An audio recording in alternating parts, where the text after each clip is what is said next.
Book 1.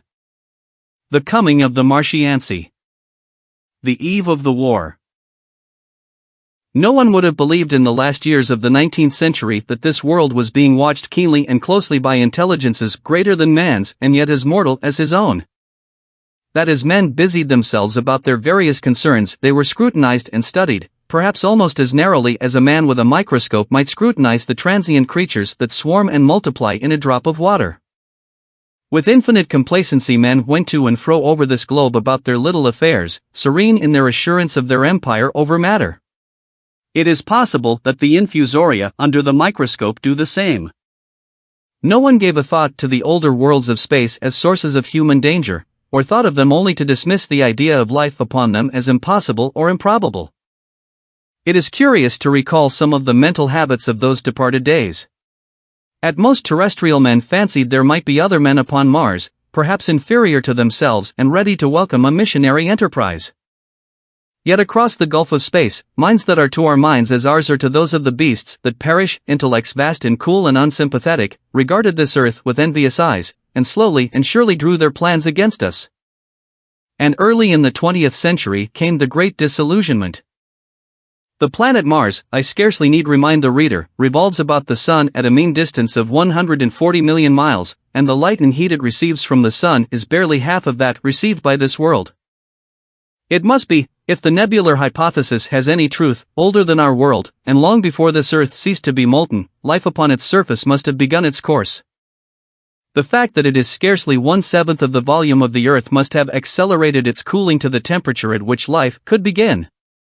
It has air and water and all that is necessary for the support of animated existence.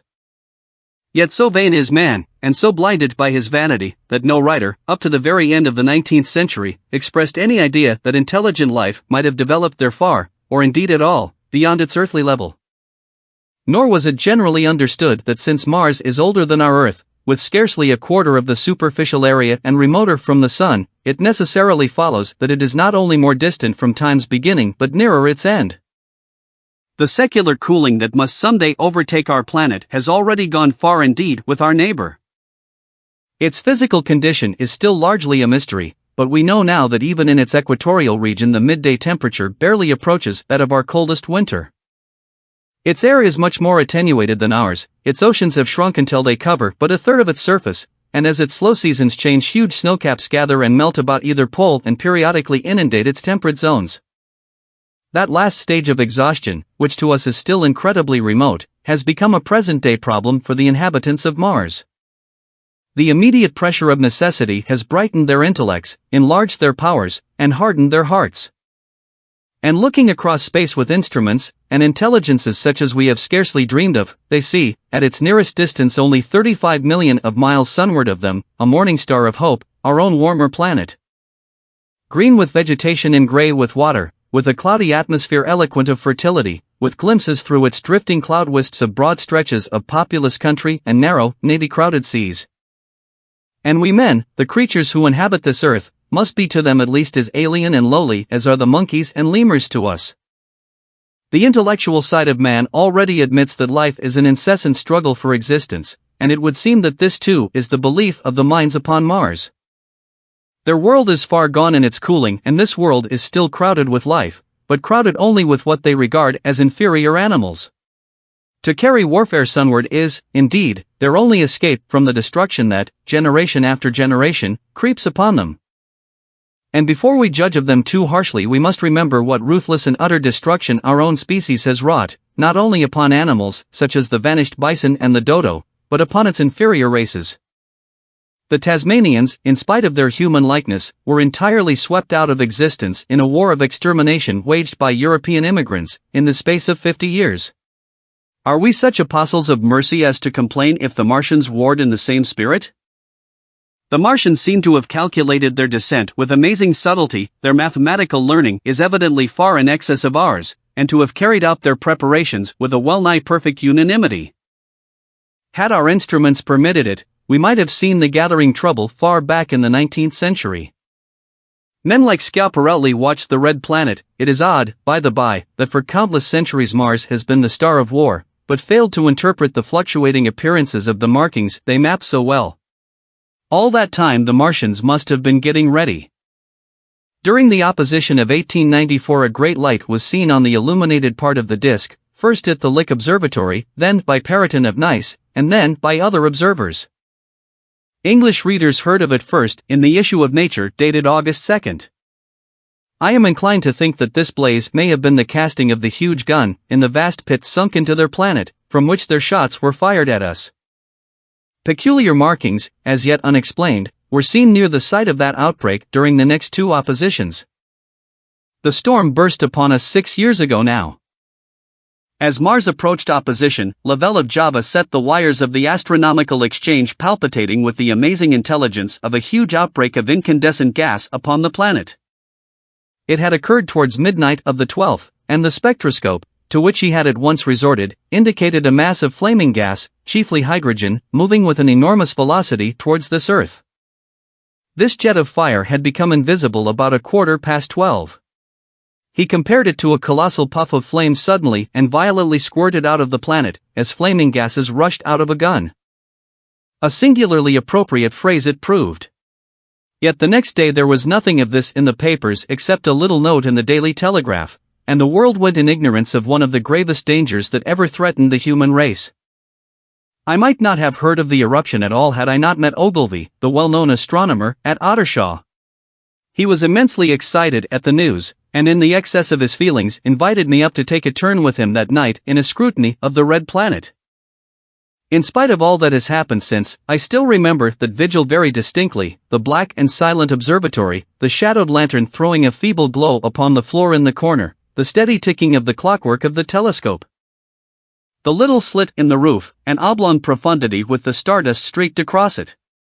Ogilvy moved about, invisible but audible. Looking through the telescope, one saw a circle of deep blue and the little round planet swimming in the field. It seemed such a little thing, so bright and small and still, faintly marked with transverse stripes, and slightly flattened from the perfect round. But so little it was, so silvery warm, a pin's head of light. It was as if it quivered, but really this was the telescope vibrating with the activity of the clockwork that kept the planet in view. As I watched, the planet seemed to grow larger and smaller and to advance and recede, but that was simply that my eye was tired. 40 millions of miles it was from us, more than 40 millions of miles of void. Few people realize the immensity of vacancy in which the dust of the material universe swims.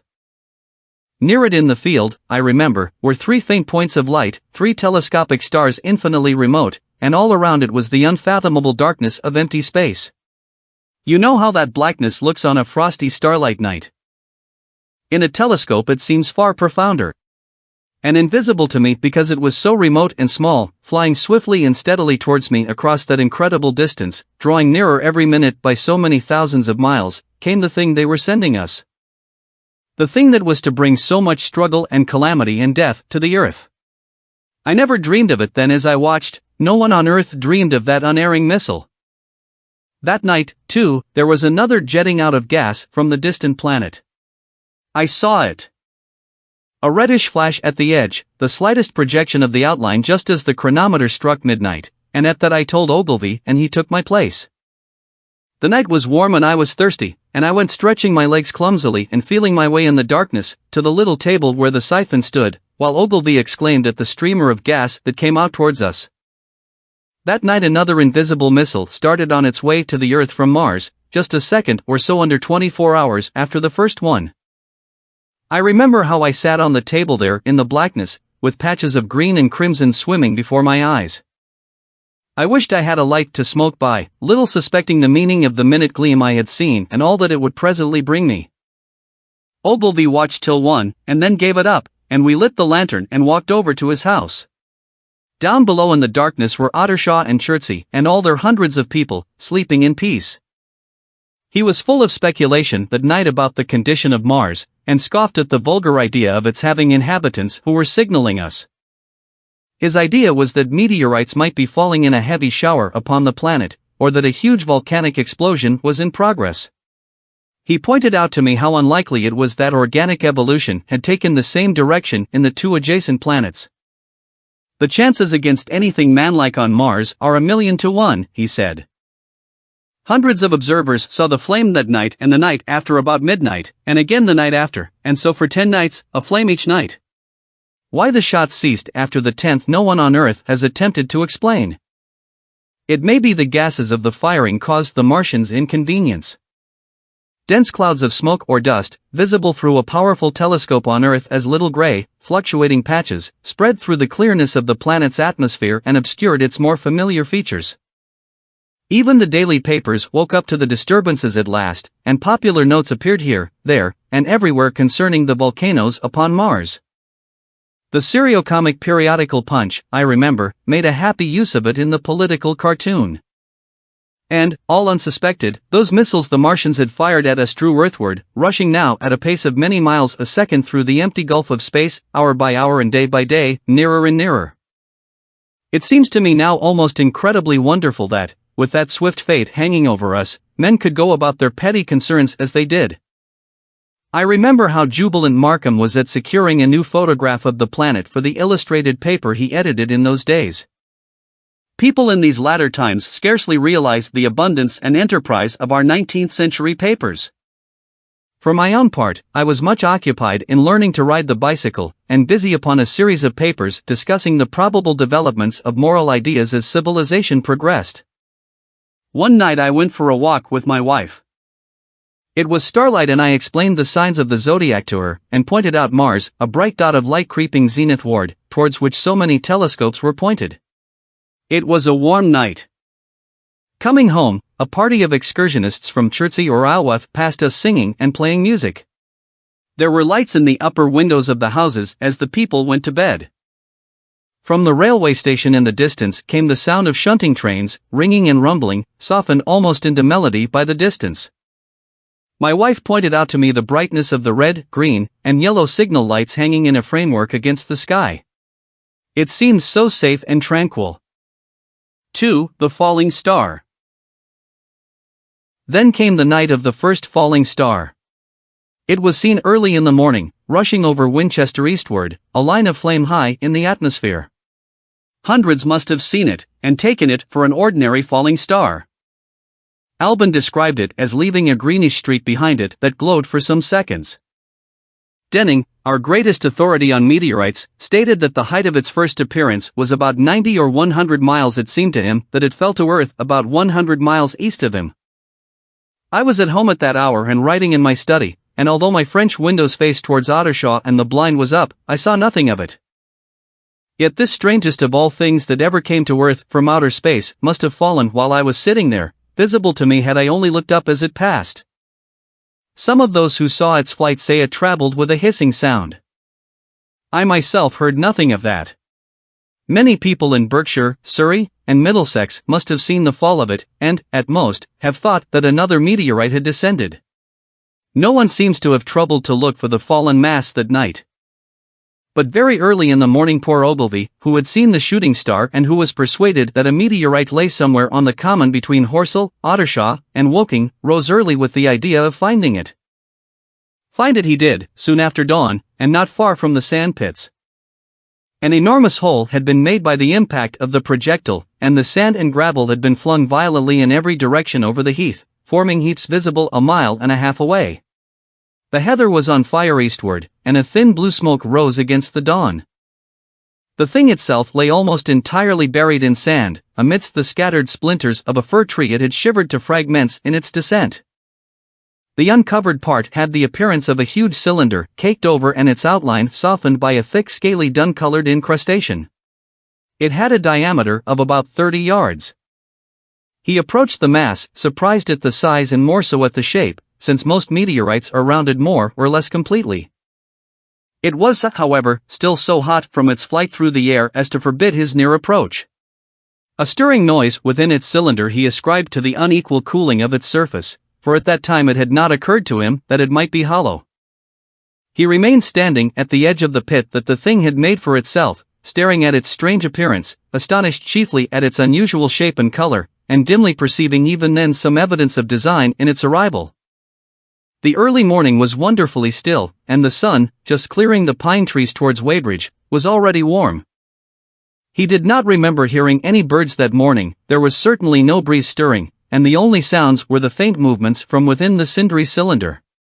He was all alone on the common.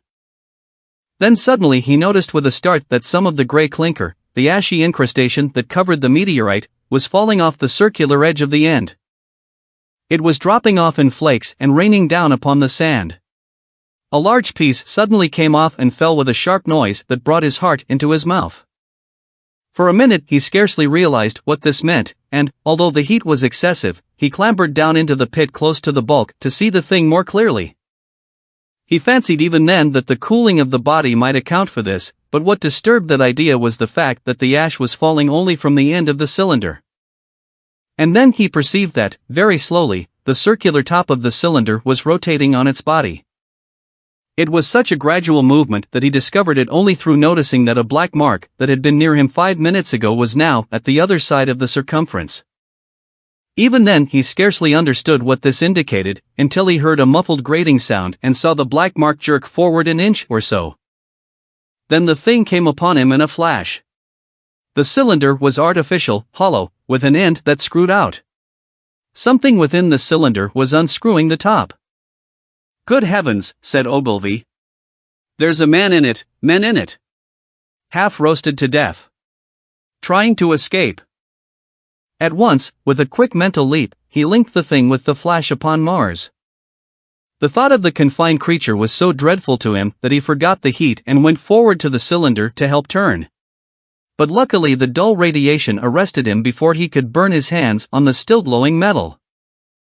At that he stood irresolute for a moment, then turned, scrambled out of the pit, and set off running wildly into Woking.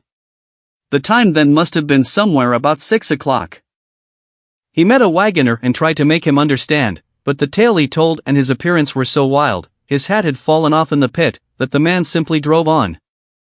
He was equally unsuccessful with the potman who was just unlocking the doors of the public house by Horsell Bridge. The fellow thought he was a lunatic at large and made an unsuccessful attempt to shut him into the taproom. That sobered him a little, and when he saw Henderson, the London journalist, in his garden, he called over the palings and made himself understood. "Henderson," he called, "you saw that shooting star last night?" "Well," said Henderson, "it's out on Horsell Common now." "Good Lord," said Henderson. "Fallen meteorite." "That's good. But it's something more than a meteorite. It's a cylinder, an artificial cylinder, man. And there's something inside." Henderson stood up with his spade in his hand. "What's that?" he said. He was deaf in one ear. Ogilvy told him all that he had seen.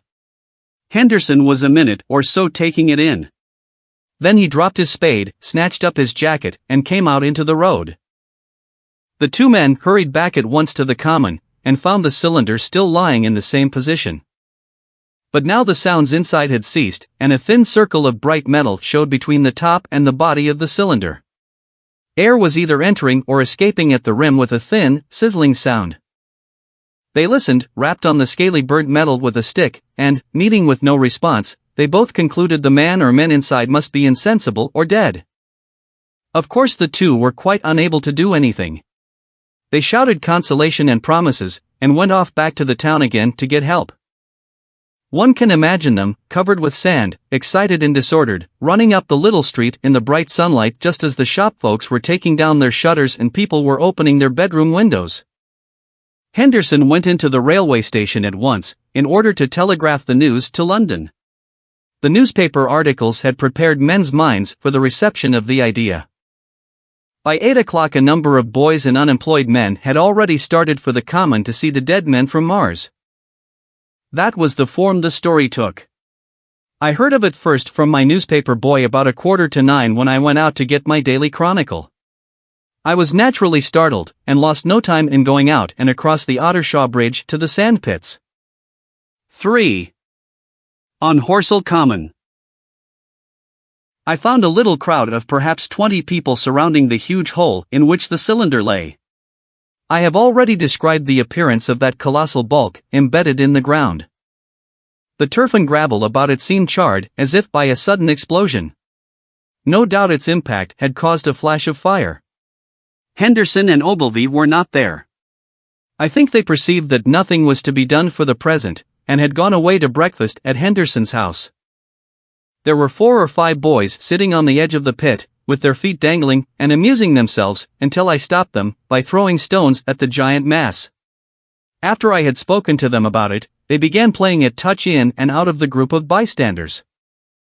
Among these were a couple of cyclists, a jobbing gardener I employed sometimes, a girl carrying a baby, Greg the butcher and his little boy, and 2 or 3 loafers and golf caddies who were accustomed to hang about the railway station. There was very little talking. Few of the common people in England had anything but the vaguest astronomical ideas in those days.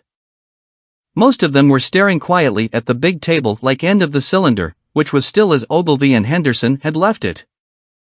I fancy the popular expectation of a heap of charred corpses was disappointed at this inanimate bulk. Some went away while I was there, and other people came. I clambered into the pit and fancied I heard a faint movement under my feet. The top had certainly ceased to rotate. It was only when I got thus close to it that the strangeness of this object was at all evident to me. At the first glance it was really no more exciting than an overturned carriage or a tree blown across the road. Not so much so, indeed. It looked like a rusty gas float. It required a certain amount of scientific education to perceive that the gray scale of the thing was no common oxide, that the yellowish-white metal that gleamed in the crack between the lid and the cylinder had an unfamiliar hue. Extraterrestrial had no meaning for most of the onlookers. At that time it was quite clear in my own mind that the thing had come from the planet Mars, but I judged it improbable that it contained any living creature. I thought the unscrewing might be automatic. In spite of Ogilvy, I still believed that there were men in Mars. My mind ran fancifully on the possibilities of its containing manuscript, on the difficulties in translation that might arise, whether we should find coins and models in it, and so forth. Yet it was a little too large for assurance on this idea. I felt an impatience to see it opened. About 11, as nothing seemed happening, I walked back, full of such thought, to my home in Maybury. But I found it difficult to get to work upon my abstract investigations. In the afternoon, the appearance of the Common had altered very much. The early editions of the evening papers had startled London with enormous headlines. A message received from Mars. Remarkable story from Woking, and so forth. In addition, Ogilvy's wire to the Astronomical Exchange had roused every observatory in the 3 kingdoms.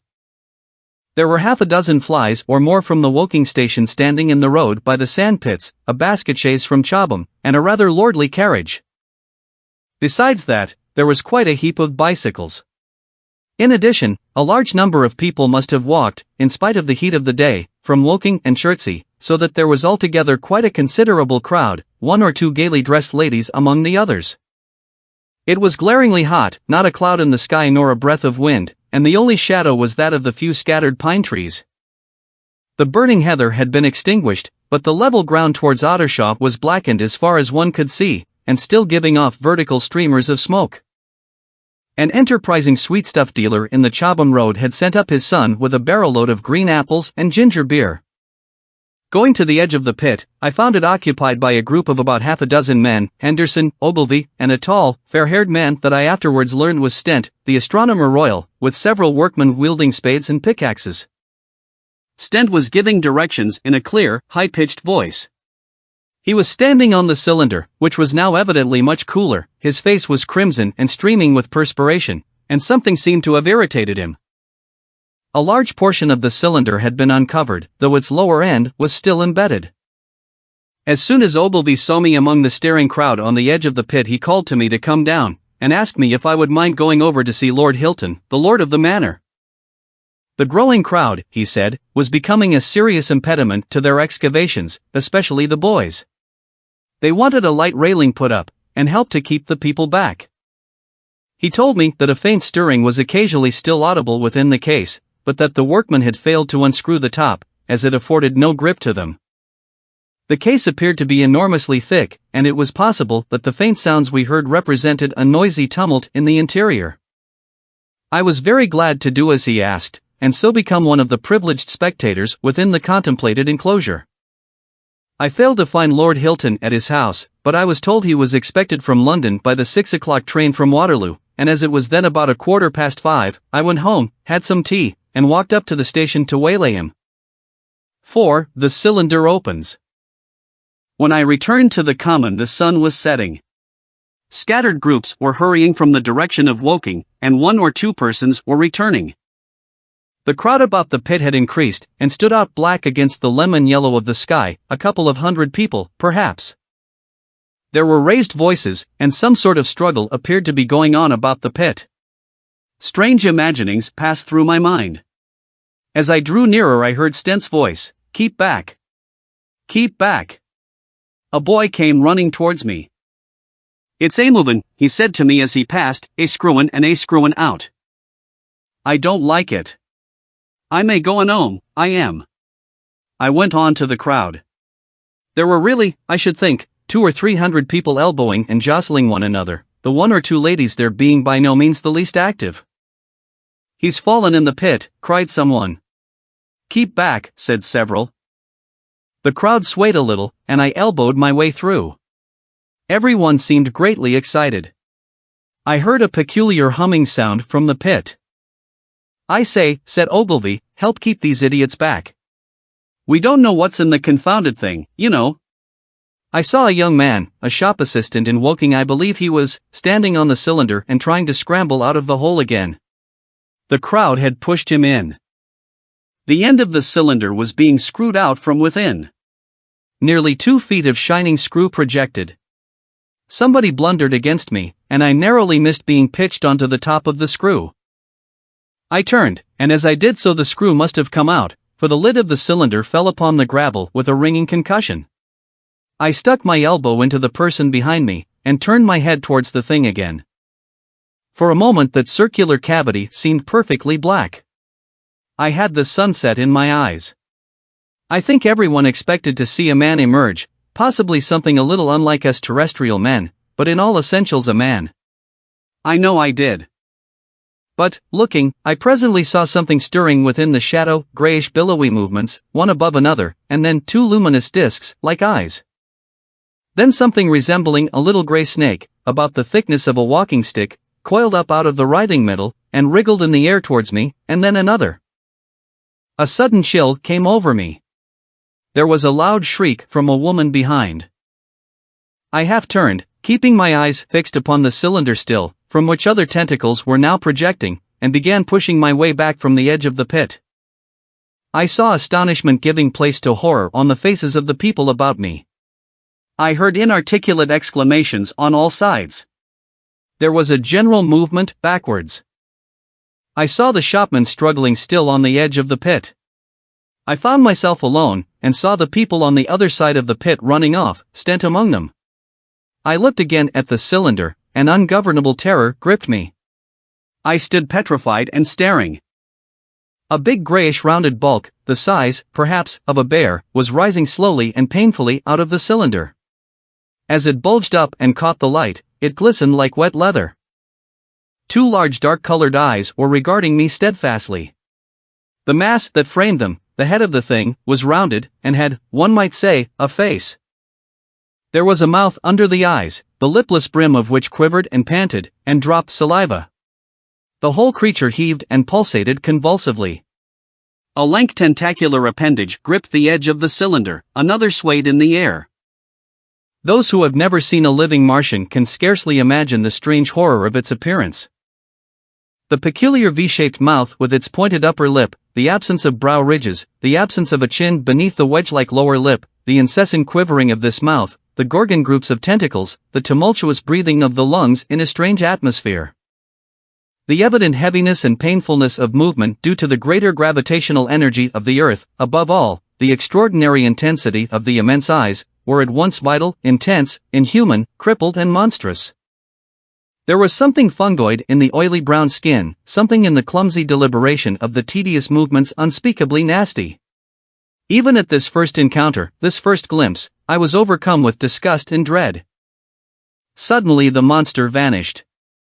It had toppled over the brim of the cylinder and fallen into the pit, with a thud like the fall of a great mass of leather. I heard it give a peculiar thick cry, and forthwith another of these creatures appeared darkly in the deep shadow of the aperture.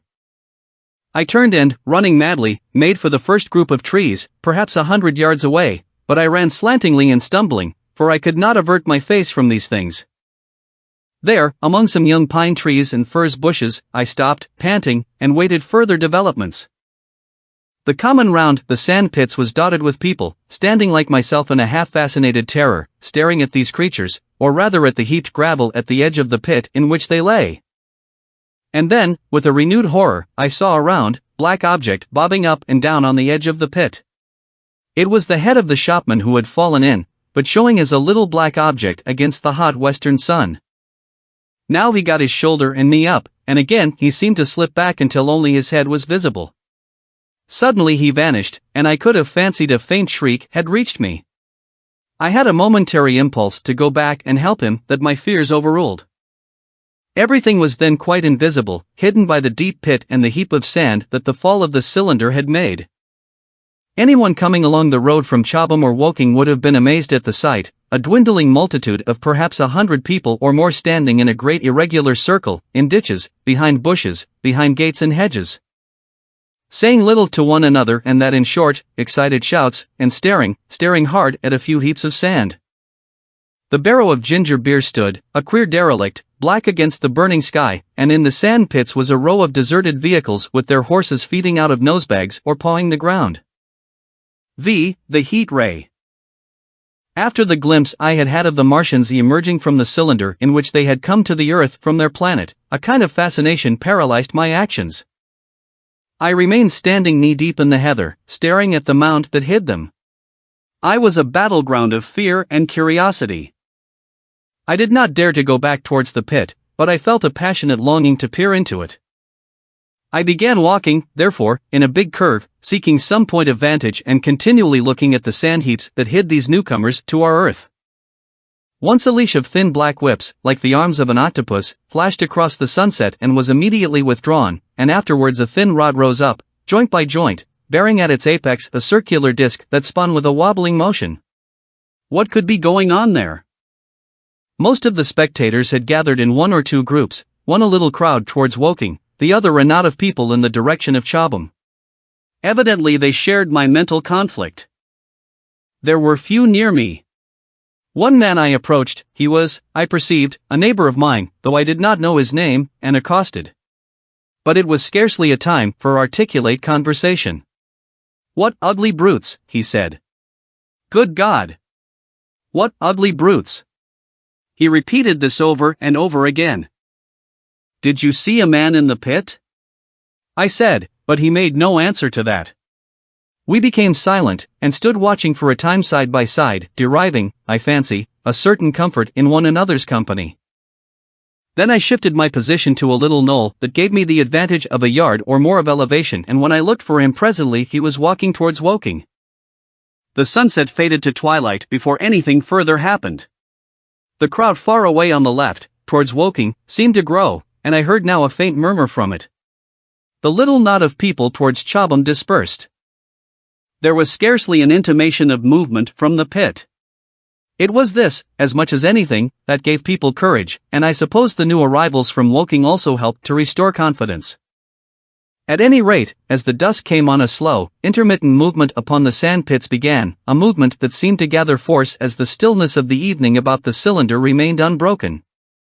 Vertical black figures in twos and threes would advance, stop, watch, and advance again, spreading out as they did so in a thin irregular crescent that promised to enclose the pit in its attenuated horns. I, too, on my side began to move towards the pit. Then I saw some cabmen and others had walked boldly into the sand pits, and heard the clatter of hoofs and the gride of wheels. I saw a lad trundling off the barrow of apples. And then, within 30 yards of the pit, advancing from the direction of Horsell, I noted a little black knot of men, the foremost of whom was waving a white flag. This was the deputation. There had been a hasty consultation, and since the Martians were evidently, in spite of their repulsive forms, intelligent creatures, it had been resolved to show them, by approaching them with signals, that we too were intelligent. Flutter, flutter, went the flag, first to the right, then to the left.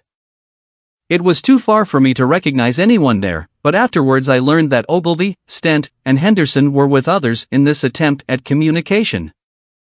This little group had in its advance dragged inward, so to speak, the circumference of the now almost complete circle of people, and a number of dim black figures followed it at discrete distances. Suddenly there was a flash of light, and a quantity of luminous greenish smoke came out of the pit in 3 distinct puffs, which drove up, one after the other, straight into the still air. This smoke was so bright that the deep blue sky overhead and the hazy stretches of brown common towards Chertsey, set with black pine trees, seemed to darken abruptly as these puffs arose, and to remain the darker after their dispersal. At the same time a faint hissing sound became audible.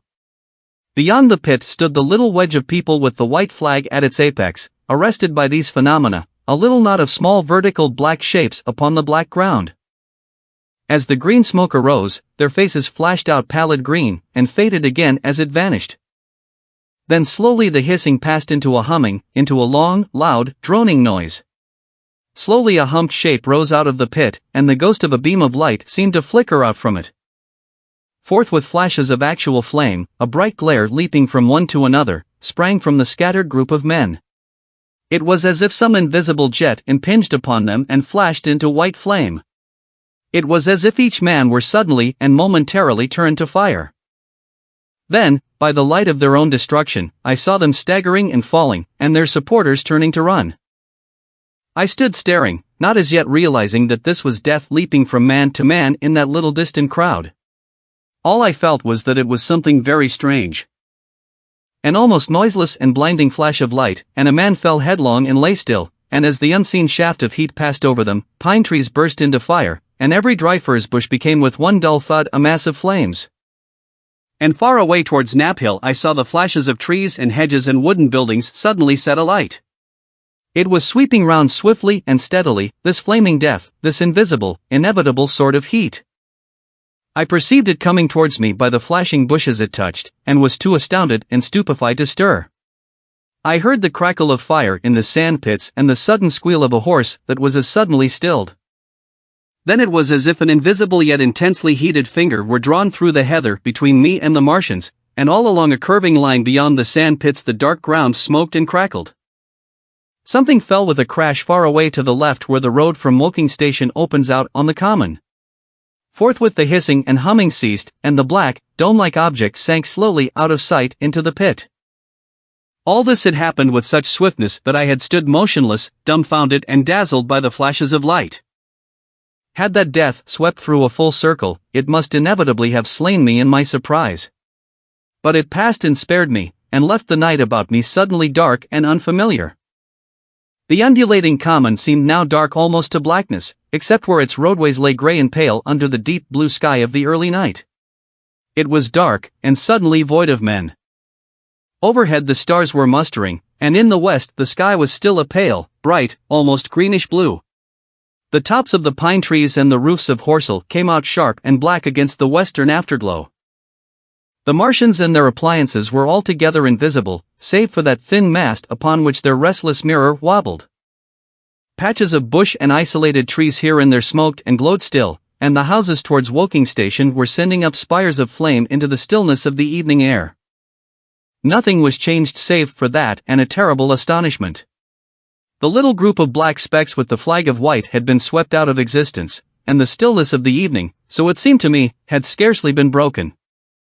It came to me that I was upon this dark common, helpless, unprotected, and alone. Suddenly, like a thing falling upon me from without, came fear. With an effort I turned and began a stumbling run through the heather.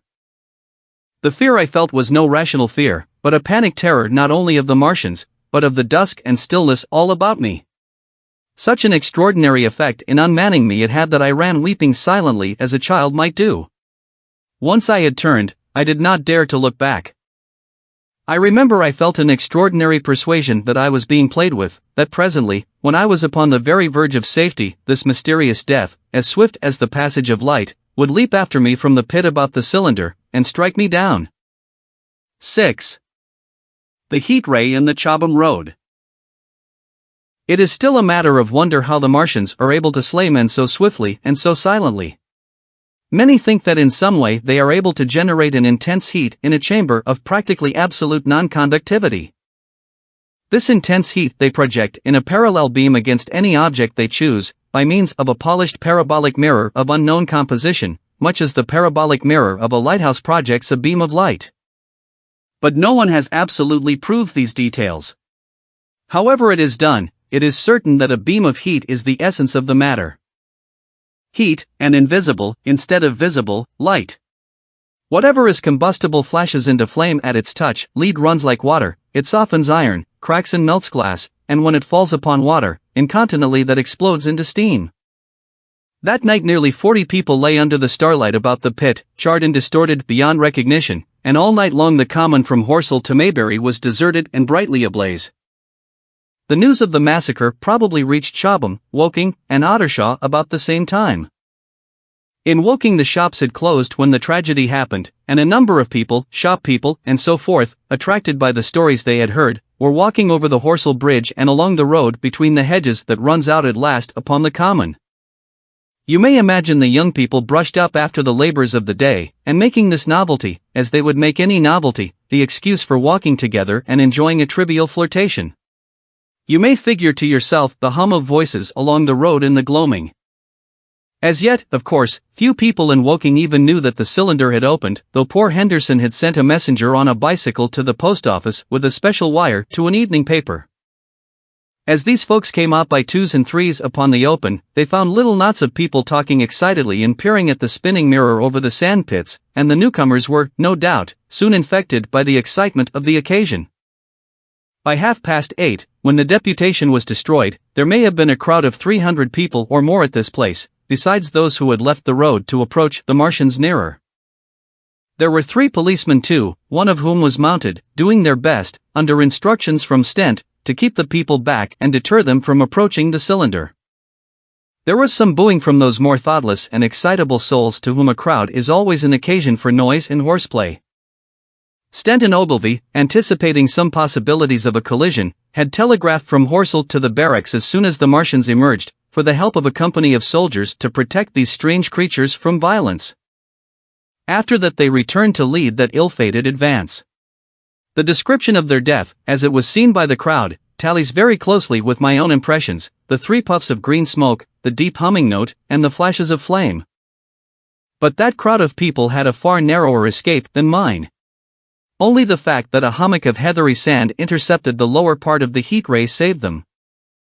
Had the elevation of the parabolic mirror been a few yards higher, none could have lived to tell the tale. They saw the flashes and the men falling, and an invisible hand, as it were, lit the bushes as it hurried towards them through the twilight.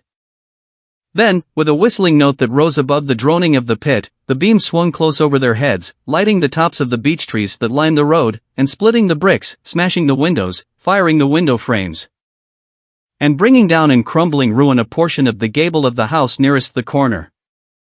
In the sudden thud, hiss, and glare of the igniting trees, the panic-stricken crowd seems to have swayed hesitatingly for some moments. Sparks and burning twigs began to fall into the road, and single leaves like puffs of flame. Hats and dresses caught fire. Then came a crying from the common. There were shrieks and shouts, and suddenly a mounted policeman came galloping through the confusion with his hands clasped over his head, screaming. "They're coming," a woman shrieked, and incontinently everyone was turning and pushing at those behind, in order to clear their way to Woking again. They must have bolted as blindly as a flock of sheep. Where the road grows narrow and black, between the high banks the crowd jammed, and a desperate struggle occurred. All that crowd did not escape, 3 persons at least, 2 women and a little boy, were crushed and trampled there, and left to die amid the terror and the darkness. 7. How I reached home. For my own part, I remember nothing of my flight except the stress of blundering against trees and stumbling through the heather. All about me gathered the invisible terrors of the Martians. That pitiless sort of heat seemed whirling to and fro, flourishing overhead before it descended and smote me out of life. I came into the road between the crossroads and Horsell, and ran along this to the crossroads. At last I could go no further. I was exhausted with the violence of my emotion and of my flight, and I staggered and fell by the wayside. That was near the bridge that crosses the canal by the gasworks. I fell and lay still. I must have remained there some time. I sat up, strangely perplexed. For a moment, perhaps, I could not clearly understand how I came there. My terror had fallen from me like a garment. My hat had gone, and my collar had burst away from its fastener. A few minutes before, there had only been three real things before me: the immensity of the night and space and nature, my own feebleness and anguish, and the near approach of death. Now it was as if something turned over, and the point of view altered abruptly. There was no sensible transition from one state of mind to the other. I was immediately the self of every day again, a decent, ordinary citizen. The silent common, the impulse of my flight, the starting flames, were as if they had been in a dream. I asked myself, had these latter things indeed happened? I could not credit it. I rose and walked unsteadily up the steep incline of the bridge. My mind was blank wonder. My muscles and nerves seemed drained of their strength. I dare say I staggered drunkenly. A head rose over the arch, and the figure of a workman carrying a basket appeared. Beside him ran a little boy. He passed me, wishing me good night. I was minded to speak to him, but did not. I answered his greeting with a meaningless mumble and went on over the bridge. Over the Maybury Arch a train, a billowing tumult of white, firelit smoke, and a long caterpillar of lighted windows, went flying south, clatter, clatter, clap, rap, and it had gone. A dim group of people talked in the gate of one of the houses in the pretty little row of gables that was called Oriental Terrace. It was all so real and so familiar. And that behind me. It was frantic, fantastic. Such things, I told myself, could not be. Perhaps I am a man of exceptional moods. I do not know how far my experience is common. At times I suffer from the strangest sense of detachment from myself and the world about me. I seem to watch it all from the outside, from somewhere inconceivably remote, out of time, out of space, out of the stress and tragedy of it all. This feeling was very strong upon me that night. Here was another side to my dream. But the trouble was the blank incongruity of this serenity and the swift death flying yonder, not 2 miles away. There was a noise of business from the gasworks, and the electric lamps were all alight. I stopped at the group of people. "What news from the common?" said I. There were 2 men and a woman at the gate. Said one of the men, turning. "What news from the common?" I said. "Ain't yer just been there?" asked the men. "People seem fair silly about the common," said the woman over the gate. "What's it all about?" "Haven't you heard of the men from Mars?" said I, "the creatures from Mars?" "Quite enough," said the woman over the gate. "Thanks," and all 3 of them laughed. I felt foolish and angry. I tried and found I could not tell them what I had seen. They laughed again at my broken sentences. "You'll hear more yet," I said, and went on to my home. I startled my wife at the doorway, so haggard was I. I went into the dining room, sat down, drank some wine, and so soon as I could collect myself sufficiently I told her the things I had seen. The dinner, which was a cold one, had already been served, and remained neglected on the table while I told my story. "There is one thing," I said, to allay the fears I had aroused, "they are the most sluggish things I ever saw crawl. They may keep the pit and kill people who come near them, but they cannot get out of it. But the horror of them!" "Don't, dear," said my wife, knitting her brows and putting her hand on mine. "Poor Ogilvy," I said. "To think he may be lying dead there." My wife at least did not find my experience incredible. When I saw how deadly white her face was, I ceased abruptly. "They may come here," she said again and again. I pressed her to take wine, and tried to reassure her. "They can scarcely move," I said. I began to comfort her and myself by repeating all that Ogilvy had told me of the impossibility of the Martians establishing themselves on the Earth. In particular, I laid stress on the gravitational difficulty. On the surface of the Earth, the force of gravity is 3 times what it is on the surface of Mars. A Martian, therefore, would weigh 3 times more than on Mars, albeit his muscular strength would be the same. His own body would be a cope of lead to him, therefore. That, indeed, was the general opinion. Both the Times and the Daily Telegraph, for instance, insisted on it the next morning, and both overlooked, just as I did, 2 obvious modifying influences. The atmosphere of the Earth, we now know, contains far more oxygen or far less argon than does Mars. The invigorating influences of this excess of oxygen upon the Martians indisputably did much to counterbalance the increased weight of their bodies. And, in the second place, we all overlooked the fact that such mechanical intelligence as the Martian possessed was quite able to dispense with muscular exertion at a pinch. But I did not consider these points at the time, and so my reasoning was dead against the chances of the invaders. With wine and food, the confidence of my own table, and the necessity of reassuring my wife, I grew by insensible degrees courageous and secure. "They have done a foolish thing," said I, fingering my wineglass. "They are dangerous because, no doubt, they are mad with terror. Perhaps they expected to find no living things, certainly no intelligent living things. A shell in the pit," said I, "if the worst comes to the worst, will kill them all." The intense excitement of the events had no doubt left my perceptive powers in a state of erethism. I remember the dinner table with extraordinary vividness even now. My dear wife's sweet anxious face peering at me from under the pink lampshade, the white cloth with its silver and glass table furniture, for in those days even philosophical writers had many little luxuries, the crimson-purple wine in my glass, are photographically distinct. At the end of it I sat, tempering nuts with a cigarette, regretting Ogilvy's rashness, and denouncing the short-sighted timidity of the Martians. So some respectable dodo in the Mauritius might have lorded it in his nest, and discussed the arrival of that shipful of pitiless sailors in want of animal food. "We will peck them to death tomorrow, my dear." I did not know it, but that was the last civilized dinner I was to eat for very many strange and terrible days. 8. Friday night. The most extraordinary thing to my mind, of all the strange and wonderful things that happened upon that Friday, was the dovetailing of the commonplace habits of our social order with the first beginnings of the series of events that was to topple that social order headlong. If on Friday night you had taken a pair of compasses and drawn a circle with a radius of 5 miles round the Woking sandpits, I doubt if you would have had one human being outside it.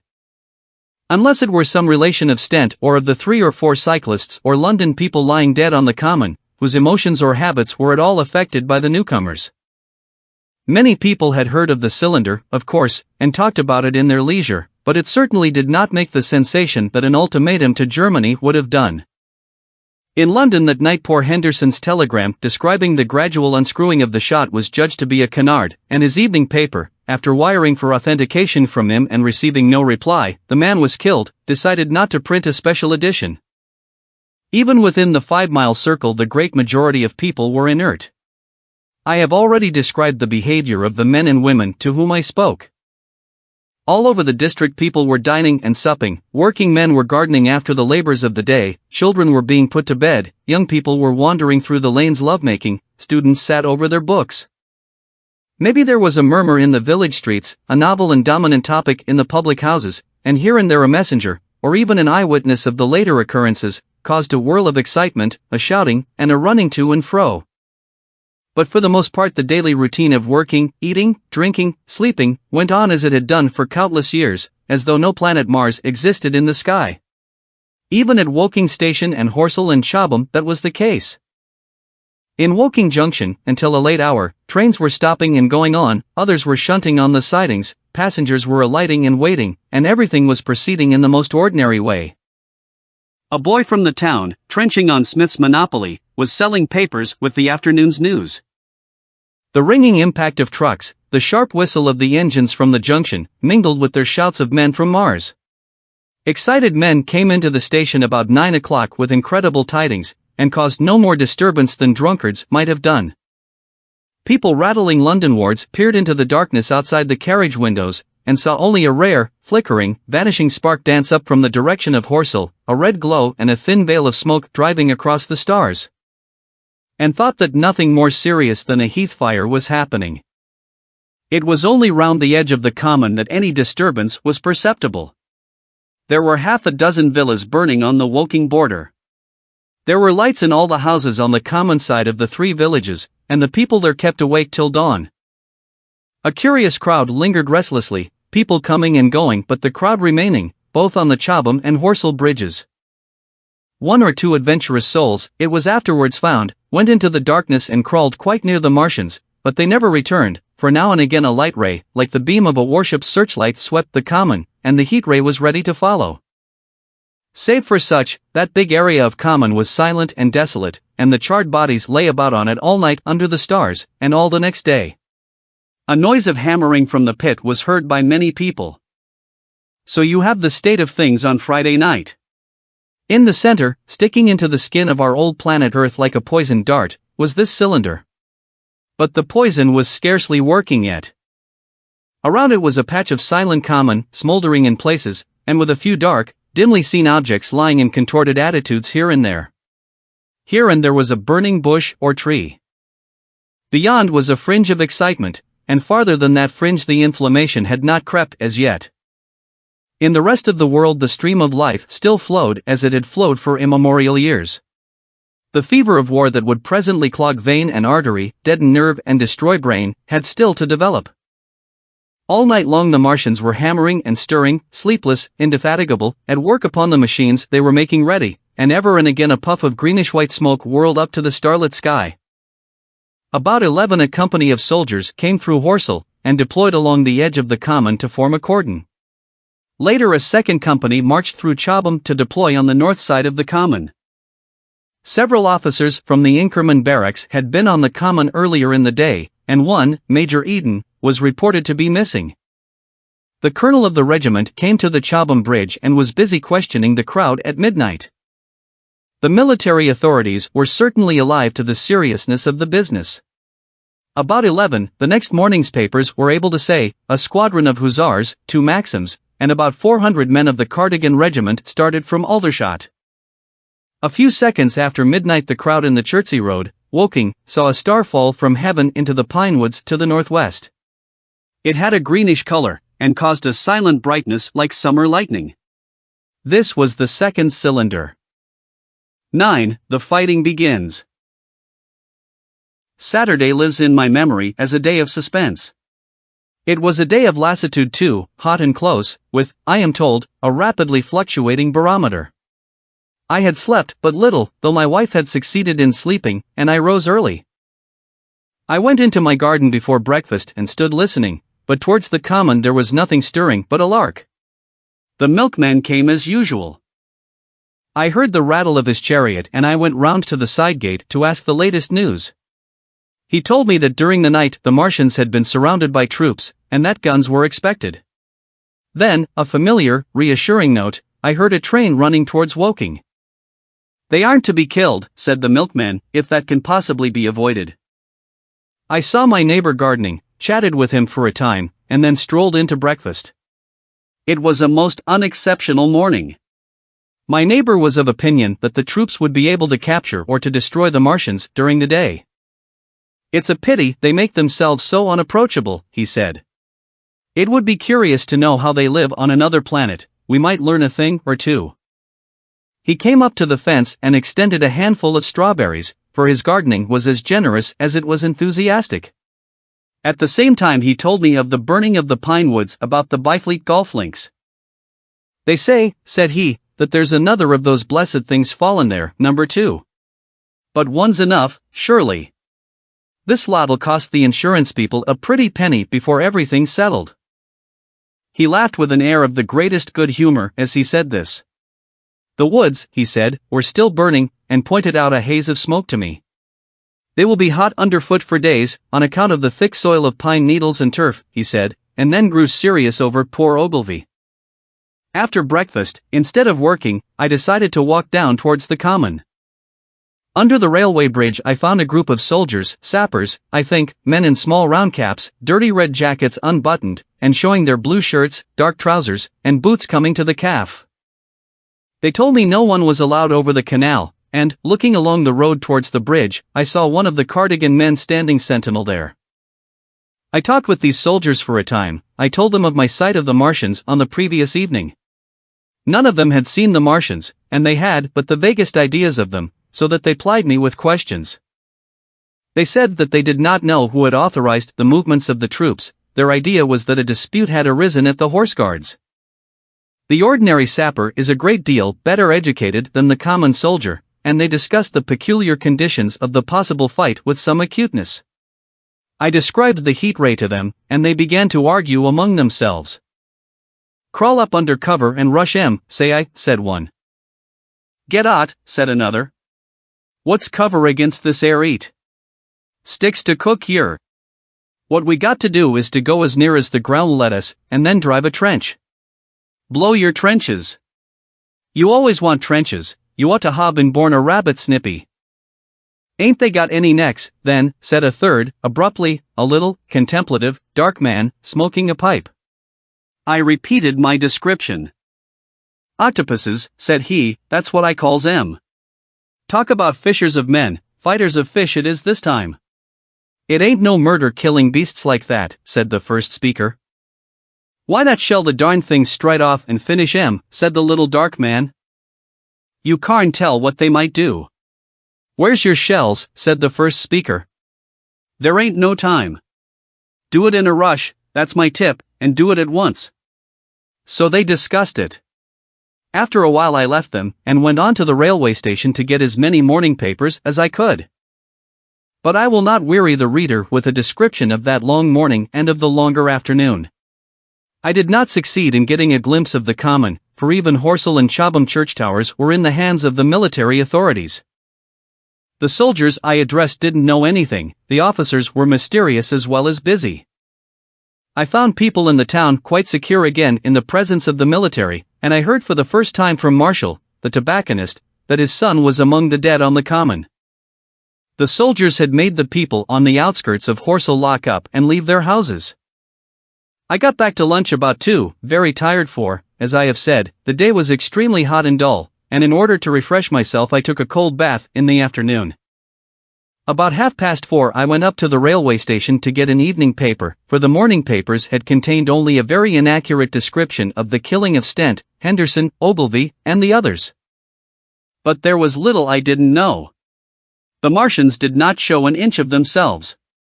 They seemed busy in their pit, and there was a sound of hammering and an almost continuous streamer of smoke. Apparently they were busy getting ready for a struggle. Fresh attempts have been made to signal, but without success, was the stereotyped formula of the papers. A sapper told me it was done by a man in a ditch with a flag on a long pole. The Martians took as much notice of such advances as we should of the lowing of a cow. I must confess the sight of all this armament, all this preparation, greatly excited me. My imagination became belligerent, and defeated the invaders in a dozen striking ways. Something of my schoolboy dreams of battle and heroism came back. It hardly seemed a fair fight to me at that time. They seemed very helpless in that pit of theirs. About 3 o'clock there began the thud of a gun at measured intervals from Chertsey or Addlestone. I learned that the smouldering pine wood into which the second cylinder had fallen was being shelled, in the hope of destroying that object before it opened. It was only about 5, however, that a field gun reached Chobham for use against the first body of Martians. About 6 in the evening, as I sat at tea with my wife in the summer house talking vigorously about the battle that was lowering upon us, I heard a muffled detonation from the Common, and immediately after a gust of firing. Close on the heels of that came a violent rattling crash, quite close to us, that shook the ground, and, starting out upon the lawn, I saw the tops of the trees about the Oriental College burst into smoky red flame, and the tower of the little church beside it slide down into ruin. The pinnacle of the mosque had vanished, and the roofline of the college itself looked as if a 100-ton gun had been at work upon it. One of our chimneys cracked as if a shot had hit it, flew, and a piece of it came clattering down the tiles and made a heap of broken red fragments upon the flower bed by my study window. I and my wife stood amazed. Then I realized that the crest of Mayberry Hill must be within range of the Martians' heat ray now that the college was cleared out of the way. At that I gripped my wife's arm, and without ceremony ran her out into the road. Then I fetched out the servant, telling her I would go upstairs myself for the box she was clamoring for. We can't possibly stay here, I said, and as I spoke the firing reopened for a moment upon the Common. But where are we to go? Said my wife in terror. I thought perplexed. Then I remembered her cousins at Leatherhead. Leatherhead! I shouted above the sudden noise. She looked away from me downhill. The people were coming out of their houses, astonished. How are we to get to Leatherhead? She said. Down the hill I saw a bevy of hussars ride under the railway bridge, 3 galloped through the open gates of the Oriental College, 2 others dismounted, and began running from house to house. The sun, shining through the smoke that drove up from the tops of the trees, seemed blood red, and threw an unfamiliar lurid light upon everything. "Stop here," said I, "you are safe here," and I started off at once for the spotted dog, for I knew the landlord had a horse and dog cart. I ran, for I perceived that in a moment everyone upon this side of the hill would be moving. I found him in his bar, quite unaware of what was going on behind his house. A man stood with his back to me, talking to him. "I must have £1," said the landlord, "and I've no one to drive it." "I'll give you 2, said I, over the stranger's shoulder. "What for?" "And I'll bring it back by midnight," I said. "Lord," said the landlord, "what's the hurry? I'm selling my bit of a pig. £2, and you bring it back? What's going on now?" I explained hastily that I had to leave my home, and so secured the dog cart. At the time it did not seem to me nearly so urgent that the landlord should leave his. I took care to have the cart there and then, drove it off down the road, and, leaving it in charge of my wife and servant, rushed into my house and packed a few valuables, such plate as we had, and so forth. The beech trees below the house were burning while I did this, and the palings up the road glowed red. While I was occupied in this way, one of the dismounted hussars came running up. He was going from house to house, warning people to leave. He was going on as I came out of my front door, lugging my treasures, done up in a tablecloth. I shouted after him, "What news?" He turned, stared, bawled something about crawling out in a thing like a dish cover, and ran on to the gate of the house at the crest.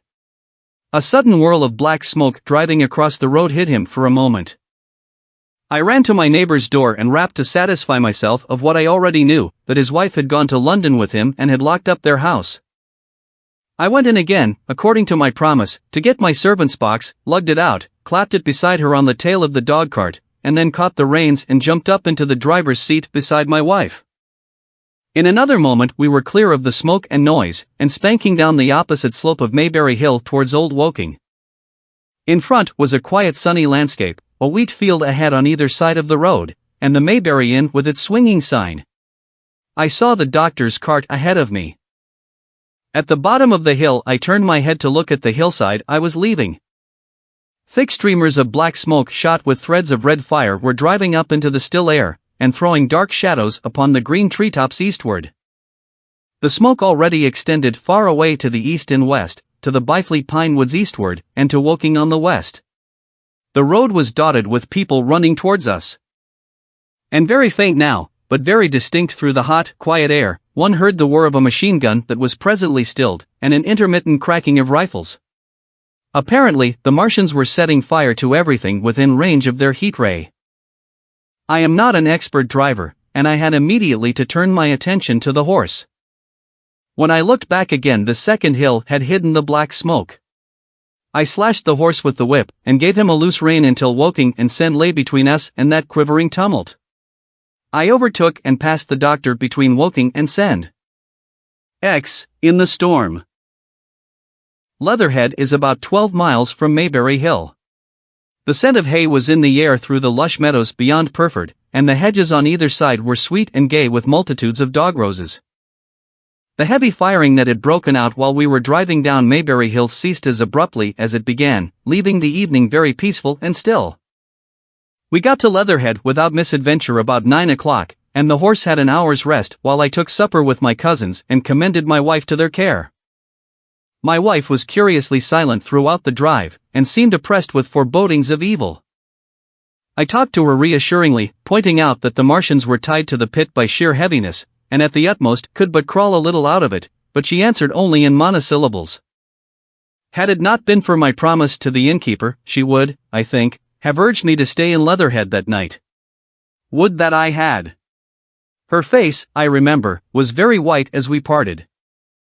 For my own part, I had been feverishly excited all day. Something very like the war fever that occasionally runs through a civilized community had got into my blood, and in my heart I was not so very sorry that I had to return to Maybury that night. I was even afraid that that last fusillade I had heard might mean the extermination of our invaders from Mars. I can best express my state of mind by saying that I wanted to be in at the death. It was nearly 11 when I started to return. The night was unexpectedly dark, to me, walking out of the lighted passage of my cousin's house, it seemed indeed black, and it was as hot and close as the day.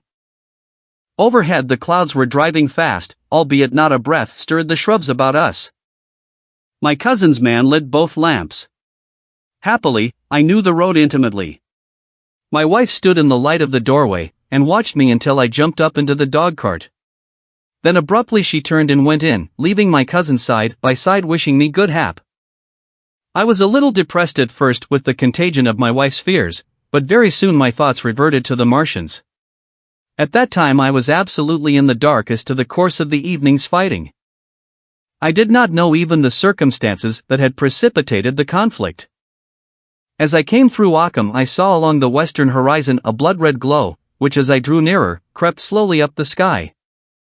The driving clouds of the gathering thunderstorm mingled there with masses of black and red smoke.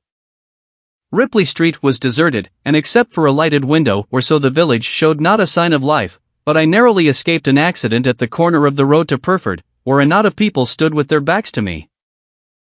They said nothing to me as I passed.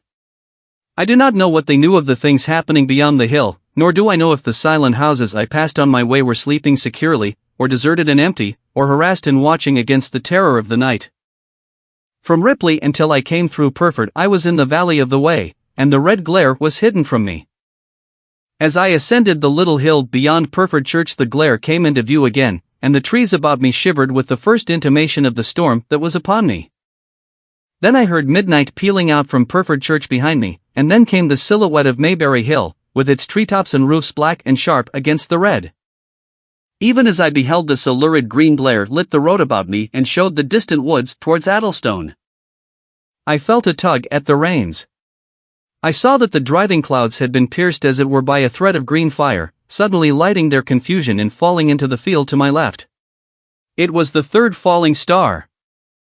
Close on its apparition, and blindingly violet by contrast, danced out the first lightning of the gathering storm, and the thunder burst like a rocket overhead. The horse took the bit between his teeth and bolted. A moderate incline runs towards the foot of Maybury Hill, and down this we clattered.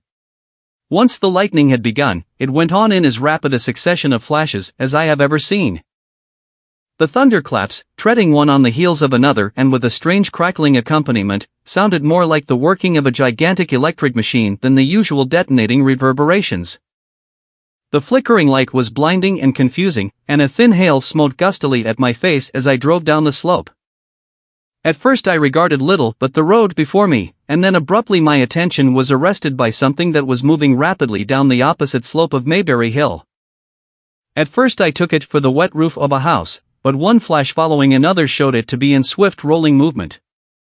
It was an elusive vision, a moment of bewildering darkness, and then, in a flash like daylight, the red masses of the orphanage near the crest of the hill, the green tops of the pine trees, and this problematical object came out clear and sharp and bright. And this thing I saw. How can I describe it? A monstrous tripod, higher than many houses, striding over the young pine trees, and smashing them aside in its career, a walking engine of glittering metal, striding now across the heather, articulate ropes of steel dangling from it, and the clattering tumult of its passage mingling with the riot of the thunder. A flash, and it came out vividly, heeling over one way with 2 feet in the air, to vanish and reappear almost instantly as it seemed, with the next flash, 100 yards nearer. Can you imagine a milking stool tilted and bowled violently along the ground? That was the impression those instant flashes gave. But instead of a milking stool, imagine it a great body of machinery on a tripod stand. Then suddenly the trees in the pinewood ahead of me were parted, as brittle reeds are parted by a man thrusting through them. They were snapped off and driven headlong, and a second huge tripod appeared, rushing, as it seemed, headlong towards me. And I was galloping hard to meet it. At the sight of the second monster my nerve went altogether. Not stopping to look again, I wrenched the horse's head hard round to the right, and in another moment the dog-cart had heeled over upon the horse, the shaft smashed noisily, and I was flung sideways and fell heavily into a shallow pool of water. I crawled out almost immediately, and crouched, my feet still in the water, under a clump of firs. The horse lay motionless, and by the lightning flashes I saw the black bulk of the overturned dog-cart and the silhouette of the wheel still spinning slowly. In another moment the colossal mechanism went striding by me, and passed uphill towards Purford. Seen nearer, the thing was incredibly strange, for it was no mere insensate machine driving on its way. Machine it was, with a ringing metallic pace, and long, flexible, glittering tentacles swinging and rattling about its strange body. It picked its road as it went striding along, and the brazen hood that surmounted it moved to and fro with the inevitable suggestion of a head looking about. Behind the main body was a huge mass of white metal like a gigantic fisherman's basket, and puffs of green smoke squirted out from the joints of the limbs as the monster swept by me. And in an instant it was gone. So much I saw then, all vaguely for the flickering of the lightning, in blinding highlights and dense black shadows. As it passed it set up an exultant deafening howl that drowned the thunder, "Aloo! Aloo!" and in another minute it was with its companion, half a mile away, stooping over something in the field. I have no doubt this thing in the field was the third of the 10 cylinders they had fired at us from Mars. For some minutes I lay there in the rain and darkness watching, by the intermittent light, these monstrous beings of metal moving about in the distance over the hedge-tops. A thin hail was now beginning, and as it came and went their figures grew misty and then flashed into clearness again. Now and then came a gap in the lightning, and the night swallowed them up. I was soaked with hail above and puddle water below.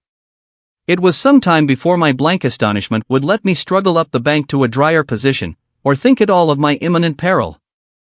Not far from me was a little one-room squatter's hut of wood, surrounded by a patch of potato garden. I struggled to my feet at last, and, crouching and making use of every chance of cover, I made a run for this.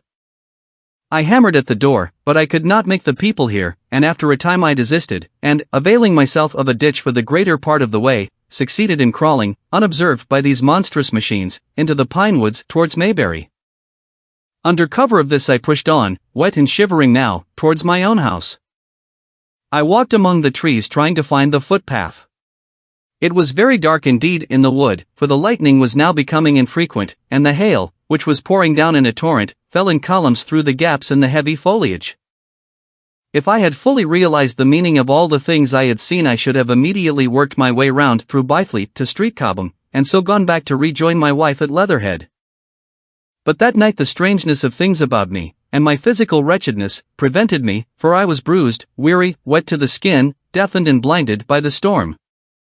I had a vague idea of going on to my own house, and that was as much motive as I had. I staggered through the trees, fell into a ditch and bruised my knees against a plank, and finally splashed out into the lane that ran down from the College Arms.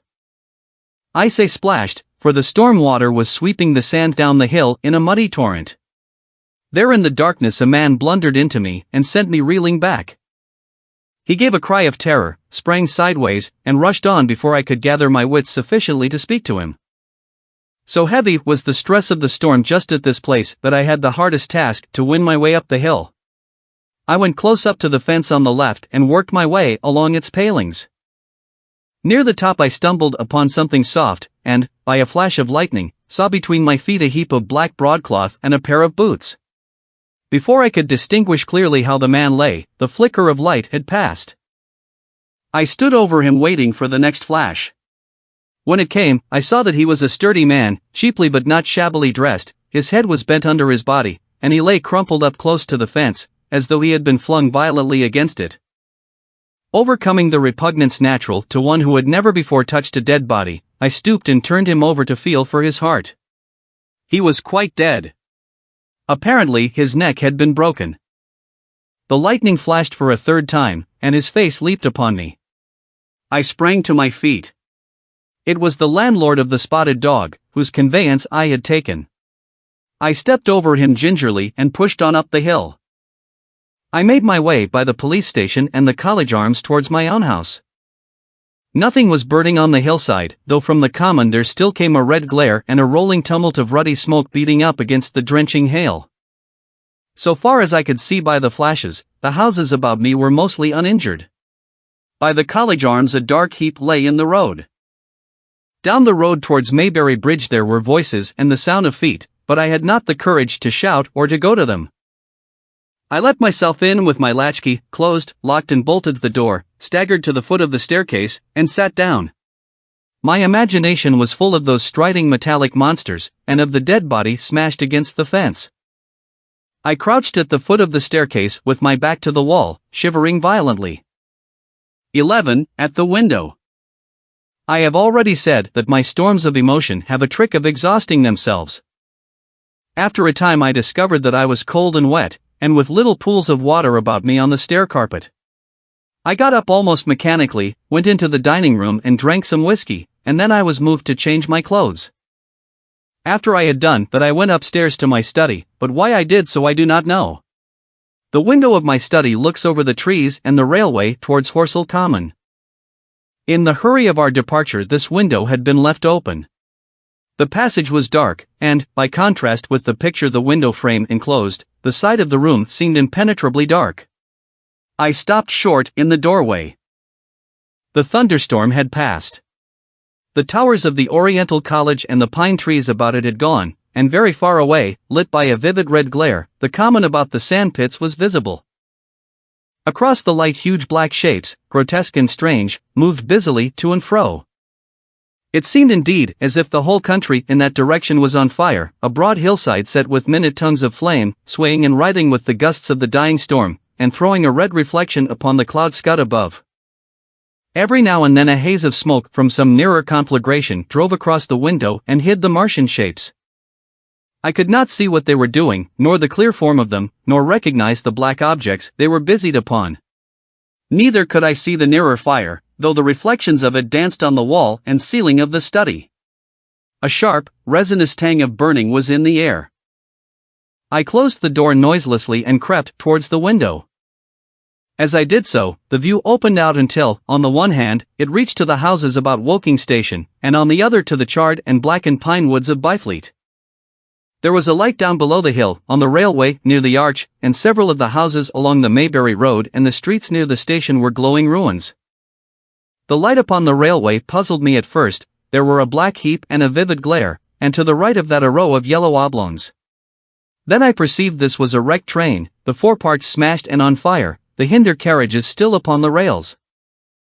Between these three main centers of light, the houses, the train, and the burning county towards Chobham, stretched irregular patches of dark country, broken here and there by intervals of dimly glowing and smoking ground. It was the strangest spectacle, that black expanse set with fire. It reminded me, more than anything else, of the potteries at night. At first I could distinguish no people at all, though I peered intently for them. Later I saw against the light of Woking Station a number of black figures hurrying one after the other across the line. And this was the little world in which I had been living securely for years, this fiery chaos. What had happened in the last 7 hours I still did not know, nor did I know, though I was beginning to guess. The relation between these mechanical colossi and the sluggish lumps I had seen disgorged from the cylinder. With a queer feeling of impersonal interest I turned my desk chair to the window, sat down, and stared at the blackened country, and particularly at the three gigantic black things that were going to and fro in the glare about the sandpits. They seemed amazingly busy. I began to ask myself what they could be. Were they intelligent mechanisms? Such a thing I felt was impossible.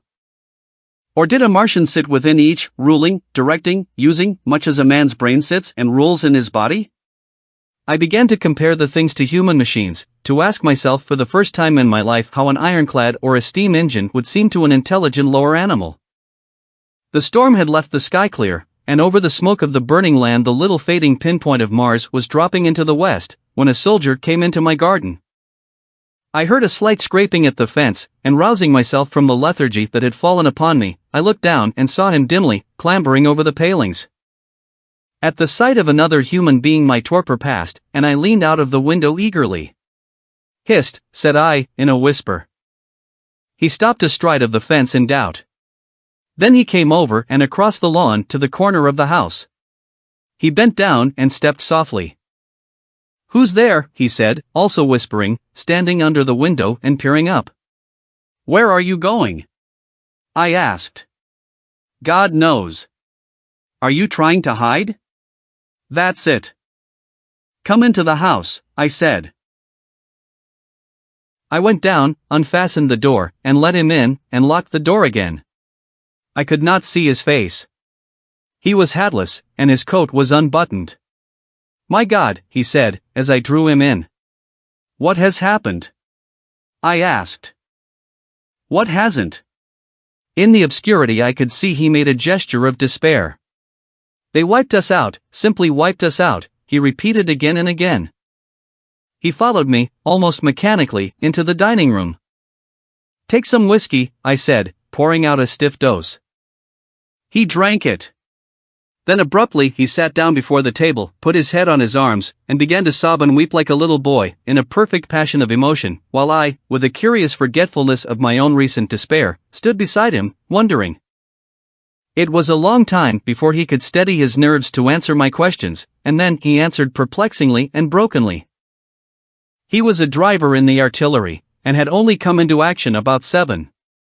At that time firing was going on across the common, and it was said the first party of Martians were crawling slowly towards their second cylinder under cover of a metal shield. Later the shield staggered up on tripod legs and became the first of the fighting machines I had seen. The gun he drove had been unlimbered near Horsell, in order to command the sand pits, and its arrival it was that had precipitated the action. As the limber gunners went to the rear, his horse trod in a rabbit hole and came down, throwing him into a depression of the ground. At the same moment the gun exploded behind him, the ammunition blew up, there was fire all about him, and he found himself lying under a heap of charred dead men and dead horses. I lay still, he said, scared out of my wits, with the forequarter of a horse atop of me. We'd been wiped out. And the smell, good God! Like burnt meat. I was hurt across the back by the fall of the horse, and there I had to lie until I felt better. Just like parade it had been a minute before, then stumble, bang, swish. Wiped out, he said.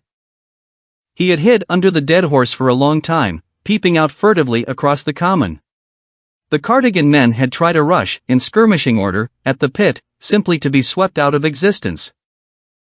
Then the monster had risen to its feet and had begun to walk leisurely to and fro across the common among the few fugitives, with its head-like hood turning about exactly like the head of a cowled human being. A kind of arm carried a complicated metallic case, about which green flashes scintillated, and out of the funnel of this there smoked the heat ray. In a few minutes there was, so far as the soldier could see, not a living thing left upon the common, and every bush and tree upon it that was not already a blackened skeleton was burning. The hussars had been on the road beyond the curvature of the ground, and he saw nothing of them. He heard the Maxims rattle for a time and then become still. The giant saved Woking station and its cluster of houses until the last, then in a moment the heat ray was brought to bear, and the town became a heap of fiery ruins. Then the thing shut off the heat ray, and turning its back upon the artilleryman, began to waddle away towards the smoldering pine woods that sheltered the second cylinder. As it did so a second glittering titan built itself up out of the pit. The second monster followed the first, and at that the artilleryman began to crawl very cautiously across the hot heather ash towards Horsell. He managed to get alive into the ditch by the side of the road, and so escaped to Woking. There his story became ejaculatory. The place was impassable. It seems there were a few people alive there, frantic for the most part, and many burned and scalded. He was turned aside by the fire, and hid among some almost scorching heaps of broken wall as one of the Martian giants returned. He saw this one pursue a man, catch him up in one of its steely tentacles, and knock his head against the trunk of a pine tree. At last, after nightfall, the artilleryman made a rush for it and got over the railway embankment. Since then he had been skulking along towards Maybury, in the hope of getting out of danger Londonward. People were hiding in trenches and cellars, and many of the survivors had made off towards Woking village and Send. He had been consumed with thirst until he found one of the water mains near the railway arch smashed, and the water bubbling out like a spring upon the road. That was the story I got from him, bit by bit. He grew calmer telling me and trying to make me see the things he had seen. He had eaten no food since midday, he told me early in his narrative, and I found some mutton and bread in the pantry and brought it into the room. We lit no lamp for fear of attracting the Martians, and ever and again our hands would touch upon bread or meat. As he talked, things about us came darkly out of the darkness, and the trampled bushes and broken rose trees outside the window grew distinct. It would seem that a number of men or animals had rushed across the lawn.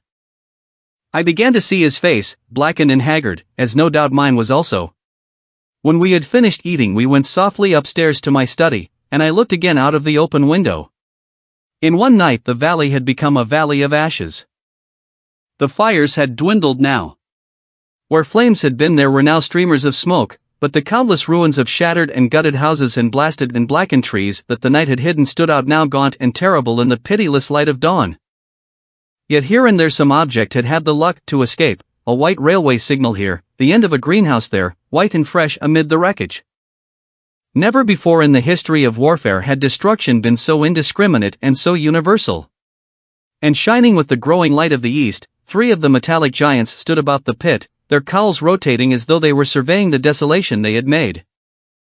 It seemed to me that the pit had been enlarged, and ever and again puffs of vivid green vapor streamed up and out of it towards the brightening dawn, streamed up, whirled, broke, and vanished. Beyond were the pillars of fire about Chobham. They became pillars of bloodshot smoke at the first touch of day. 12. What I saw of the destruction of Weybridge and Shepperton. As the dawn grew brighter we withdrew from the window from which we had watched the Martians, and went very quietly downstairs. The artilleryman agreed with me that the house was no place to stay in. He proposed, he said, to make his way Londonward, and thence rejoin his battery, number 12, of the Horse Artillery. My plan was to return at once to Leatherhead, and so greatly had the strength of the Martians impressed me that I had determined to take my wife to Newhaven, and go with her out of the country forthwith. For I already perceived clearly that the country about London must inevitably be the scene of a disastrous struggle before such creatures as these could be destroyed. Between us and Leatherhead, however, lay the 3rd cylinder, with its guarding giants. Had I been alone, I think I should have taken my chance and struck across country. But the artilleryman dissuaded me. It's no kindness to the right sort of wife, he said, to make her a widow, and in the end I agreed to go with him, under cover of the woods, northward as far as Street Cobham before I parted with him. Thence I would make a big detour by Epsom to reach Leatherhead. I should have started at once, but my companion had been in active service and he knew better than that. He made me ransack the house for a flask, which he filled with whiskey, and we lined every available pocket with packets of biscuits and slices of meat. Then we crept out of the house, and ran as quickly as we could down the ill-made road by which I had come overnight. The houses seemed deserted. In the road lay a group of 3 charred bodies close together, struck dead by the heat ray, and here and there were things that people had dropped, a clock, a slipper, a silver spoon, and the like poor valuables. At the corner turning up towards the post office a little cart, filled with boxes and furniture, and horseless, heeled over on a broken wheel. A cash box had been hastily smashed open and thrown under the debris. Except the lodge at the orphanage, which was still on fire, none of the houses had suffered very greatly here. The heat ray had shaved the chimney tops and passed. Yet, save ourselves, there did not seem to be a living soul on Maybury Hill. The majority of the inhabitants had escaped, I suppose, by way of the old Woking road, the road I had taken when I drove to Leatherhead, or they had hidden. We went down the lane, by the body of the man in black, sodden now from the overnight hail, and broke into the woods at the foot of the hill. We pushed through these towards the railway without meeting a soul. The woods across the line were but the scarred and blackened ruins of woods. For the most part the trees had fallen, but a certain proportion still stood, dismal grey stems, with dark brown foliage instead of green. On our side the fire had done no more than scorch the nearer trees, it had failed to secure its footing. In one place the woodman had been at work on Saturday, trees, felled and freshly trimmed, lay in a clearing, with heaps of sawdust by the sawing machine and its engine. Hard by was a temporary hut, deserted. There was not a breath of wind this morning, and everything was strangely still. Even the birds were hushed, and as we hurried along I and the artilleryman talked in whispers and looked now and again over our shoulders. Once or twice we stopped to listen.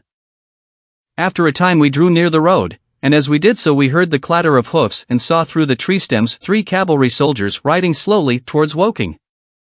We hailed them, and they halted while we hurried towards them. It was a lieutenant and a couple of privates of the 8th Hussars, with a stand like a theodolite, which the artilleryman told me was a heliograph. "You are the first men I've seen coming this way this morning," said the lieutenant. "What's brewing?" His voice and face were eager. The men behind him stared curiously. The artilleryman jumped down the bank into the road and saluted. Gun destroyed last night, sir. Have been hiding. Trying to rejoin battery, sir. You'll come in sight of the Martians, I expect, about half a mile along this road. What the dickens are they like? Asked the lieutenant. Giants in armor, sir. 100 feet high. 3 legs and a body like aluminium, with a mighty great head in a hood, sir. Get out, said the lieutenant. What confounded nonsense! You'll see, sir. They carry a kind of box, sir, that shoots fire and strikes you dead. What do you mean, a gun? No, sir, and the artilleryman began a vivid account of the heat ray. Halfway through, the lieutenant interrupted him and looked up at me. I was still standing on the bank by the side of the road.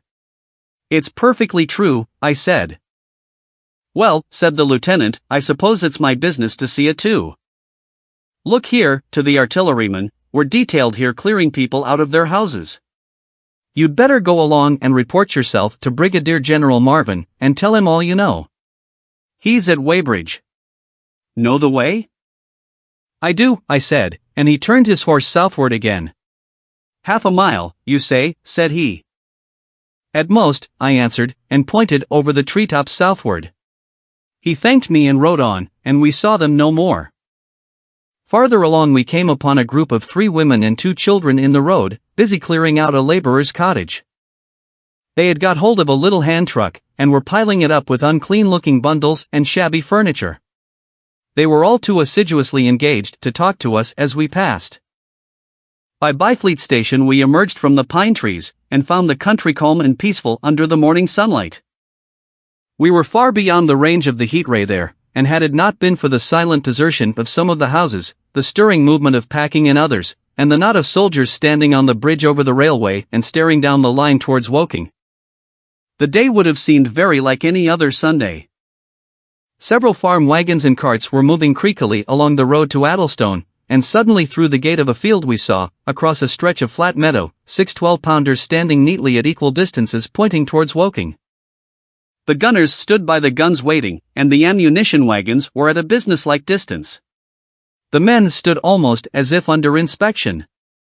That's good, said I, they will get one fair shot, at any rate. The artilleryman hesitated at the gate. I shall go on, he said. Farther on towards Weybridge, just over the bridge, there were a number of men in white fatigue jackets throwing up a long rampart, and more guns behind. It's bows and arrows against the lightning, anyhow, said the artilleryman. They haven't seen that fire beam yet. The officers who were not actively engaged stood and stared over the treetops southwestward, and the men digging would stop every now and again to stare in the same direction. Byfleet was in a tumult, people packing, and a score of hussars, some of them dismounted, some on horseback, were hunting them about. 3 or 4 black government wagons, with crosses in white circles, and an old omnibus, among other vehicles, were being loaded in the village street. There were scores of people, most of them sufficiently sabbatical to have assumed their best clothes. The soldiers were having the greatest difficulty in making them realize the gravity of their position. We saw one shriveled old fellow with a huge box and a score or more of flower pots containing orchids, angrily expostulating with the corporal who would leave them behind.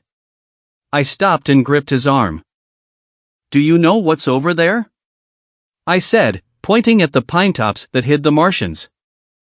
Eh, said he, turning. I was explainin' these is valuable. Death! I shouted. Death is coming!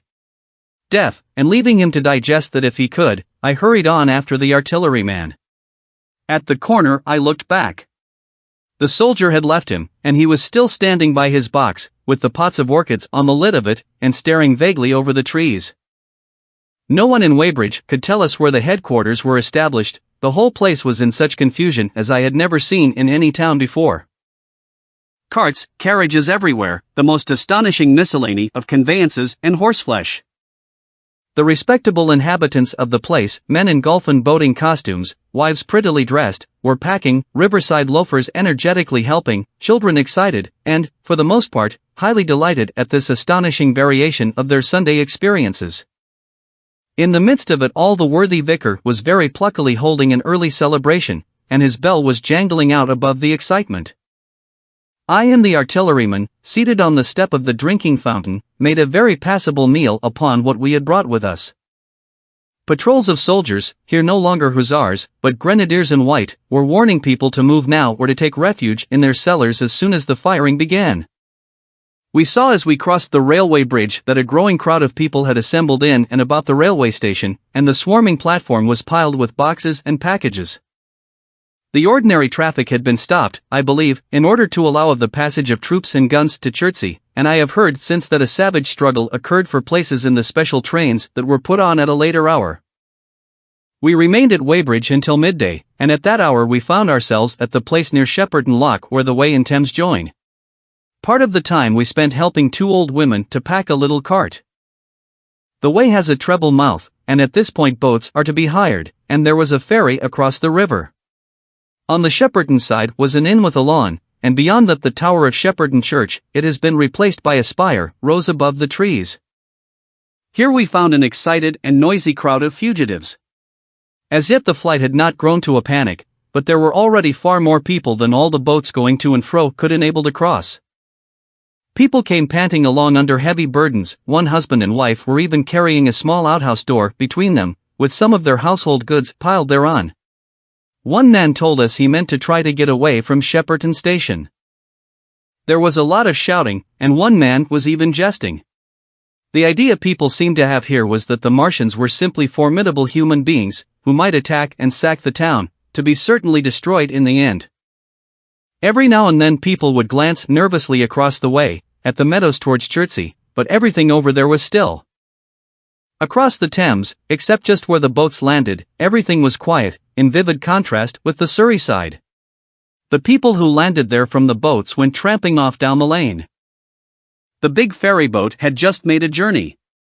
3 or 4 soldiers stood on the lawn of the inn, staring and jesting at the fugitives, without offering to help. The inn was closed, as it was now within prohibited hours. "What's that?" cried a boatman, and "Shut up, you fool," said a man near me to a yelping dog. Then the sound came again, this time from the direction of Chertsey, a muffled thud, the sound of a gun. The fighting was beginning. Almost immediately unseen batteries across the river to our right, unseen because of the trees, took up the chorus, firing heavily one after the other. A woman screamed. Everyone stood arrested by the sudden stir of battle, near us and yet invisible to us. Nothing was to be seen save flat meadows, cows feeding unconcernedly for the most part, and silvery pollard willows motionless in the warm sunlight. "The soldiers'll stop 'em," said a woman beside me, doubtfully. A haziness rose over the treetops. Then suddenly we saw a rush of smoke far away up the river, a puff of smoke that jerked up into the air and hung, and forthwith the ground heaved underfoot and a heavy explosion shook the air, smashing 2 or 3 windows in the houses near, and leaving us astonished. "Here they are," shouted a man in a blue jersey. "Yonder." "D'yer see them?" "Yonder." Quickly, one after the other, 1, 2, 3, 4 of the armored Martians appeared, far away over the little trees, across the flat meadows that stretched towards Chertsey, and striding hurriedly towards the river. Little cowled figures they seemed at first, going with a rolling motion and as fast as flying birds. Then, advancing obliquely towards us, came a fifth. Their armored bodies glittered in the sun as they swept swiftly forward upon the guns, growing rapidly larger as they drew nearer. One on the extreme left, the remotest that is, flourished a huge case high in the air, and the ghostly, terrible heat ray I had already seen on Friday night smote towards Chertsey, and struck the town. At sight of these strange, swift, and terrible creatures the crowd near the water's edge seemed to me to be for a moment horror-struck. There was no screaming or shouting, but a silence. Then a hoarse murmur and a movement of feet, a splashing from the water. A man, too frightened to drop the portmanteau he carried on his shoulder, swung round and sent me staggering with a blow from the corner of his burden. A woman thrust at me with her hand and rushed past me. I turned with the rush of the people, but I was not too terrified for thought. The terrible heat ray was in my mind. To get under water. That was it. Get under water. I shouted, unheeded. I faced about again, and rushed towards the approaching Martian, rushed right down the gravelly beach and headlong into the water. Others did the same. A boatload of people putting back came leaping out as I rushed past. The stones under my feet were muddy and slippery, and the river was so low that I ran perhaps 20 feet scarcely waist deep. Then, as the Martian towered overhead scarcely a couple of 100 yards away, I flung myself forward under the surface. The splashes of the people in the boats leaping into the river sounded like thunderclaps in my ears. People were landing hastily on both sides of the river. But the Martian machine took no more notice for the moment of the people running this way and that than a man would of the confusion of ants in a nest against which his foot is kicked. When, half suffocated, I raised my head above water, the Martians had pointed at the batteries that were still firing across the river, and as it advanced it swung loose what must have been the generator of the heat ray. In another moment it was on the bank, and in a stride wading halfway across. The knees of its foremost legs bent at the farther bank, and in another moment it had raised itself to its full height again, close to the village of Shepperton. Forthwith the 6 guns which, unknown to anyone on the right bank, had been hidden behind the outskirts of that village, fired simultaneously. The sudden near concussion, the last close upon the first, made my heart jump. The monster was already raising the case generating the heat ray as the first shell burst 6 yards above the hood. I gave a cry of astonishment. I saw and thought nothing of the other 4 Martian monsters, my attention was riveted upon the nearer incident. Simultaneously 2 other shells burst in the air near the body as the hood twisted round in time to receive, but not in time to dodge, the 4th shell. The shell burst clean in the face of the thing. The hood bulged, flashed, was whirled off in a dozen tattered fragments of red flesh and glittering metal. "Hit," shouted I, with something between a scream and a cheer. I heard answering shouts from the people in the water about me. I could have leaped out of the water with that momentary exultation. The decapitated colossus reeled like a drunken giant, but it did not fall over. It recovered its balance by a miracle, and, no longer heeding its steps and with the camera that fired the heat ray now rigidly upheld, it reeled swiftly upon Shepperton. The living intelligence, the Martian within the hood, was slain and splashed to the 4 winds of heaven, and the thing was now but a mere intricate device of metal whirling to destruction. It drove along in a straight line, incapable of guidance. It struck the tower of Shepperton Church, smashing it down as the impact of a battering ram might have done, swerved aside, blundered on and collapsed with tremendous force into the river out of my sight. A violent explosion shook the air, and a spout of water, steam, mud, and shattered metal shot far up into the sky. As the camera of the heat ray hit the water, the latter had immediately flashed into steam. In another moment a huge wave, like a muddy tidal bore but almost scaldingly hot, came sweeping round the bend upstream. I saw people struggling shorewards, and heard their screaming and shouting faintly above the seething and roar of the Martian's collapse. For a moment I heeded nothing of the heat, forgot the patent need of self-preservation. I splashed through the tumultuous water, pushing aside a man in black to do so, until I could see round the bend. Half a dozen deserted boats pitched aimlessly upon the confusion of the waves. The fallen Martian came into sight downstream, lying across the river, and for the most part submerged. Thick clouds of steam were pouring off the wreckage, and through the tumultuously whirling wisps I could see, intermittently and vaguely, the gigantic limbs churning the water and flinging a splash and spray of mud and froth into the air. The tentacles swayed and struck like living arms, and, save for the helpless purposelessness of these movements, it was as if some wounded thing were struggling for its life amid the waves. Enormous quantities of a ruddy brown fluid were spurting up in noisy jets out of the machine. My attention was diverted from this death flurry by a furious yelling, like that of the thing called a siren in our manufacturing towns. A man, knee-deep near the towing path, shouted inaudibly to me and pointed. Looking back, I saw the other Martians advancing with gigantic strides down the riverbank from the direction of Chertsey. The Shepperton guns spoke this time unavailingly. At that I ducked at once under water, and, holding my breath until movement was an agony, blundered painfully ahead under the surface as long as I could. The water was in a tumult about me, and rapidly growing hotter.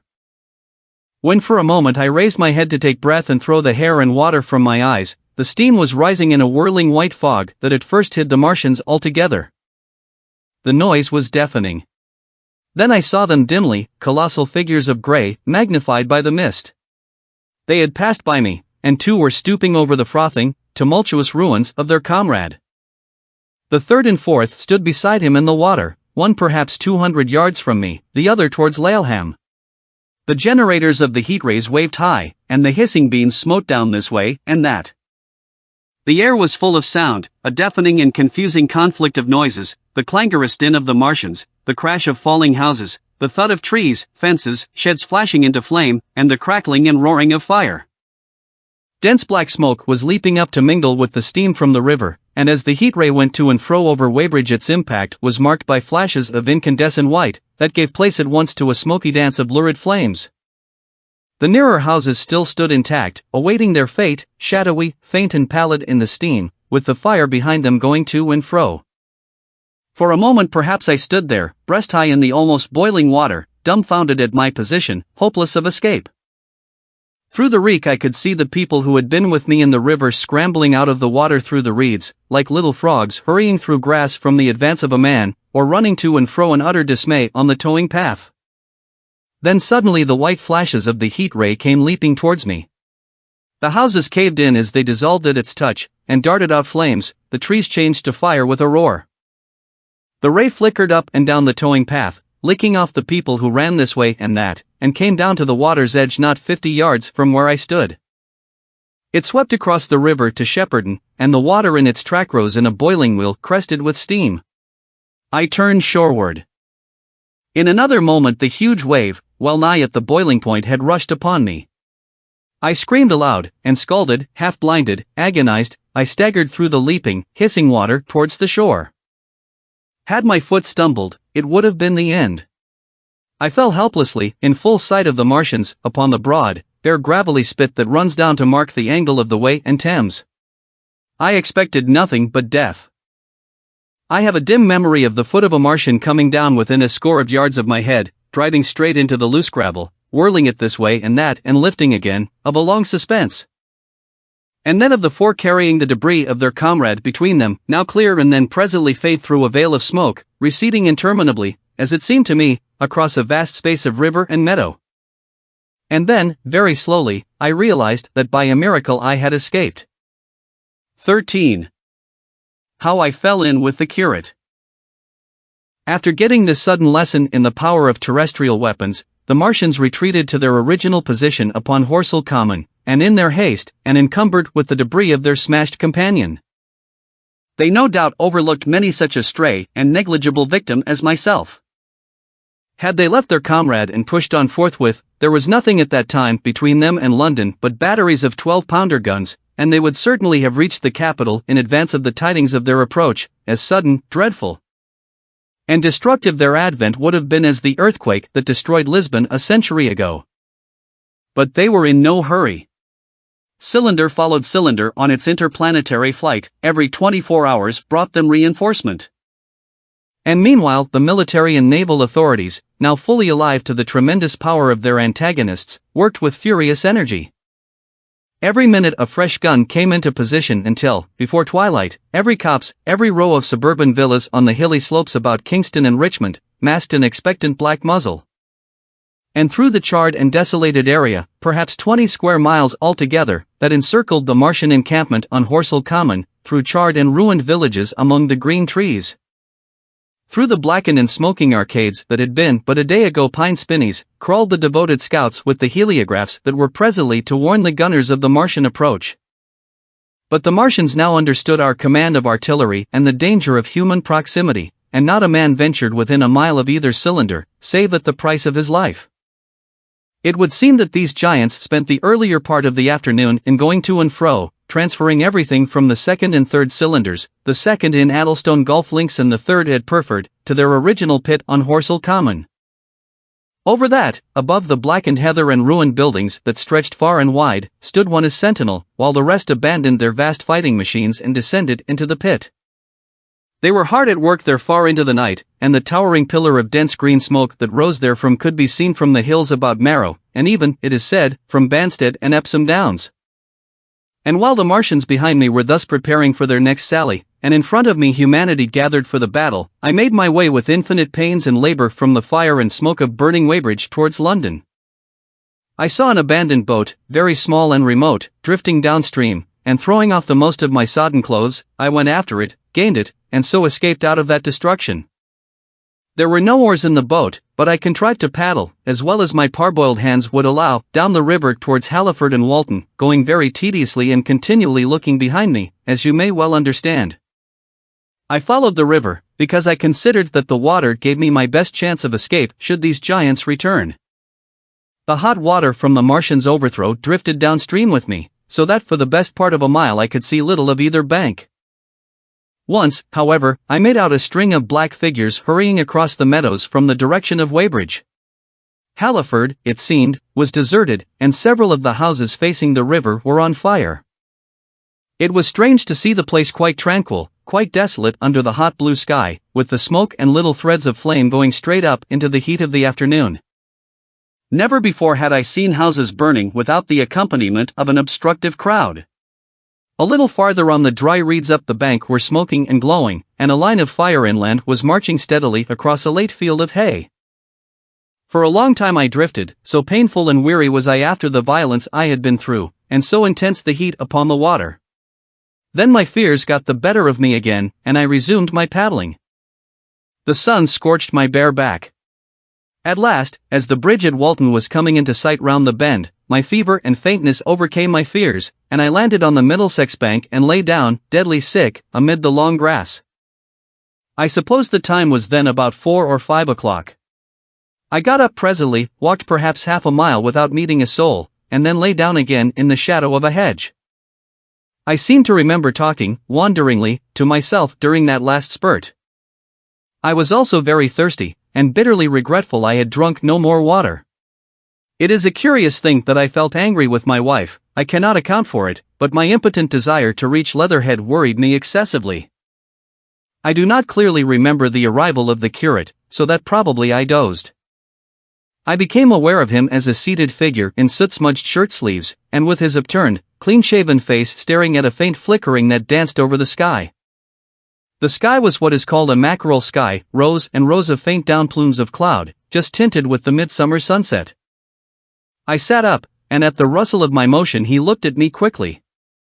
"Have you any water?" I asked abruptly. He shook his head.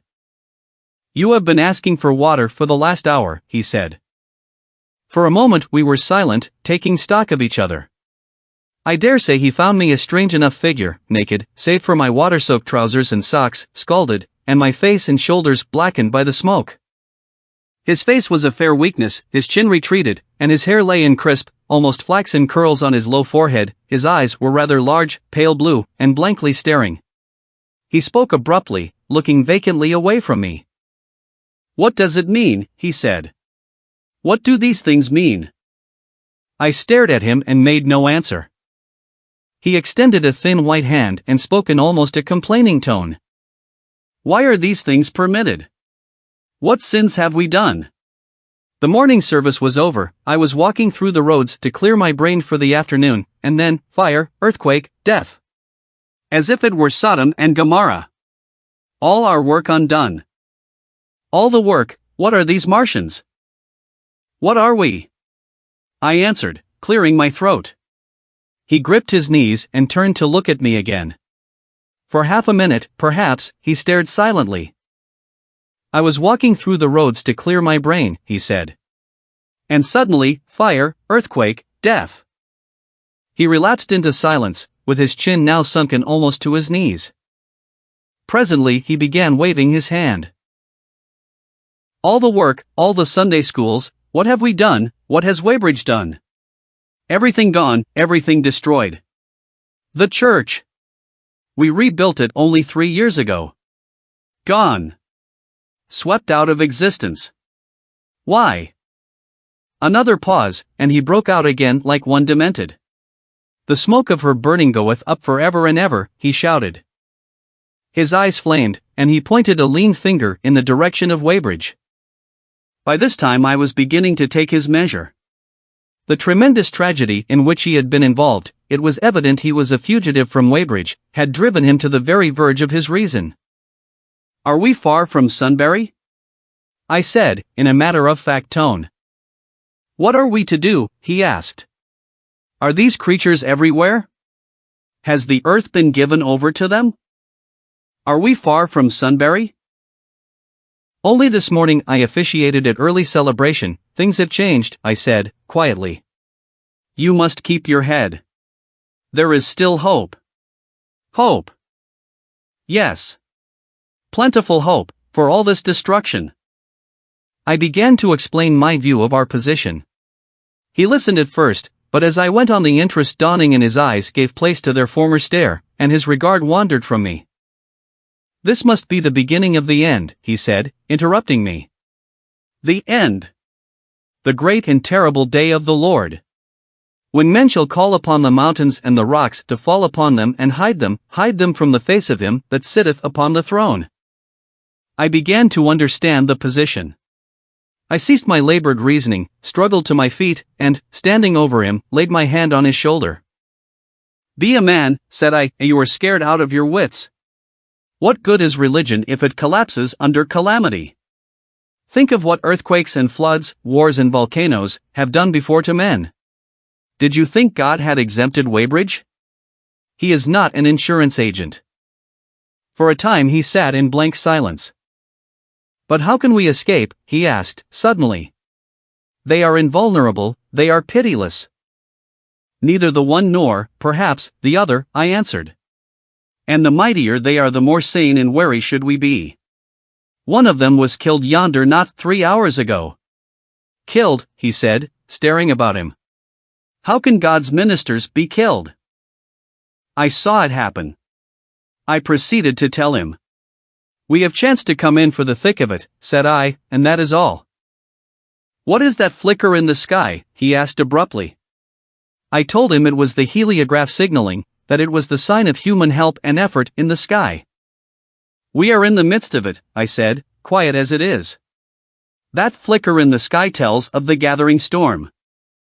Yonder, I take it, are the Martians, and Londonward, where those hills rise about Richmond and Kingston and the trees give cover, earthworks are being thrown up and guns are being placed.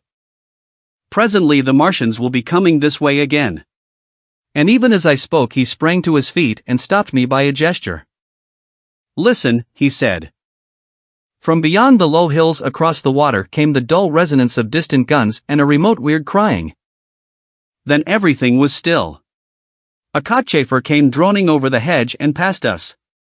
High in the west the crescent moon hung faint and pale above the smoke of Weybridge and Shepperton and the hot, still splendor of the sunset. We had better follow this path, I said, northward. 14. In London.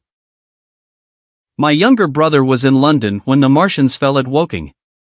He was a medical student working for an imminent examination, and he heard nothing of the arrival until Saturday morning. The morning papers on Saturday contained, in addition to lengthy special articles on the planet Mars, on life in the planets, and so forth, a brief and vaguely worded telegram, all the more striking for its brevity. The Martians, alarmed by the approach of a crowd, had killed a number of people with a quick-firing gun, so the story ran. The telegram concluded with the words, formidable as they seem to be, the Martians have not moved from the pit into which they have fallen, and, indeed, seem incapable of doing so. Probably this is due to the relative strength of the Earth's gravitational energy. On that last text their leader writer expanded very comfortingly. Of course all the students in the crammer's biology class, to which my brother went that day, were intensely interested, but there were no signs of any unusual excitement in the streets. The afternoon papers puffed scraps of news under big headlines. They had nothing to tell beyond the movements of troops about the Common, and the burning of the pine woods between Woking and Weybridge, until 8. Then the St. James's Gazette, in an extra special edition, announced the bare fact of the interruption of telegraphic communication. This was thought to be due to the falling of burning pine trees across the line. Nothing more of the fighting was known that night, the night of my drive to Leatherhead and back. My brother felt no anxiety about us, as he knew from the description in the papers that the cylinder was a good 2 miles from my house. He made up his mind to run down that night to me, in order, as he says, to see the things before they were killed. He dispatched a telegram, which never reached me, about 4 o'clock, and spent the evening at a music hall. In London, also, on Saturday night there was a thunderstorm, and my brother reached Waterloo in a cab. On the platform from which the midnight train usually starts, he learned, after some waiting, that an accident prevented trains from reaching Woking that night. The nature of the accident he could not ascertain. Indeed, the railway authorities did not clearly know at that time. There was very little excitement in the station, as the officials, failing to realize that anything further than a breakdown between Byfleet and Woking Junction had occurred, were running the theatre trains which usually pass through Woking round by Virginia Water or Guildford. They were busy making the necessary arrangements to alter the route of the Southampton and Portsmouth Sunday League excursions. A nocturnal newspaper reporter, mistaking my brother for the traffic manager, to whom he bears a slight resemblance, waylaid and tried to interview him. Few people, excepting the railway officials, connected the breakdown with the Martians. I have read, in another account of these events, that on Sunday morning all London was electrified by the news from Woking. As a matter of fact, there was nothing to justify that very extravagant phrase. Plenty of Londoners did not hear of the Martians until the panic of Monday morning. Those who did took some time to realize all that the hastily worded telegrams in the Sunday papers conveyed. The majority of people in London do not read Sunday papers. The habit of personal security, moreover, is so deeply fixed in the Londoner's mind, and startling intelligence so much a matter of course in the papers, that they could read without any personal tremors. About 7 o'clock last night the Martians came out of the cylinder, and, moving about under an armor of metallic shields, have completely wrecked Woking Station with the adjacent houses, and massacred an entire battalion of the Cardigan Regiment. No details are known. Maxims have been absolutely useless against their armor, the field guns have been disabled by them. Flying hussars have been galloping into Chertsey. The Martians appear to be moving slowly towards Chertsey or Windsor. Great anxiety prevails in West Surrey, and earthworks are being thrown up to check the advance London-ward. That was how the Sunday Sun put it, and a clever and remarkably prompt handbook article in the Referee compared the affair to a menagerie suddenly let loose in a village. No one in London knew positively of the nature of the armoured Martians, and there was still a fixed idea that these monsters must be sluggish, crawling, creeping painfully. Such expressions occurred in almost all the earlier reports. None of the telegrams could have been written by an eyewitness of their advance. The Sunday papers printed separate editions as further news came to hand, some even in default of it. But there was practically nothing more to tell people until late in the afternoon, when the authorities gave the press agencies the news in their possession. It was stated that the people of Walton and Weybridge, and all the district were pouring along the roads London-ward, and that was all. My brother went to church at the Foundling Hospital in the morning, still in ignorance of what had happened on the previous night. There he heard allusions made to the invasion, and a special prayer for peace. Coming out, he bought a Referee. He became alarmed at the news in this, and went again to Waterloo Station to find out if communication were restored. The omnibuses, carriages, cyclists, and innumerable people walking in their best clothes seemed scarcely affected by the strange intelligence that the news vendors were disseminating. People were interested, or, if alarmed, alarmed only on account of the local residents. At the station he heard for the first time that the Windsor and Chertsey lines were now interrupted. The porters told him that several remarkable telegrams had been received in the morning from Byfleet and Chertsey stations, but that these had abruptly ceased. My brother could get very little precise detail out of them. "There's fighting going on about Weybridge" was the extent of their information. The train service was now very much disorganized. Quite a number of people who had been expecting friends from places on the southwestern network were standing about the station. One grey-headed old gentleman came and abused the Southwestern Company bitterly to my brother. "It wants showing up," he said. 1 or 2 trains came in from Richmond, Putney, and Kingston, containing people who had gone out for a day's boating and found the locks closed and a feeling of panic in the air. A man in a blue and white blazer addressed my brother, full of strange tidings. "There's hosts of people driving into Kingston in traps and carts and things, with boxes of valuables and all that," he said. "They come from Molesey and Weybridge and Walton, and they say there's been guns heard at Chertsey, heavy firing, and that mounted soldiers have told them to get off at once because the Martians are coming. We heard guns firing at Hampton Court Station, but we thought it was thunder. What the dickens does it all mean? The Martians can't get out of their pit, can they?" my brother could not tell him. Afterwards he found that the vague feeling of alarm had spread to the clients of the Underground Railway, and that the Sunday excursionists began to return from all over the southwestern London, Barnes, Wimbledon, Richmond Park, Kew, and so forth, at unnaturally early hours. But not a soul had anything more than vague hearsay to tell of. Everyone connected with the terminus seemed ill-tempered. About 5 o'clock the gathering crowd in the station was immensely excited by the opening of the line of communication, which is almost invariably closed, between the southeastern and the southwestern stations, and the passage of carriage trucks bearing huge guns and carriages crammed with soldiers. These were the guns that were brought up from Woolwich and Chatham to cover Kingston. There was an exchange of pleasantries, "You'll get eaten," "We're the beast tamers," and so forth. A little while after that a squad of police came into the station and began to clear the public off the platforms, and my brother went out into the street again. The church bells were ringing for evensong, and a squad of Salvation Army lassies came singing down Waterloo Road. On the bridge a number of loafers were watching a curious brown scum that came drifting down the stream in patches. The sun was just setting, and the clock tower and the Houses of Parliament rose against one of the most peaceful skies it is possible to imagine, a sky of gold, barred with long transverse stripes of reddish-purple cloud. There was talk of a floating body. One of the men there, a reservist he said he was, told my brother he had seen the heliograph flickering in the west.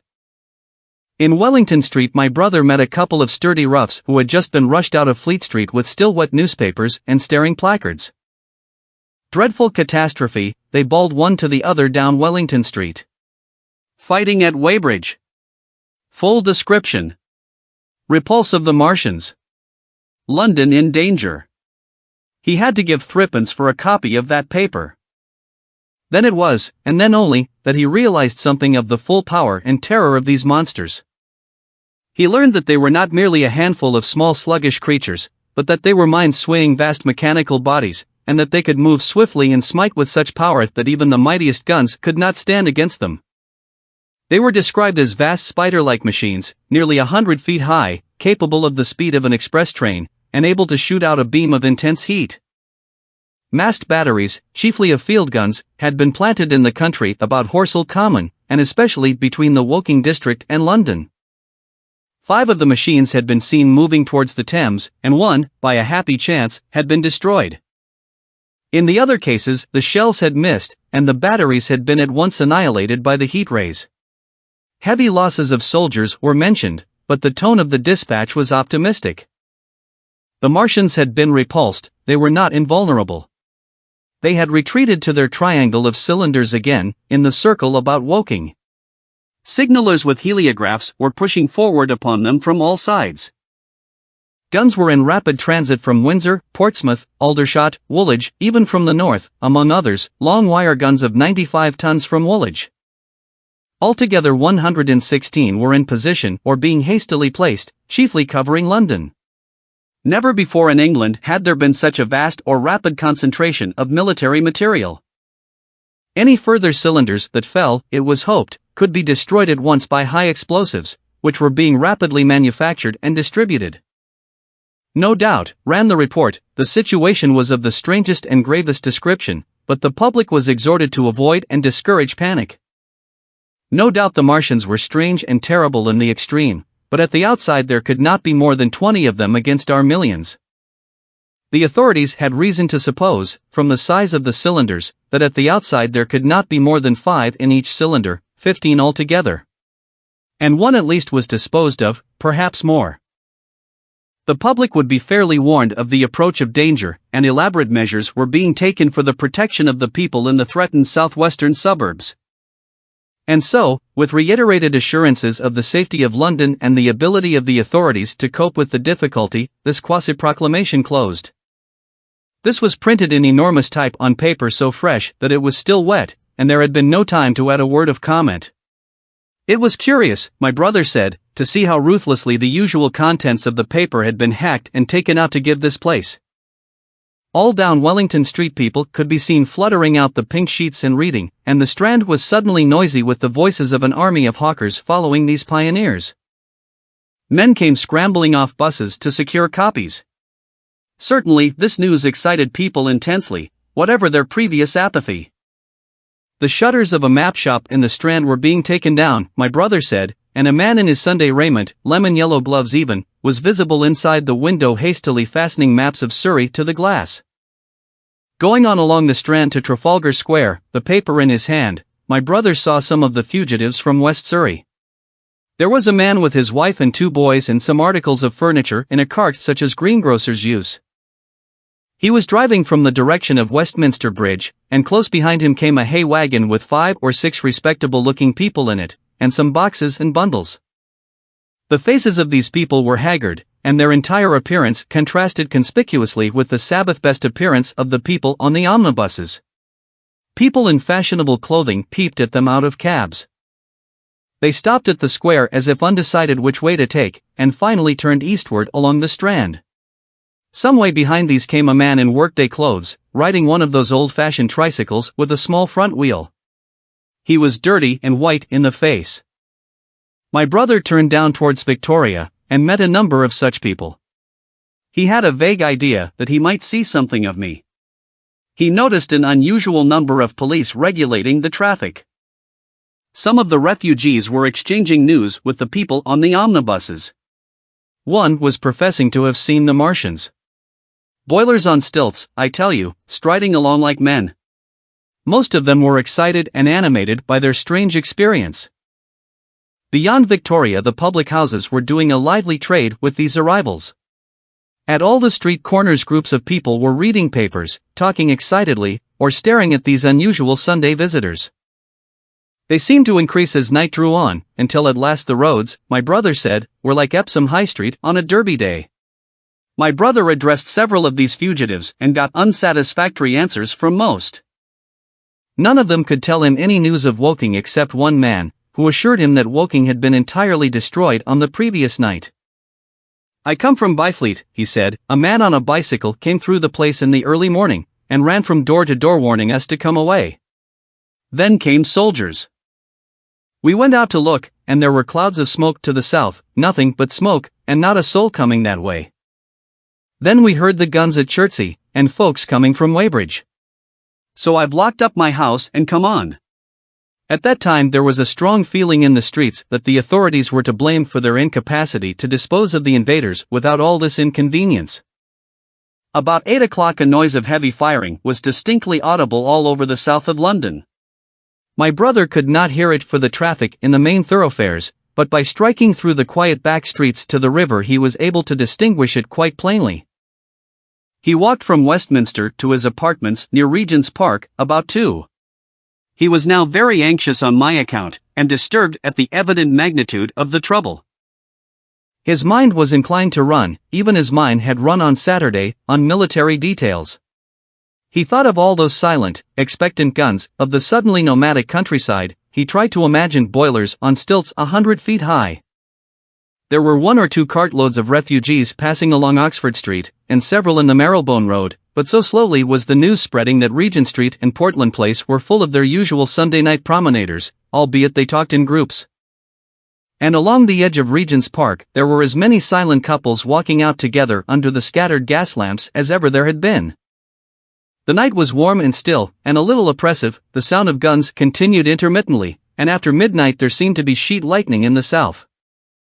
He read and reread the paper, fearing the worst had happened to me. He was restless, and after supper prowled out again aimlessly.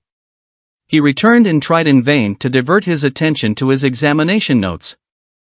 He went to bed a little after midnight, and was awakened from lurid dreams in the small hours of Monday by the sound of door knockers, feet running in the street, distant drumming, and a clamor of bells. Red reflections danced on the ceiling. For a moment he lay astonished, wondering whether day had come or the world gone mad. Then he jumped out of bed and ran to the window. His room was an attic, and as he thrust his head out, up and down the street there were a dozen echoes to the noise of his window sash, and heads in every kind of night disarray appeared. Inquiries were being shouted. "They are coming," bawled a policeman, hammering at the door. "The Martians are coming," and hurried to the next door.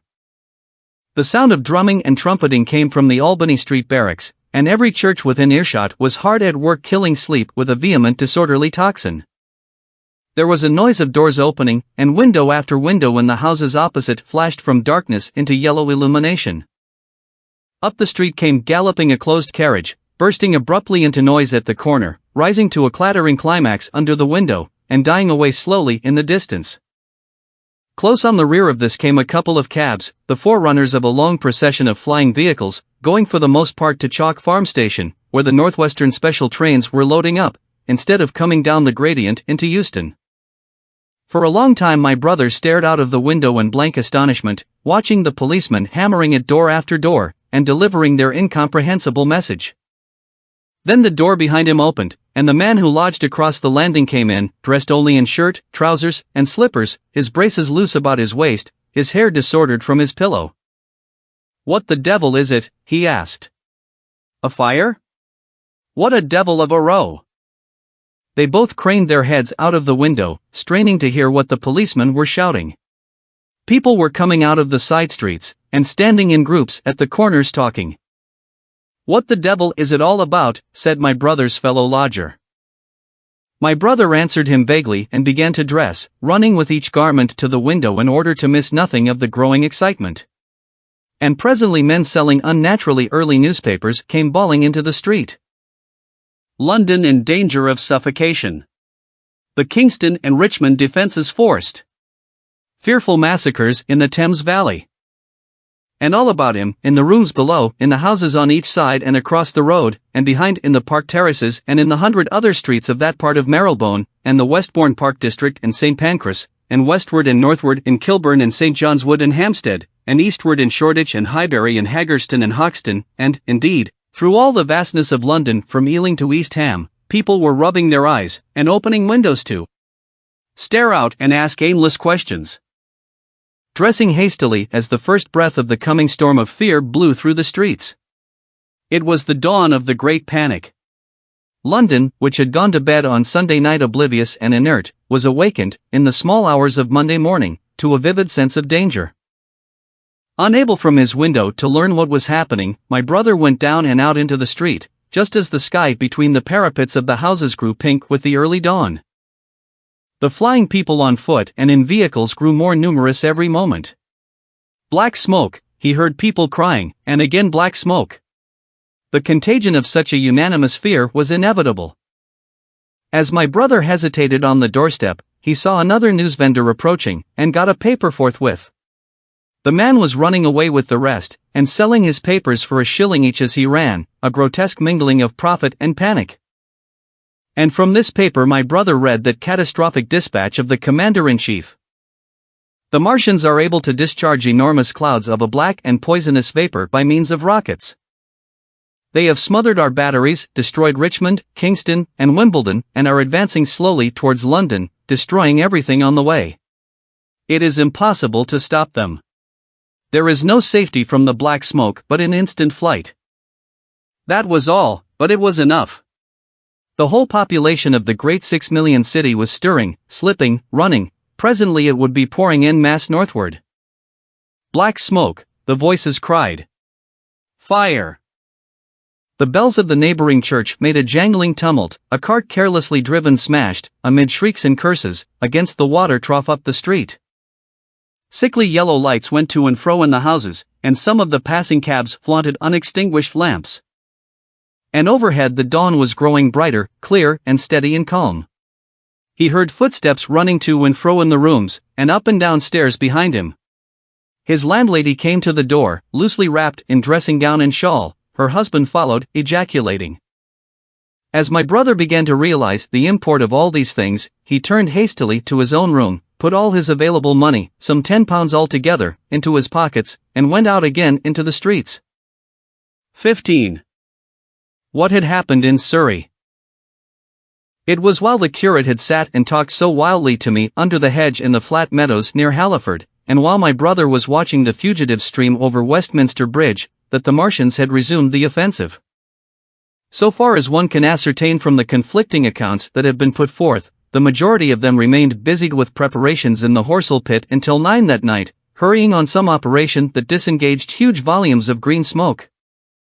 But 3 certainly came out about 8 o'clock and, advancing slowly and cautiously, made their way through Byfleet and Purford towards Ripley and Weybridge, and so came in sight of the expectant batteries against the setting sun. These Martians did not advance in a body, but in a line, each perhaps a mile and a half from his nearest fellow. They communicated with one another by means of siren-like howls, running up and down the scale from one note to another. It was this howling and firing of the guns at Ripley and St. George's Hill that we had heard at Upper Halliford. The Ripley gunners, unseasoned artillery volunteers who ought never to have been placed in such a position, fired one wild, premature, ineffectual volley, and bolted on horse and foot through the deserted village, while the Martian, without using his heat ray, walked serenely over their guns, stepped gingerly among them, passed in front of them, and so came unexpectedly upon the guns in Payne's Hill Park, which he destroyed. The St. George's Hill men, however, were better led or of a better mettle. Hidden by a pine wood as they were, they seem to have been quite unsuspected by the Martian nearest to them. They laid their guns as deliberately as if they had been on parade, and fired at about 1,000 yards range. The shells flashed all round him, and he was seen to advance a few paces, stagger, and go down. Everybody yelled together, and the guns were reloaded in frantic haste. The overthrown Martian set up a prolonged ululation, and immediately a second glittering giant, answering him, appeared over the trees to the south. It would seem that a leg of the tripod had been smashed by one of the shells. The whole of the second volley flew wide of the Martian on the ground, and, simultaneously, both his companions brought their heat rays to bear on the battery. The ammunition blew up, the pine trees all about the guns flashed into fire, and only 1 or 2 of the men who were already running over the crest of the hill escaped. After this it would seem that the 3 took counsel together and halted, and the scouts who were watching them report that they remained absolutely stationary for the next half hour. The Martian who had been overthrown crawled tediously out of his hood, a small brown figure, oddly suggestive from that distance of a speck of blight, and apparently engaged in the repair of his support. About 9 he had finished, for his cowl was then seen above the trees again. It was a few minutes past 9 that night when these 3 sentinels were joined by 4 other Martians, each carrying a thick black tube. A similar tube was handed to each of the 3, and the 7 proceeded to distribute themselves at equal distances along a curved line between St. George's Hill, Weybridge, and the village of Send, southwest of Ripley. A dozen rockets sprang out of the hills before them so soon as they began to move, and warned the waiting batteries about Ditton and Esher. At the same time 4 of their fighting machines, similarly armed with tubes, crossed the river, and 2 of them, black against the western sky, came into sight of myself and the curate as we hurried wearily and painfully along the road that runs northward out of Halliford. They moved, as it seemed to us, upon a cloud, for a milky mist covered the fields and rose to 1/3 of their height. At this sight the curate cried faintly in his throat, and began running, but I knew it was no good running from a Martian, and I turned aside and crawled through dewy nettles and brambles into the broad ditch by the side of the road. He looked back, saw what I was doing, and turned to join me. The 2 halted, the nearer to us standing and facing Sunbury, the remoter being a grey indistinctness towards the evening star, away towards Staines. The occasional howling of the Martians had ceased, they took up their positions in the huge crescent about their cylinders in absolute silence. It was a crescent with 12 miles between its horns. Never since the devising of gunpowder was the beginning of a battle so still. To us and to an observer about Ripley it would have had precisely the same effect. The Martians seemed in solitary possession of the darkling night, lit only as it was by the slender moon, the stars, the afterglow of the daylight, and the ruddy glare from St. George's Hill and the woods of Payne's Hill. But facing that crescent everywhere, at Staines, Hounslow, Ditton, Esher, Ockham, behind hills and woods south of the river, and across the flat grass meadows to the north of it, wherever a cluster of trees or village houses gave sufficient cover, the guns were waiting. The signal rockets burst and rained their sparks through the night and vanished, and the spirit of all those watching batteries rose to a tense expectation. The Martians had but to advance into the line of fire, and instantly those motionless black forms of men, those guns glittering so darkly in the early night, would explode into a thunderous fury of battle. No doubt the thought that was uppermost in 1,000 of those vigilant minds, even as it was uppermost in mine, was the riddle, how much they understood of us. Did they grasp that we in our millions were organized, disciplined, working together? Or did they interpret our spurts of fire, the sudden stinging of our shells, our steady investment of their encampment, as we should the furious unanimity of onslaught in a disturbed hive of bees? Did they dream they might exterminate us? 100 such questions struggled together in my mind as I watched that vast sentinel shape. And in the back of my mind was the sense of all the huge unknown and hidden forces Londonward. Had they prepared pitfalls? Were the powder mills at Hansel ready as a snare? Would the Londoners have the heart and courage to make a greater Moscow of their mighty province of houses? Then, after an interminable time, as it seemed to us, crouching and peering through the hedge, came a sound like the distant concussion of a gun. Another nearer, and then another. And then the Martian beside us raised his tube on high and discharged it, gunwise, with a heavy report that made the ground heave. The one towards Staines answered him. There was no flash, no smoke, simply that loaded detonation.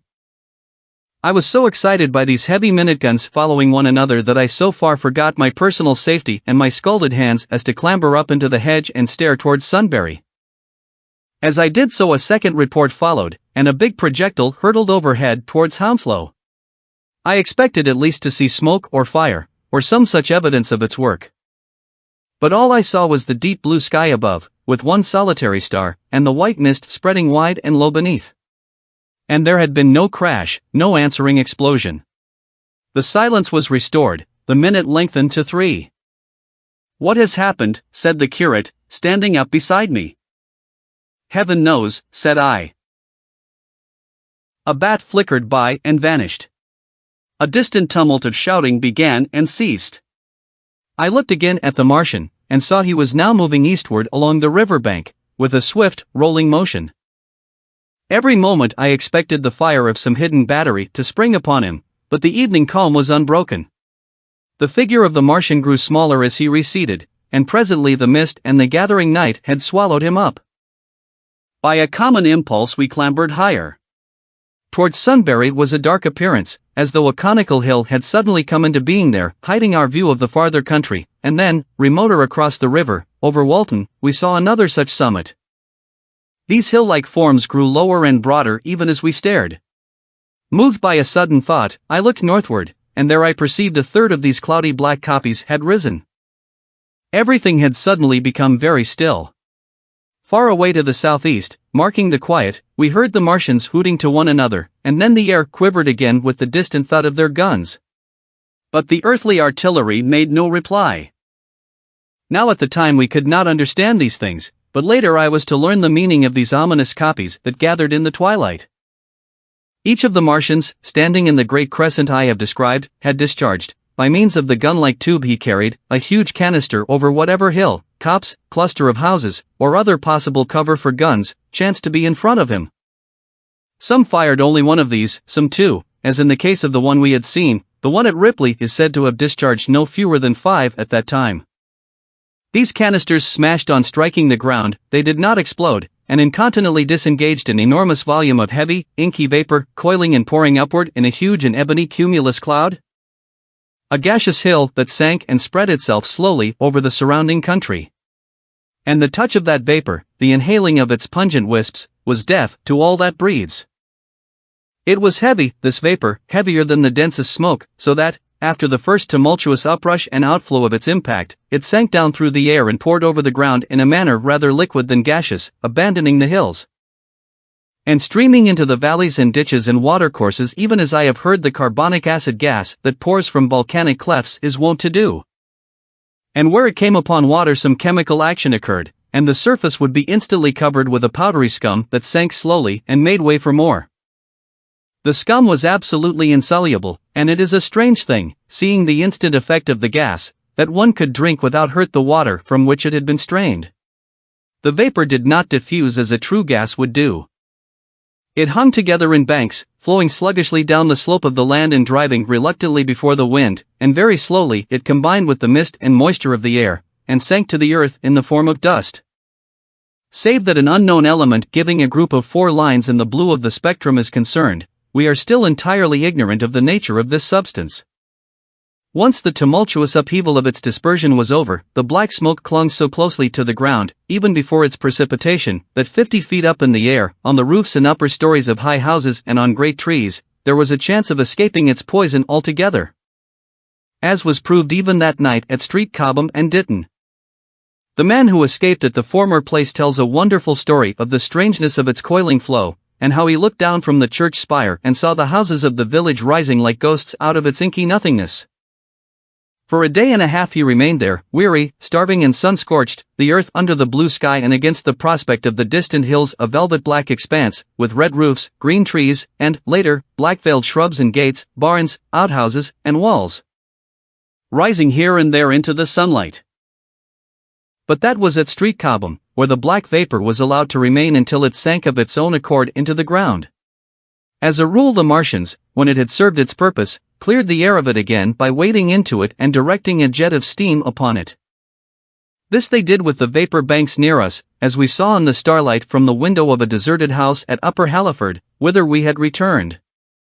From there we could see the searchlights on Richmond Hill and Kingston Hill going to and fro, and about 11 the windows rattled, and we heard the sound of the huge siege guns that had been put in position there. These continued intermittently for the space of a quarter of an hour, sending chance shots at the invisible Martians at Hampton and Ditton, and then the pale beams of the electric light vanished, and were replaced by a bright red glow. Then the fourth cylinder fell, a brilliant green meteor, as I learned afterwards, in Bushy Park. Before the guns on the Richmond and Kingston line of hills began, there was a fitful cannonade far away in the southwest, due, I believe, to guns being fired haphazard before the black vapor could overwhelm the gunners. So, setting about it as methodically as man might smoke out a wasp's nest, the Martians spread this strange stifling vapor over the London-ward country. The horns of the crescent slowly moved apart, until at last they formed a line from Hanwell to Coombe and Malden. All night through their destructive tubes advanced. Never once, after the Martian at St. George's Hill was brought down, did they give the artillery the ghost of a chance against them. Wherever there was a possibility of guns being laid for them unseen, a fresh canister of the black vapor was discharged, and where the guns were openly displayed the heat ray was brought to bear. By midnight the blazing trees along the slopes of Richmond Park and the glare of Kingston Hill threw their light upon a network of black smoke, blotting out the whole valley of the Thames and extending as far as the eye could reach. And through this two Martians slowly waded, and turned their hissing steam jets this way and that. They were sparing of the heat ray that night, either because they had but a limited supply of material for its production or because they did not wish to destroy the country but only to crush and overawe the opposition they had aroused. In the latter aim they certainly succeeded. Sunday night was the end of the organized opposition to their movements. After that no body of men would stand against them, so hopeless was the enterprise. Even the crews of the torpedo boats and destroyers that had brought their quickfirers up the Thames refused to stop, mutinied, and went down again. The only offensive operation men ventured upon after that night was the preparation of mines and pitfalls, and even in that their energies were frantic and spasmodic. One has to imagine, as well as one may, the fate of those batteries towards Esher, waiting so tensely in the twilight. Survivors there were none. One may picture the orderly expectation, the officers alert and watchful, the gunners ready, the ammunition piled to hand, the limber gunners with their horses and wagons, the groups of civilian spectators standing as near as they were permitted. The evening stillness, the ambulances and hospital tents with the burned and wounded from Weybridge, then the dull resonance of the shots the Martians fired, and the clumsy projectile whirling over the trees and houses and smashing amid the neighboring fields. One may picture, too, the sudden shifting of the attention, the swiftly spreading coils and bellyings of that blackness advancing headlong, towering heavenward, turning the twilight to a palpable darkness, a strange and horrible antagonist of vapor striding upon its victims. Men and horses near it seen dimly, running, shrieking, falling headlong, shouts of dismay, the guns suddenly abandoned, men choking and writhing on the ground, and the swift broadening out of the opaque cone of smoke.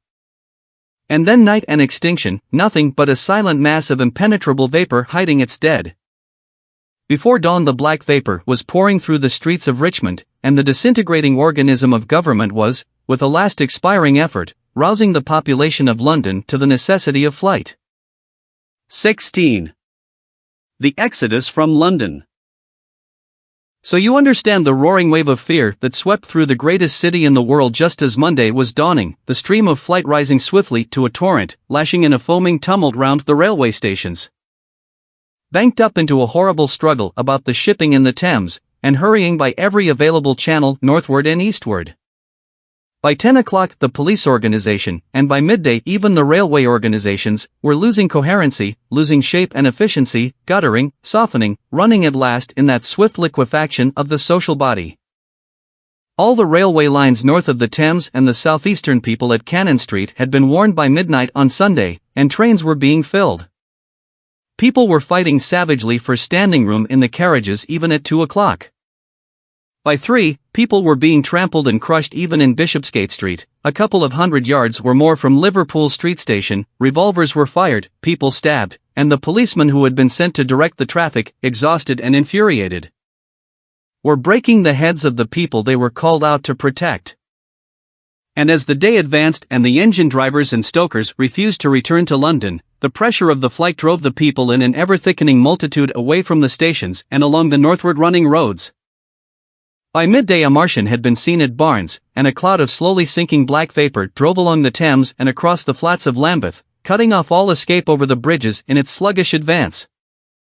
Another bank drove over Ealing, and surrounded a little island of survivors on Castle Hill, alive, but unable to escape. After a fruitless struggle to get aboard a northwestern train at Chalk Farm, the engines of the trains that had loaded in the goods yard there plowed through shrieking people. And a dozen stalwart men fought to keep the crowd from crushing the driver against his furnace. My brother emerged upon the Chalk Farm road, dodged across through a hurrying swarm of vehicles, and had the luck to be foremost in the sack of a cycle shop. The front tire of the machine he got was punctured in dragging it through the window, but he got up and off, notwithstanding, with no further injury than a cut wrist. The steep foot of Haverstock Hill was impassable owing to several overturned horses, and my brother struck into Belsize Road. So he got out of the fury of the panic, and, skirting the Edgware Road, reached Edgware about 7, fasting and wearied, but well ahead of the crowd. Along the road people were standing in the roadway, curious, wondering. He was passed by a number of cyclists, some horsemen, and 2 motor cars. A mile from Edgware the rim of the wheel broke, and the machine became unrideable. He left it by the roadside and trudged through the village. There were shops half opened in the main street of the place, and people crowded on the pavement and in the doorways and windows, staring astonished at this extraordinary procession of fugitives that was beginning. He succeeded in getting some food at an inn. For a time he remained in Edgware not knowing what next to do. The flying people increased in number. Many of them, like my brother, seemed inclined to loiter in the place. There was no fresh news of the invaders from Mars. At that time the road was crowded, but as yet far from congested. Most of the fugitives at that hour were mounted on cycles, but there were soon motor cars, hansom cabs, and carriages hurrying along, and the dust hung in heavy clouds along the road to St. Albans. It was perhaps a vague idea of making his way to Chelmsford, where some friends of his lived, that at last induced my brother to strike into a quiet lane running eastward. Presently he came upon a stile, and, crossing it, followed a footpath northeastward. He passed near several farmhouses and some little places whose names he did not learn. He saw few fugitives until, in a grass lane towards High Barnet, he happened upon 2 ladies who became his fellow travellers. He came upon them just in time to save them. He heard their screams, and, hurrying round the corner, saw a couple of men struggling to drag them out of the little pony chaise in which they had been driving, while a third with difficulty held the frightened pony's head. One of the ladies, a short woman dressed in white, was simply screaming, the other, a dark, slender figure, slashed at the man who gripped her arm with a whip she held in her disengaged hand. My brother immediately grasped the situation, shouted, and hurried towards the struggle. One of the men desisted and turned towards him, and my brother, realizing from his antagonist's face that a fight was unavoidable, and being an expert boxer, went into him forthwith and sent him down against the wheel of the chaise. It was no time for pugilistic chivalry, and my brother laid him quiet with a kick, and gripped the collar of the man who pulled at the slender lady's arm. He heard the clatter of hoofs, the whip stung across his face, a third antagonist struck him between the eyes, and the man he held wrenched himself free and made off down the lane in the direction from which he had come. Partly stunned, he found himself facing the man who had held the horse's head, and became aware of the chaise receding from him down the lane, swaying from side to side, and with the women in it looking back. The man before him, a burly rough, tried to close, and he stopped him with a blow in the face. Then, realizing that he was deserted, he dodged round and made off down the lane after the chaise, with the sturdy man close behind him, and the fugitive, who had turned now, following remotely. Suddenly he stumbled and fell, his immediate pursuer went headlong, and he rose to his feet to find himself with a couple of antagonists again. He would have had little chance against them had not the slender lady very pluckily pulled up and returned to his help. It seems she had had a revolver all this time, but it had been under the seat when she and her companion were attacked. She fired at 6 yards distance, narrowly missing my brother. The less courageous of the robbers made off, and his companion followed him, cursing his cowardice. They both stopped in sight down the lane, where the third man lay insensible. "Take this," said the slender lady, and she gave my brother her revolver. "Go back to the chaise," said my brother, wiping the blood from his split lip. She turned without a word, they were both panting, and they went back to where the lady in white struggled to hold back the frightened pony. The robbers had evidently had enough of it. When my brother looked again, they were retreating. "I'll sit here," said my brother, "if I may," and he got upon the empty front seat. The lady looked over her shoulder. "Give me the reins," she said, and laid the whip along the pony's side. In another moment a bend in the road hid the three men from my brother's eyes. So, quite unexpectedly, my brother found himself, panting, with a cut mouth, a bruised jaw, and blood-stained knuckles, driving along an unknown lane with these two women. He learned they were the wife and the younger sister of a surgeon living at Stanmore, who had come in the small hours from a dangerous case at Pinner, and heard at some railway station on his way of the Martian advance. He had hurried home, roused the women, their servant had left them 2 days before, packed some provisions, put his revolver under the seat, luckily for my brother, and told them to drive on to Edgware, with the idea of getting a train there. He stopped behind to tell the neighbors. He would overtake them, he said, at about 4:30 in the morning, and now it was nearly 9 and they had seen nothing of him. They could not stop in Edgware because of the growing traffic through the place, and so they had come into this side lane. That was the story they told my brother in fragments when presently they stopped again, nearer to New Barnet. He promised to stay with them, at least until they could determine what to do, or until the missing man arrived, and professed to be an expert shot with the revolver, a weapon strange to him, in order to give them confidence. They made a sort of encampment by the wayside, and the pony became happy in the hedge. He told them of his own escape out of London, and all that he knew of these Martians and their ways.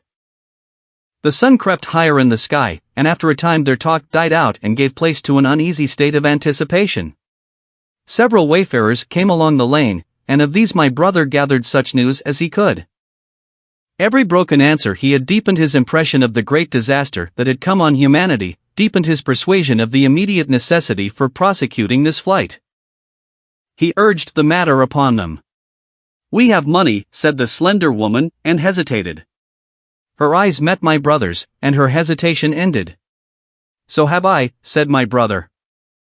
She explained that they had as much as £30 in gold, besides a £5 note, and suggested that with that they might get upon a train at St. Albans or New Barnet. My brother thought that was hopeless, seeing the fury of the Londoners to crowd upon the trains, and broached his own idea of striking across Essex towards Harwich and thence escaping from the country altogether. Mrs. Elphinstone, that was the name of the woman in white, would listen to no reasoning, and kept calling upon George, but her sister-in-law was astonishingly quiet and deliberate, and at last agreed to my brother's suggestion. So, designing to cross the Great North Road, they went on towards Barnet, my brother leading the pony to save it as much as possible. As the sun crept up the sky the day became excessively hot, and underfoot a thick, whitish sand grew burning and blinding, so that they travelled only very slowly. The hedges were grey with dust. And as they advanced towards Barnet a tumultuous murmuring grew stronger. They began to meet more people. For the most part these were staring before them, murmuring indistinct questions, jaded, haggard, unclean. One man in evening dress passed them on foot, his eyes on the ground. They heard his voice, and, looking back at him, saw one hand clutched in his hair and the other beating invisible things. His paroxysm of rage over, he went on his way without once looking back. As my brother's party went on towards the crossroads to the south of Barnet, they saw a woman approaching the road across some fields on their left, carrying a child and with 2 other children, and then passed a man in dirty black, with a thick stick in one hand and a small portmanteau in the other. Then round the corner of the lane, from between the villas that guarded it at its confluence with the high road, came a little cart drawn by a sweating black pony and driven by a sallow youth in a bowler hat, grey with dust. There were 3 girls, East End factory girls, and a couple of little children crowded in the cart. "This'll take us round Edgware?" asked the driver, wildeed, white-faced, and when my brother told him it would if he turned to the left, he whipped up at once without the formality of thanks. My brother noticed a pale grey smoke or haze rising among the houses in front of them, and veiling the white facade of a terrace beyond the road that appeared between the backs of the villas. Mrs. Elphinstone suddenly cried out at a number of tongues of smoky red flame leaping up above the houses in front of them against the hot, blue sky. The tumultuous noise resolved itself now into the disorderly mingling of many voices, the gride of many wheels, the creaking of wagons, and the staccato of hoofs. The lane came round sharply not 50 yards from the crossroads. "Good heavens," cried Mrs. Elphinstone. "What is this you are driving us into?" My brother stopped. For the main road was a boiling stream of people, a torrent of human beings rushing northward, one pressing on another. A great bank of dust, white and luminous in the blaze of the sun, made everything within 20 feet of the ground grey and indistinct, and was perpetually renewed by the hurrying feet of a dense crowd of horses and of men and women on foot, and by the wheels of vehicles of every description. "Way!" my brother heard voices crying. "Make way!" It was like riding into the smoke of a fire to approach the meeting point of the lane and road. The crowd roared like a fire, and the dust was hot and pungent. And, indeed, a little way up the road a villa was burning and sending rolling masses of black smoke across the road to add to the confusion. 2 men came past them. Then a dirty woman, carrying a heavy bundle and weeping. A lost retriever dog, with hanging tongue, circled dubiously round them, scared and wretched, and fled at my brother's threat. So much as they could see of the road Londonward between the houses to the right was a tumultuous stream of dirty, hurrying people, pent in between the villas on either side. The black heads, the crowded forms, grew into distinctness as they rushed towards the corner, hurried past, and merged their individuality again in a receding multitude that was swallowed up at last in a cloud of dust. "Go on! Go on!" cried the voices. "Way!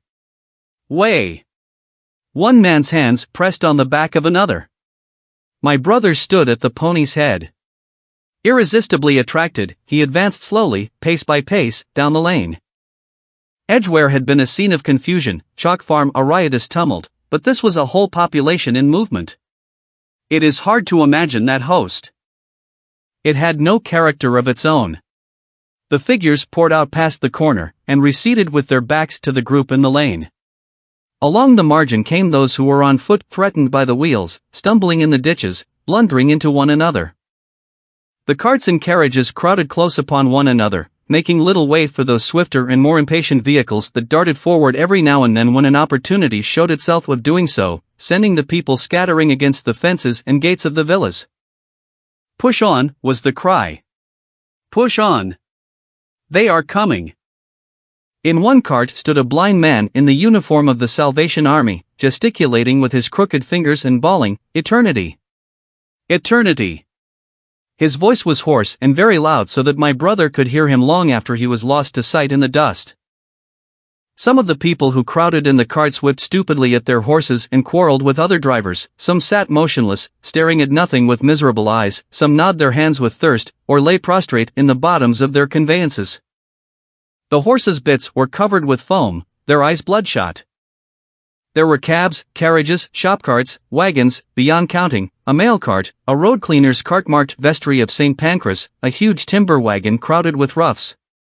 A brewer's dray rumbled by with its 2 near wheels splashed with fresh blood. "Clear the way," cried the voices. "Clear the way!" "Eternity! Eternity!" came echoing down the road. There were sad, haggard women tramping by, well-dressed, with children that cried and stumbled, their dainty clothes smothered in dust, their weary faces smeared with tears. With many of these came men, sometimes helpful, sometimes lowering and savage. Fighting side by side with them pushed some weary street outcast in faded black rags, wide-eyed, loud-voiced, and foul-mouthed. There were sturdy workmen thrusting their way along, wretched, unkempt men, clothed like clerks or shopmen, struggling spasmodically, a wounded soldier my brother noticed, men dressed in the clothes of railway porters. One wretched creature in a nightshirt with a coat thrown over it. But varied as its composition was, certain things all that host had in common. There were fear and pain on their faces, and fear behind them. A tumult up the road, a quarrel for a place in a wagon, sent the whole host of them quickening their pace. Even a man so scared and broken that his knees bent under him was galvanized for a moment into renewed activity. The heat and dust had already been at work upon this multitude. Their skins were dry, their lips black and cracked. They were all thirsty, weary, and footsore. And amid the various cries one heard disputes, reproaches, groans of weariness and fatigue. The voices of most of them were hoarse and weak. Through it all ran a refrain. Way! Way! The Martians are coming! Few stopped and came aside from that flood. The lane opened slantingly into the main road with a narrow opening, and had a delusive appearance of coming from the direction of London. Yet a kind of eddy of people drove into its mouth, weaklings elbowed out of the stream, who for the most part rested but a moment before plunging into it again. A little way down the lane, with two friends bending over him, lay a man with a bare leg, wrapped about with bloody rags. He was a lucky man to have friends. A little old man, with a grey military mustache and a filthy black frock-coat, limped out and sat down beside the trap, removed his boot, his sock was blood-stained, shook out a pebble, and hobbled on again, and then a little girl of 8 or 9, all alone, threw herself under the hedge close by my brother, weeping. "I can't go on. I can't go on." My brother woke from his torpor of astonishment and lifted her up, speaking gently to her, and carried her to Miss Elphinstone. So soon as my brother touched her she became quite still, as if frightened. "Ellen!" shrieked a woman in the crowd, with tears in her voice, "Ellen!" And the child suddenly darted away from my brother, crying "Mother!" "They are coming," said a man on horseback, riding past along the lane. "Out of the way, there," bawled a coachman, towering high, and my brother saw a closed carriage turning into the lane. The people crushed back on one another to avoid the horse. My brother pushed the pony and chaise back into the hedge, and the man drove by and stopped at the turn of the way. It was a carriage, with a pull for a pair of horses, but only one was in the traces. My brother saw dimly through the dust that two men lifted out something on a white stretcher and put it gently on the grass beneath the privet hedge. One of the men came running to my brother. "Where is there any water?" he said. "He is dying fast, and very thirsty." "It is Lord Garrick." "Lord Garrick," said my brother, "the Chief Justice?" "The water," he said. "There may be a tap," said my brother, "in some of the houses." "We have no water. I dare not leave my people." The man pushed against the crowd towards the gate of the corner house. "Go on," said the people, thrusting at him. "They are coming. Go on." Then my brother's attention was distracted by a bearded, eagle-faced man lugging a small handbag, which split even as my brother's eyes rested on it and disgorged a mass of sovereigns that seemed to break up into separate coins as it struck the ground. They rolled hither and thither among the struggling feet of men and horses. The man stopped and looked stupidly at the heap, and the shaft of a cab struck his shoulder and sent him reeling. He gave a shriek and dodged back, and a cartwheel shaved him narrowly. "Way!" cried the men all about him. "Make way!" So soon as the cab had passed, he flung himself, with both hands open, upon the heap of coins, and began thrusting handfuls in his pocket. A horse rose close upon him, and in another moment, half rising, he had been borne down under the horse's hoofs. "Stop!" screamed my brother, and pushing a woman out of his way, tried to clutch the bit of the horse. Before he could get to it, he heard a scream under the wheels, and saw through the dust the rim passing over the poor wretch's back. The driver of the cart slashed his whip at my brother, who ran round behind the cart. The multitudinous shouting confused his ears. The man was writhing in the dust among his scattered money, unable to rise, for the wheel had broken his back, and his lower limbs lay limp and dead. My brother stood up and yelled at the next driver, and a man on a black horse came to his assistance. "Get him out of the road," said he, and, clutching the man's collar with his free hand, my brother lugged him sideways. But he still clutched after his money, and regarded my brother fiercely, hammering at his arm with a handful of gold. "Go on! Go on!" shouted angry voices behind. "Way! Way!" There was a smash as the pole of a carriage crashed into the cart that the man on horseback stopped. My brother looked up, and the man with the gold twisted his head round and bit the wrist that held his collar. There was a concussion, and the black horse came staggering sideways, and the cart horse pushed beside it. A hoof missed my brother's foot by a hair's breadth. He released his grip on the fallen man and jumped back. He saw anger change to terror on the face of the poor wretch on the ground, and in a moment he was hidden and my brother was borne backward and carried past the entrance of the lane, and had to fight hard in the torrent to recover it. He saw Miss Elphinstone covering her eyes, and a little child, with all a child's want of sympathetic imagination, staring with dilated eyes at a dusty something that lay black and still, ground and crushed under the rolling wheels. "Let us go back," he shouted, and began turning the pony round. "We cannot cross this hell," he said, and they went back 100 yards the way they had come, until the fighting crowd was hidden. As they passed the bend in the lane, my brother saw the face of the dying man in the ditch under the privet, deadly white and drawn, and shining with perspiration. The two women sat silent, crouching in their seat and shivering. Then beyond the bend my brother stopped again. Miss Elphinstone was white and pale, and her sister-in-law sat weeping, too wretched even to call upon George. My brother was horrified and perplexed.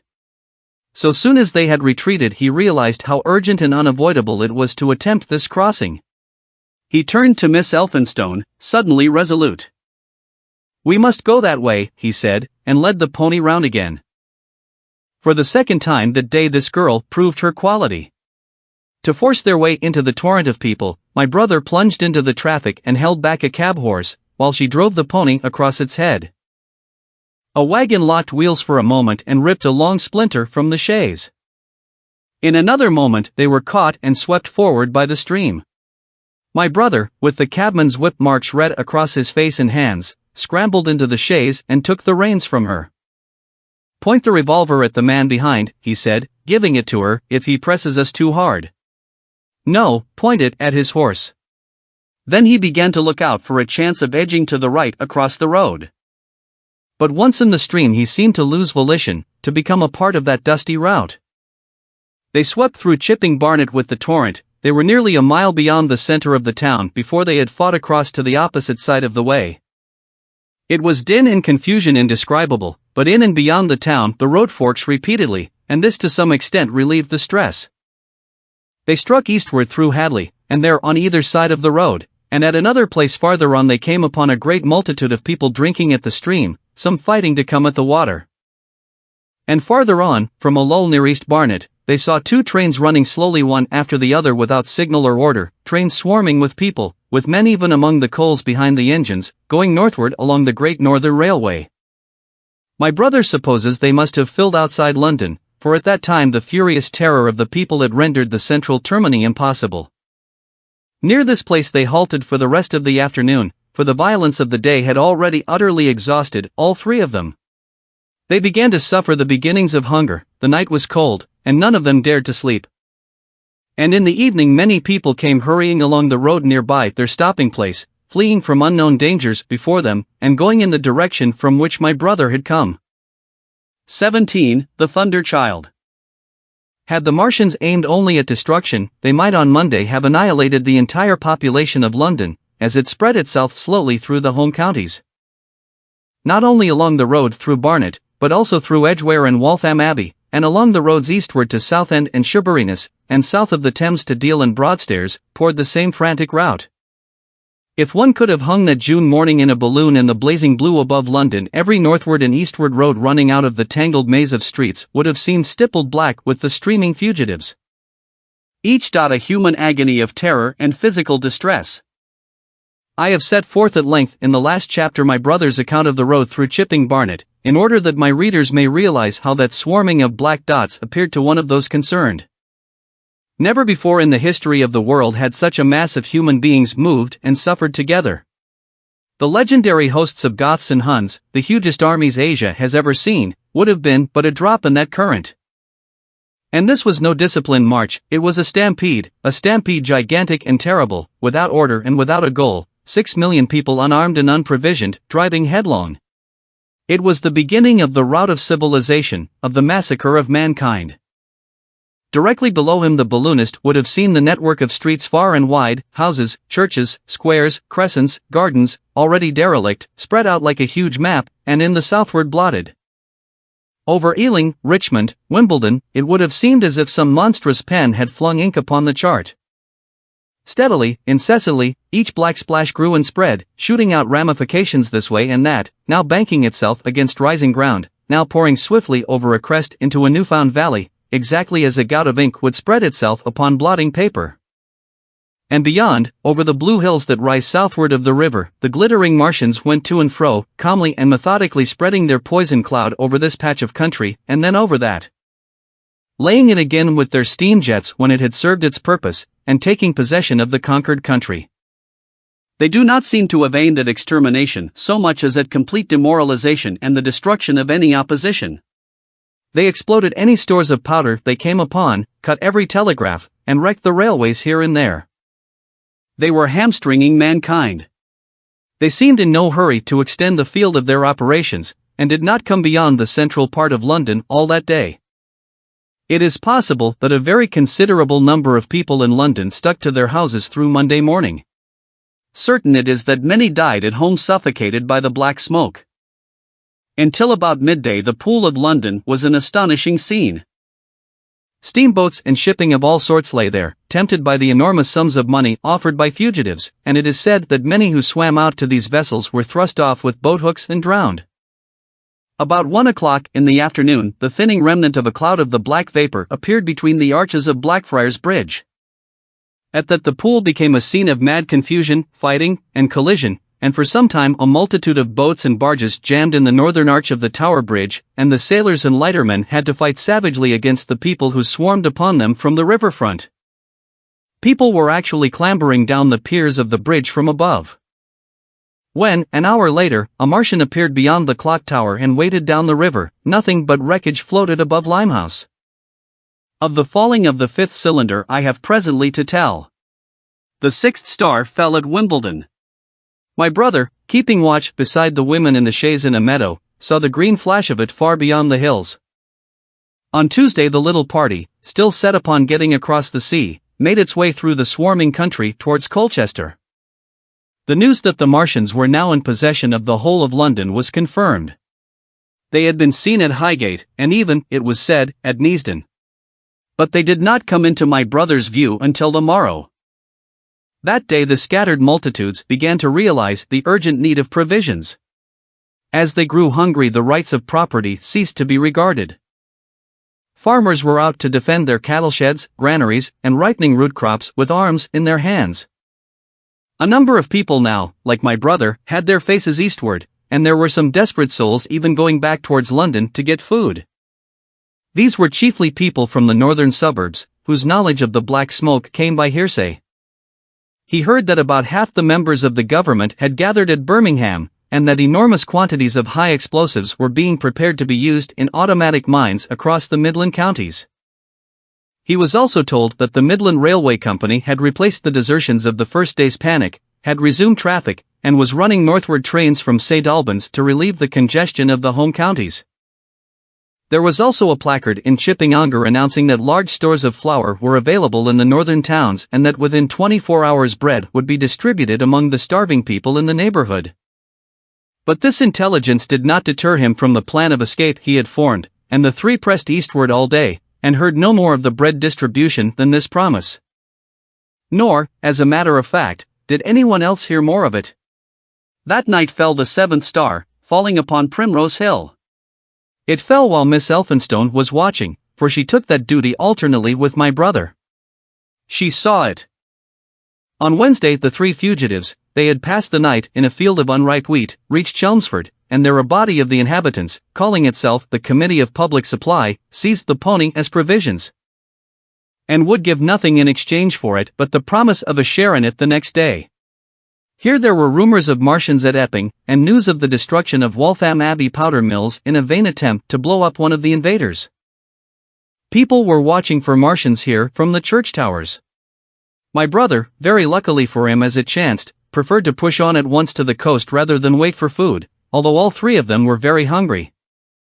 By midday they passed through Tillingham, which, strangely enough, seemed to be quite silent and deserted, save for a few furtive plunderers hunting for food. Near Tillingham, they suddenly came in sight of the sea, and the most amazing crowd of shipping of all sorts that it is possible to imagine. For after the sailors could no longer come up the Thames, they came on to the Essex coast, to Harwich and Walton and Clacton, and afterwards to Foulness and Shoebury, to bring off the people. They lay in a huge sickle-shaped curve that vanished into mist at last towards the Naze. Close inshore was a multitude of fishing smacks, English, Scotch, French, Dutch, and Swedish, steam launches from the Thames, yachts, electric boats, and beyond were ships of larger burden, a multitude of filthy colliers, trim merchantmen, cattle ships, passenger boats, petroleum tanks, ocean tramps, and old white transport, even neat white and grey liners from Southampton and Hamburg, and along the blue coast across the Blackwater my brother could make out dimly a dense swarm of boats chaffering with the people on the beach. A swarm which also extended up the Blackwater almost to Malden. About a couple of miles out lay an ironclad, very low in the water, almost, to my brother's perception, like a waterlogged ship. This was the ram Thunderchild. It was the only warship in sight, but far away to the right over the smooth surface of the sea, for that day there was a dead calm, lay a serpent of black smoke to mark the next ironclads of the Channel Fleet, which hovered in an extended line, steam up and ready for action, across the Thames estuary during the course of the Martian conquest, vigilant and yet powerless to prevent it. At the sight of the sea, Mrs. Elphinstone, in spite of the assurances of her sister-in-law, gave way to panic. She had never been out of England before, she would rather die than trust herself friendless in a foreign country, and so forth. She seemed, poor woman, to imagine that the French and the Martians might prove very similar. She had been growing increasingly hysterical, fearful, and depressed during the 2 days' journeyings. Her great idea was to return to Stanmore. Things had been always well and safe at Stanmore. They would find George at Stanmore. It was with the greatest difficulty they could get her down to the beach, where presently my brother succeeded in attracting the attention of some men on a paddle steamer from the Thames.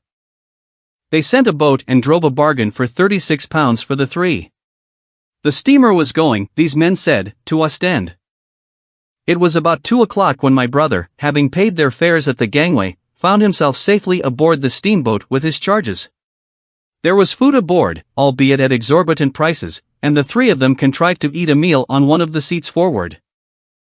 There were already a couple of score of passengers aboard, some of whom had expended their last money in securing a passage, but the captain lay off the Blackwater until 5 in the afternoon, picking up passengers until the seated decks were even dangerously crowded.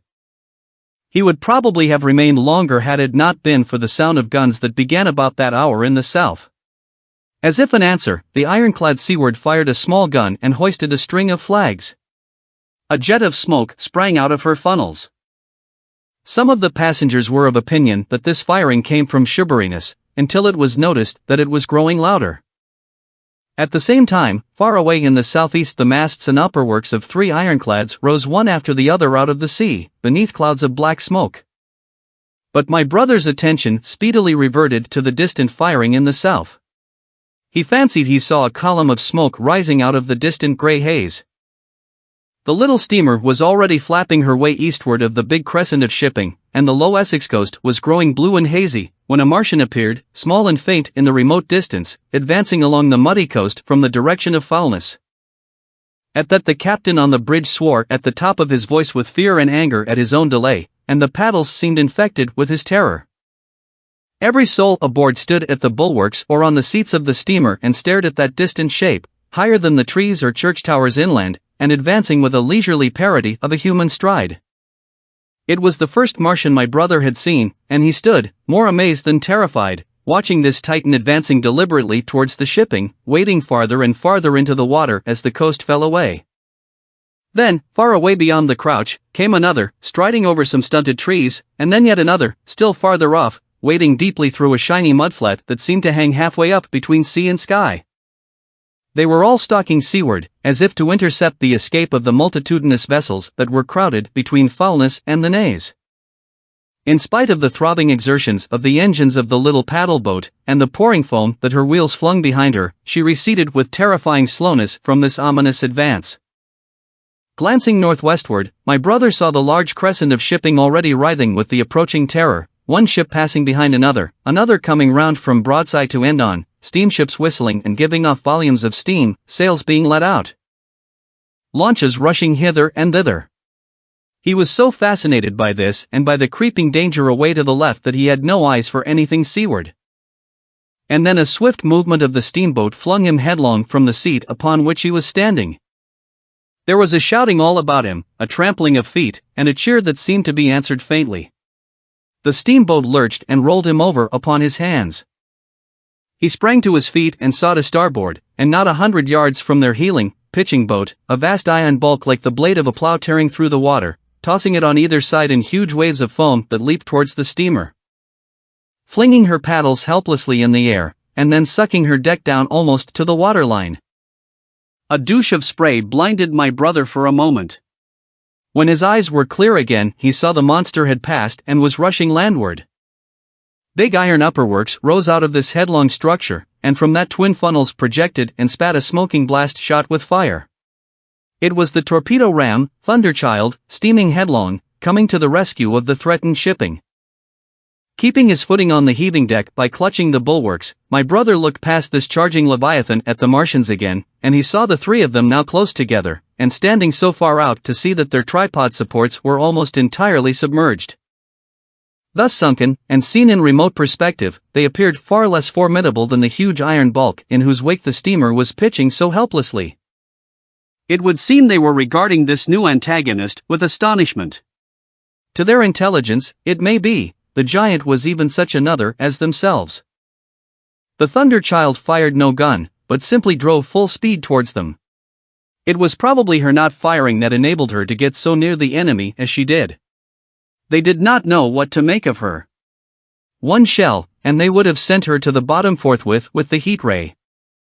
She was steaming at such a pace that in a minute she seemed halfway between the steamboat and the Martians, a diminishing black bulk against the receding horizontal expanse of the Essex coast.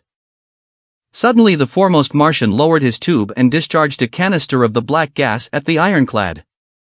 It hit her larboard side and glanced off in an inky jet that rolled away to seaward, an unfolding torrent of black smoke, from which the ironclad drove clear. To the watchers from the steamer, low in the water and with the sun in their eyes, it seemed as though she were already among the Martians.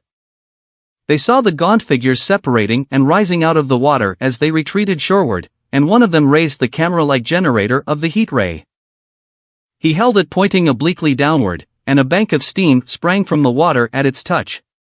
It must have driven through the iron of the ship's side like a white-hot iron rod through paper. A flicker of flame went up through the rising steam, and then the Martian reeled and staggered. In another moment he was cut down, and a great body of water and steam shot high in the air. The guns of the Thunderchild sounded through the reek, going off one after the other, and one shot splashed the water high close by the steamer, ricocheted towards the other flying ships to the north, and smashed a smack to matchwood. But no one heeded that very much. At the sight of the Martians collapsed, the captain on the bridge yelled inarticulately, and all the crowding passengers on the steamer's stern shouted together. And then they yelled again. For, surging out beyond the white tumult, drove something long and black, the flames streaming from its middle parts, its ventilators and funnels spouting fire. She was alive still, the steering gear, it seems, was intact and her engines working. She headed straight for a second Martian, and was within 100 yards of him when the heat ray came to bear. Then with a violent thud, a blinding flash, her decks, her funnels, leaped upward. The Martian staggered with the violence of her explosion, and in another moment the flaming wreckage, still driving forward with the impetus of its pace, had struck him and crumpled him up like a thing of cardboard. My brother shouted involuntarily. A boiling tumult of steam hit everything again. "Two," yelled the captain. Everyone was shouting. The whole steamer from end to end rang with frantic cheering that was taken up first by one and then by all in the crowding multitude of ships and boats that was driving out to sea. The steam hung upon the water for many minutes, hiding the third Martian and the coast altogether. And all this time the boat was paddling steadily out to sea and away from the fight, and when at last the confusion cleared, the drifting bank of black vapor intervened, and nothing of the Thunderchild could be made out, nor could the third Martian be seen. But the ironclads to seaward were now quite close and standing in towards shore past the steamboat. The little vessel continued to beat its way seaward, and the ironclads receded slowly towards the coast, which was hidden still by a marbled bank of vapor, part steam, part black gas eddying and combining in the strangest way. The fleet of refugees was scattering to the northeast, several smacks were sailing between the ironclads and the steamboat. After a time, and before they reached the sinking cloud bank, the warships turned northward, and then abruptly went about and passed into the thickening haze of evening southward. The coast grew faint, and at last indistinguishable amid the low banks of clouds that were gathering about the sinking sun. Then suddenly out of the golden haze of the sunset came the vibration of guns, and a form of black shadows moving. Everyone struggled to the rail of the steamer and peered into the blinding furnace of the west, but nothing was to be distinguished clearly. A mass of smoke rose slanting and barred the face of the sun. The steamboat throbbed on its way through an interminable suspense. The sun sank into grey clouds, the sky flushed and darkened, the evening star trembled into sight. It was deep twilight when the captain cried out and pointed. My brother strained his eyes.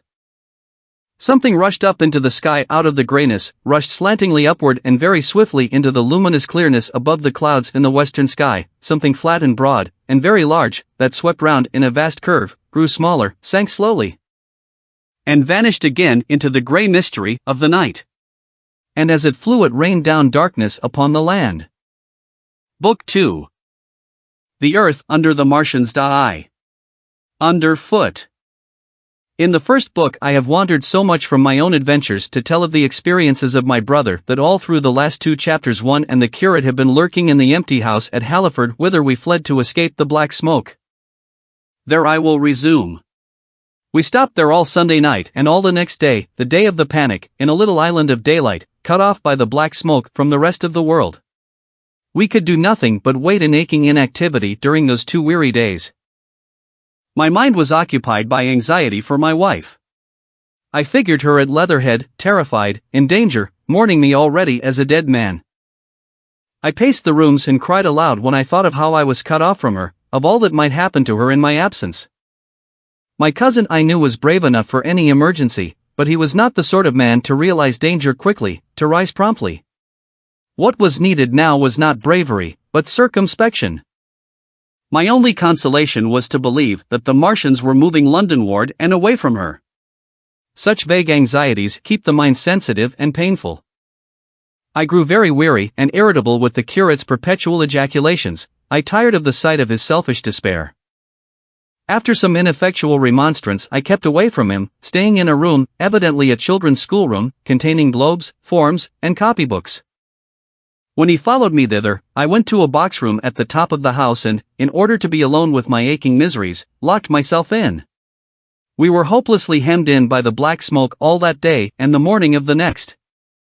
There were signs of people in the next house on Sunday evening, a face at a window and moving lights, and later the slamming of a door.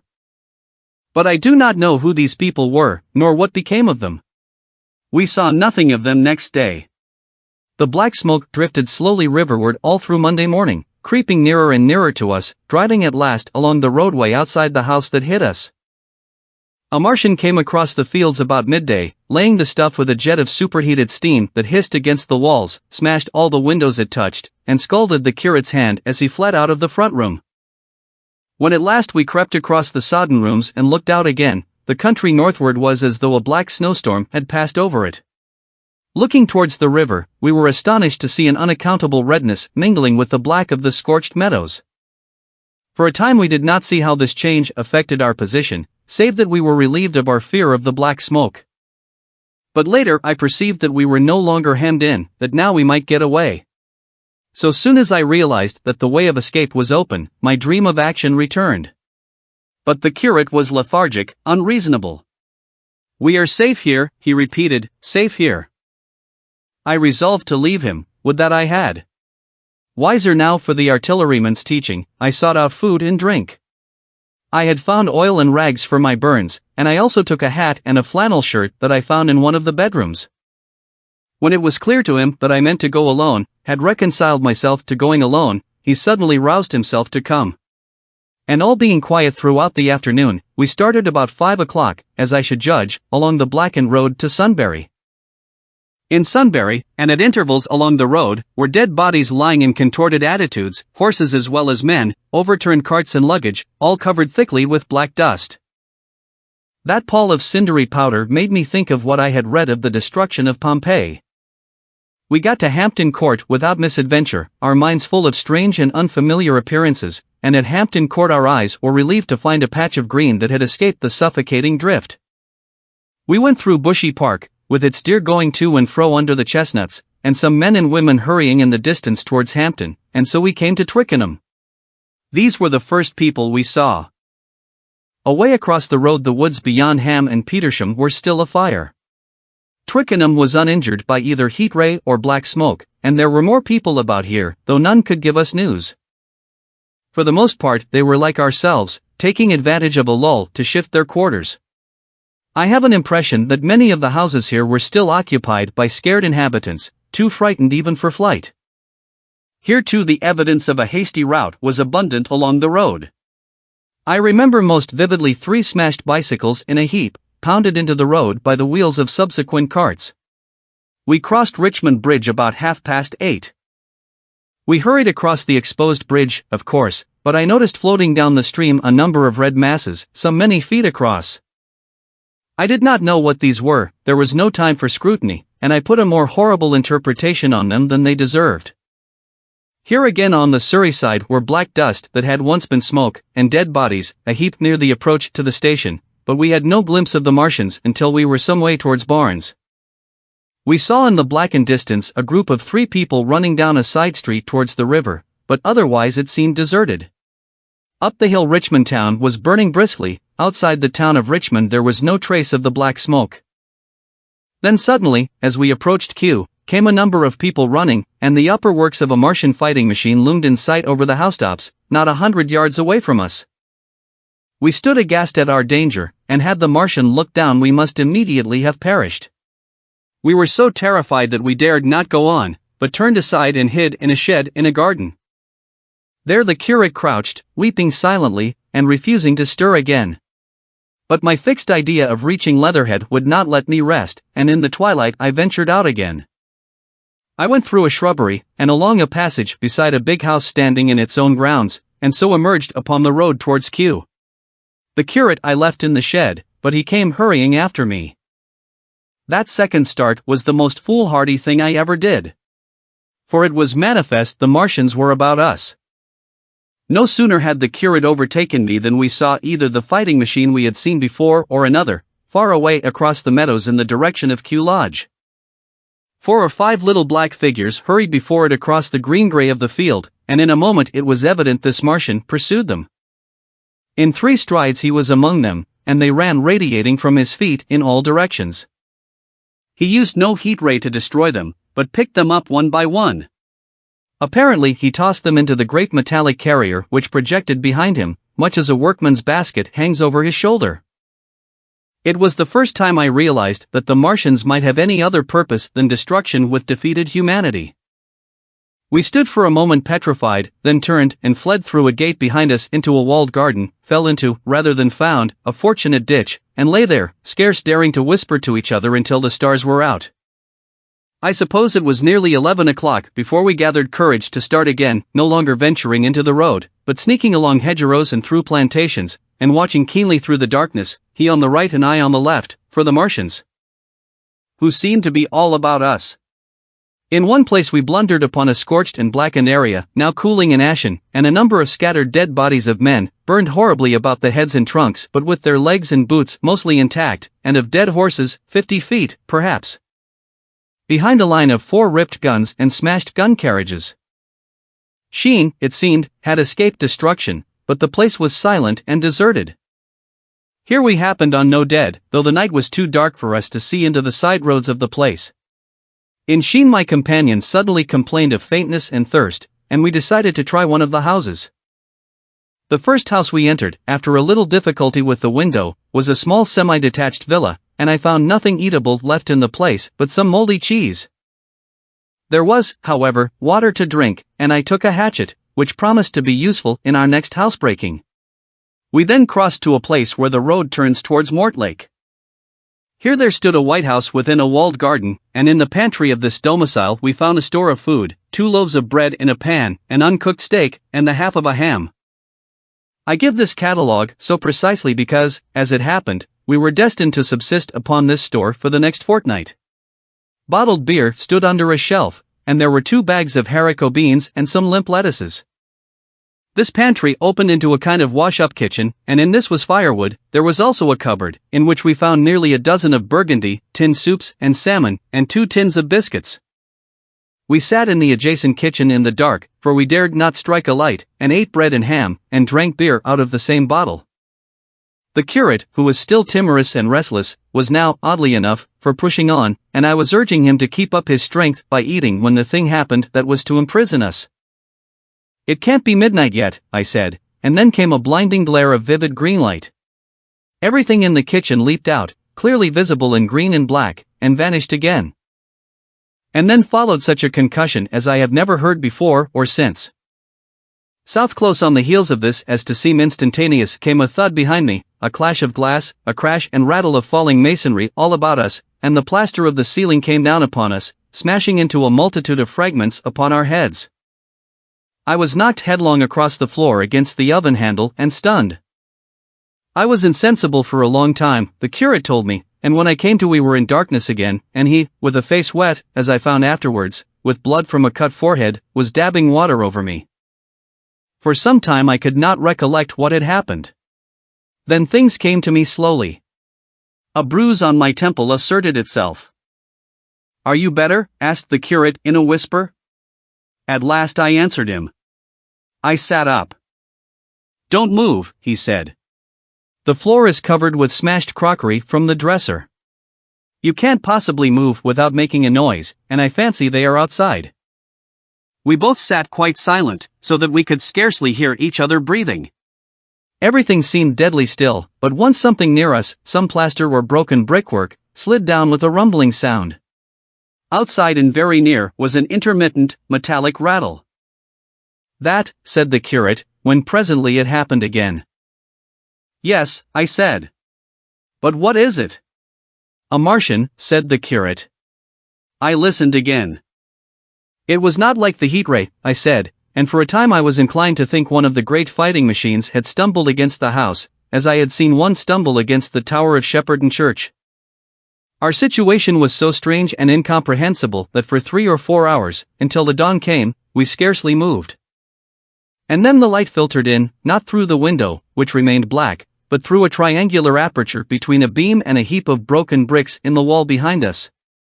The interior of the kitchen we now saw greyly for the first time. The window had been burst in by a mass of garden mold, which flowed over the table upon which we had been sitting and lay about our feet. Outside, the soil was banked high against the house. At the top of the window frame we could see an uprooted drainpipe. The floor was littered with smashed hardware, the end of the kitchen towards the house was broken into, and since the daylight shone in there, it was evident the greater part of the house had collapsed. Contrasting vividly with this ruin was the neat dresser, stained in the fashion, pale green, and with a number of copper and tin vessels below it, the wallpaper imitating blue and white tiles. And a couple of colored supplements fluttering from the walls above the kitchen range. As the dawn grew clearer, we saw through the gap in the wall the body of a Martian, standing sentinel, I suppose, over the still glowing cylinder. At the sight of that we crawled as circumspectly as possible out of the twilight of the kitchen into the darkness of the scullery. Abruptly the right interpretation dawned upon my mind. "The 5th cylinder," I whispered, "the 5th shot from Mars, has struck this house and buried us under the ruins." For a time the curate was silent, and then he whispered, "God have mercy upon us." I heard him presently whimpering to himself. Save for that sound we lay quite still in the scullery. I for my part scarce dared breathe, and sat with my eyes fixed on the faint light of the kitchen door. I could just see the curate's face, a dim, oval shape, and his collar and cuffs. Outside there began a metallic hammering, then a violent hooting, and then again, after a quiet interval, a hissing like the hissing of an engine. These noises, for the most part problematical, continued intermittently, and seemed if anything to increase in number as time wore on. Presently a measured thudding and a vibration that made everything about us quiver and the vessels in the pantry ring and shift, began and continued. Once the light was eclipsed, and the ghostly kitchen doorway became absolutely dark. For many hours we must have crouched there, silent and shivering, until our tired attention failed. At last I found myself awake and very hungry. I am inclined to believe we must have spent the greater portion of a day before that awakening. My hunger was at a stride so insistent that it moved me to action. I told the curate I was going to seek food, and felt my way towards the pantry. He made me no answer, but so soon as I began eating the faint noise I made stirred him up and I heard him crawling after me. 2. What we saw from the ruined house. After eating we crept back to the scullery, and there I must have dozed again, for when presently I looked round I was alone. The thudding vibration continued with wearisome persistence. I whispered for the curate several times, and at last felt my way to the door of the kitchen. It was still daylight, and I perceived him across the room, lying against the triangular hole that looked out upon the Martians. His shoulders were hunched, so that his head was hidden from me. I could hear a number of noises almost like those in an engine shed, and the place rocked with that beating thud. Through the aperture in the wall I could see the top of a tree touched with gold and the warm blue of a tranquil evening sky. For a minute or so I remained watching the curate, and then I advanced, crouching and stepping with extreme care amid the broken crockery that littered the floor. I touched the curate's leg, and he started so violently that a mass of plaster went sliding down outside and fell with a loud impact. I gripped his arm, fearing he might cry out, and for a long time we crouched motionless. Then I turned to see how much of our rampart remained.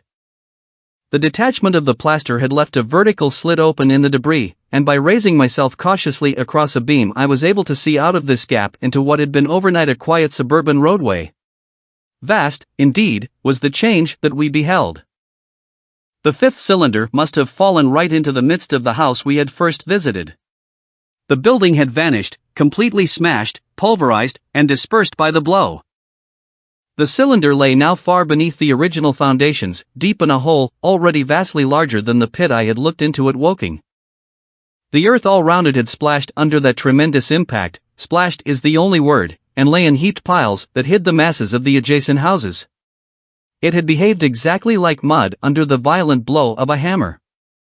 Our house had collapsed backward, the front portion, even on the ground floor, had been destroyed completely. By a chance the kitchen and scullery had escaped, and stood buried now under soil and ruins, closed in by tons of earth on every side save towards the cylinder.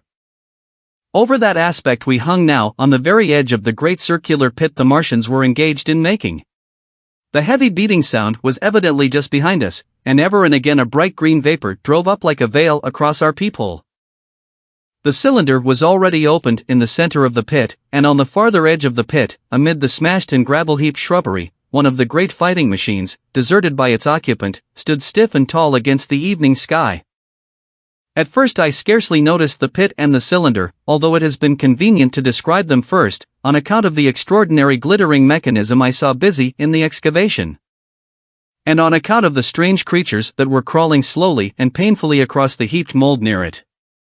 The mechanism it certainly was that held my attention first. It was one of those complicated fabrics that have since been called handling machines, and the study of which has already given such an enormous impetus to terrestrial invention. As it dawned upon me first, it presented a sort of metallic spider with 5 jointed, agile legs, and with an extraordinary number of jointed levers, bars, and reaching and clutching tentacles about its body. Most of its arms were retracted, but with 3 long tentacles it was fishing out a number of rods, plates, and bars which lined the covering and apparently strengthened the walls of the cylinder. These, as it extracted them, were lifted out and deposited upon a level surface of earth behind it. Its motion was so swift, complex, and perfect that at first I did not see it as a machine, in spite of its metallic glitter. The fighting machines were coordinated and animated to an extraordinary pitch, but nothing to compare with this. People who have never seen these structures, and have only the ill-imagined efforts of artists or the imperfect descriptions of such eyewitnesses as myself to go upon, scarcely realize the living quality. I recall particularly the illustration of one of the first pamphlets to give a consecutive account of the war. The artist had evidently made a hasty study of one of the fighting machines, and there his knowledge ended. He presented them as tilted, stiff tripods, without either flexibility or subtlety, and with an altogether misleading monotony of effect. The pamphlet containing these renderings had a considerable vogue, and I mention them here simply to warn the reader against the impression they may have created. They were no more like the Martians I saw in action than a Dutch doll is like a human being. To my mind, the pamphlet would have been much better without them. At first, I say, the handling machine did not impress me as a machine, but as a crab-like creature with a glittering integument, the controlling Martian whose delicate tentacles actuated its movements seeming to be simply the equivalent of the crab's cerebral portion. But then I perceived the resemblance of its grey-brown, shiny, leathery integument to that of the other sprawling bodies beyond, and the true nature of this dexterous workman dawned upon me. With that realization my interest shifted to those other creatures, the real Martians. Already I had had a transient impression of these, and the first nausea no longer obscured my observation. Moreover, I was concealed and motionless, and under no urgency of action. They were, I now saw, the most unearthly creatures it is possible to conceive. They were huge round bodies, or, rather, heads, about 4 feet in diameter, each body having in front of it a face. This face had no nostrils. Indeed, the Martians do not seem to have had any sense of smell, but it had a pair of very large dark-colored eyes, and just beneath this a kind of fleshy beak. In the back of this head or body, I scarcely know how to speak of it, was the single tight tympanic surface, since known to be anatomically an ear, though it must have been almost useless in our dense air. In a group round the mouth were 16 slender, almost whip-like tentacles, arranged in 2 bunches of 8 each. These bunches have since been named rather aptly, by that distinguished anatomist, Professor House, the hands. Even as I saw these Martians for the first time they seemed to be endeavoring to raise themselves on these hands, but of course, with the increased weight of terrestrial conditions, this was impossible. There is reason to suppose that on Mars they may have progressed upon them with some facility. The internal anatomy, I may remark here, as dissection has since shown, was almost equally simple.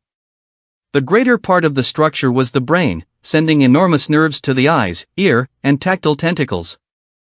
Besides this were the bulky lungs, into which the mouth opened, and the heart and its vessels. The pulmonary distress caused by the denser atmosphere and greater gravitational attraction was only too evident in the convulsive movements of the outer skin. And this was the sum of the Martian organs. Strange as it may seem to a human being, all the complex apparatus of digestion, which makes up the bulk of our bodies, did not exist in the Martians. They were heads, merely heads. Entrails they had none. They did not eat, much less digest. Instead, they took the fresh, living blood of other creatures, and injected it into their own veins. I have myself seen this being done, as I shall mention in its place. But, squeamish as I may seem, I cannot bring myself to describe what I could not endure even to continue watching. Let it suffice to say, blood obtained from a still living animal, in most cases from a human being, was run directly by means of a little pipette into the recipient canal. The bare idea of this is no doubt horribly repulsive to us, but at the same time I think that we should remember how repulsive our carnivorous habits would seem to an intelligent rabbit. The physiological advantages of the practice of injection are undeniable, if one thinks of the tremendous waste of human time and energy occasioned by eating and the digestive process. Our bodies are half made up of glands and tubes and organs, occupied in turning heterogeneous food into blood. The digestive processes and their reaction upon the nervous system sap our strength and color our minds. Men go happy or miserable as they have healthy or unhealthy livers, or sound gastric glands. But the Martians were lifted above all these organic fluctuations of mood and emotion. Their undeniable preference for men as their source of nourishment is partly explained by the nature of the remains of the victims they had brought with them as provisions from Mars. These creatures, to judge from the shriveled remains that have fallen into human hands, were bipeds with flimsy, silicious skeletons and feeble musculature, standing about 6 feet high and having round, erect heads, and large eyes in flinty sockets. 2 or 3 of these seem to have been brought in each cylinder, and all were killed before Earth was reached. It was just as well for them, for the mere attempt to stand upright upon our planet would have broken every bone in their bodies. And while I am engaged in this description, I may add in this place certain further details which, although they were not all evident to us at the time, will enable the reader who is unacquainted with them to form a clearer picture of these offensive creatures. In 3 other points their physiology differed strangely from ours. Their organisms did not sleep, any more than the heart of man sleeps. Since they had no extensive muscular mechanism to recuperate, that periodical extinction was unknown to them. They had little or no sense of fatigue, it would seem. On Earth they could never have moved without effort, yet even to the last they kept in action. In 24 hours they did 24 hours of work, as even on Earth is perhaps the case with the ants. In the next place, wonderful as it seems in a sexual world, the Martians were absolutely without sex, and therefore without any of the tumultuous emotions that arise from that difference among men. A young Martian, there can now be no dispute, was really born upon Earth during the war, and it was found attached to its parent, partially budded off, just as young lily bulbs bud off, or like the young animals in the freshwater polyp. In man, in all the higher terrestrial animals, such a method of increase has disappeared, but even on this Earth it was certainly the primitive method. Among the lower animals, up even to those first cousins of the vertebrate animals, the tunicates, the 2 processes occur side by side, but finally the sexual method superseded its competitor altogether. On Mars, however, just the reverse has apparently been the case. It is worthy of remark that a certain speculative writer of quasi-scientific repute, writing long before the Martian invasion, did forecast for man a final structure not unlike the actual Martian condition. His prophecy, I remember, appeared in November or December 1893, in a long-defunct publication, the Pall Mall Budget, and I recall a caricature of it in a pre-Martian periodical called Punch. He pointed out, writing in a foolish, facetious tone, that the perfection of mechanical appliances must ultimately supersede limbs, the perfection of chemical devices, digestion, that such organs as hair, external nose, teeth, ears, and chin were no longer essential parts of the human being, and that the tendency of natural selection would lie in the direction of their steady diminution through the coming ages. The brain alone remained a cardinal necessity. Only one other part of the body had a strong case for survival, and that was the hand, teacher and agent of the brain. While the rest of the body dwindled, the hands would grow larger. There is many a true word written in jest, and here in the Martians we have beyond dispute the actual accomplishment of such a suppression of the animal side of the organism by the intelligence. To me it is quite credible that the Martians may be descended from beings not unlike ourselves, by a gradual development of brain and hands at the expense of the rest of the body. Without the body the brain would, of course, become a mere selfish intelligence, without any of the emotional substratum of the human being. The last salient point in which the systems of these creatures differed from ours was in what one might have thought a very trivial particular. Microorganisms, which cause so much disease and pain on Earth, have either never appeared upon Mars or Martian sanitary science eliminated them ages ago. 100 diseases, all the fevers and contagions of human life, consumption, cancers, tumors and such morbidities, never enter the scheme of their life. And speaking of the differences between the life on Mars and terrestrial life, I may allude here to the curious suggestions of the redweed. Apparently the vegetable kingdom in Mars, instead of having green for a dominant color, is of a vivid blood-red tint. At any rate, the seeds which the Martians brought with them gave rise in all cases to red-colored growths. Only that known popularly as the red weed, however, gained any footing in competition with terrestrial forms. The red creeper was quite a transitory growth, and few people have seen it growing. For a time, however, the redweed grew with astonishing vigor and luxuriance. It spread up the sides of the pit by the 3rd or 4th day of our imprisonment, and its cactus-like branches formed a carmine fringe to the edges of our triangular window. And afterwards I found it broadcast throughout the country, and especially wherever there was a stream of water. The Martians had what appears to have been an auditory organ, a single round drum at the back of the head body, and eyes with a visual range not very different from ours except that, according to Phillips, blue and violet were as black to them. It is commonly supposed that they communicated by sounds and tentacular gesticulations, this is asserted, for instance, in the able but hastily compiled pamphlet to which I have already alluded, and which, so far, has been the chief source of information concerning them. Now no surviving human being saw so much of the Martians in action as I did. I take no credit to myself for an accident, but the fact is so. And I assert that I watched them closely time after time, and that I have seen 4, 5, and 6 of them sluggishly performing the most elaborately complicated operations together without either sound or gesture. Their peculiar hooting invariably preceded feeding. It had no modulation, and was, I believe, in no sense a signal, but merely the expiration of air preparatory to the suctional operation.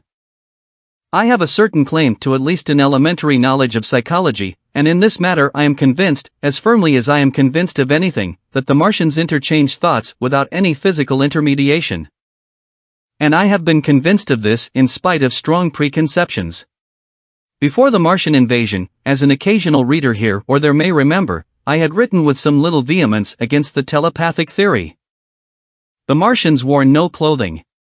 Their conceptions of ornament and decorum were necessarily different from ours, and not only were they evidently much less sensible of changes of temperature than we are, but changes of pressure do not seem to have affected their health at all seriously. Yet though they wore no clothing, it was in the other artificial additions to their bodily resources that their great superiority over man lay. We men, with our bicycles and road skates, our Lilienthal soaring machines, our guns and sticks and so forth, are just in the beginning of the evolution that the Martians have worked out. They have become practically mere brains, wearing different bodies according to their needs, just as men wear suits of clothes and take a bicycle in a hurry or an umbrella in the wet. And of their appliances, perhaps nothing is more wonderful to a man than the curious fact that what is the dominant feature of almost all human devices in mechanism is absent: the wheel is absent. Among all the things they brought to earth, there is no trace or suggestion of their use of wheels. One would have at least expected it in locomotion. And in this connection it is curious to remark that even on this earth nature has never hit upon the wheel, or has preferred other expedients to its development. And not only did the Martians either not know of, or abstain from, the wheel, but in their apparatus singularly little use is made of the fixed pivot or relatively fixed pivot, with circular motions thereabout confined to one plane. Almost all the joints of the machinery present a complicated system of sliding parts moving over small but beautifully curved friction bearings. And while upon this matter of detail, it is remarkable that the long leverages of their machines are in most cases actuated by a sort of sham musculature of the discs in an elastic sheath. These discs become polarized and drawn closely and powerfully together when traversed by a current of electricity. In this way the curious parallelism to animal motions, which was so striking and disturbing to the human beholder, was attained.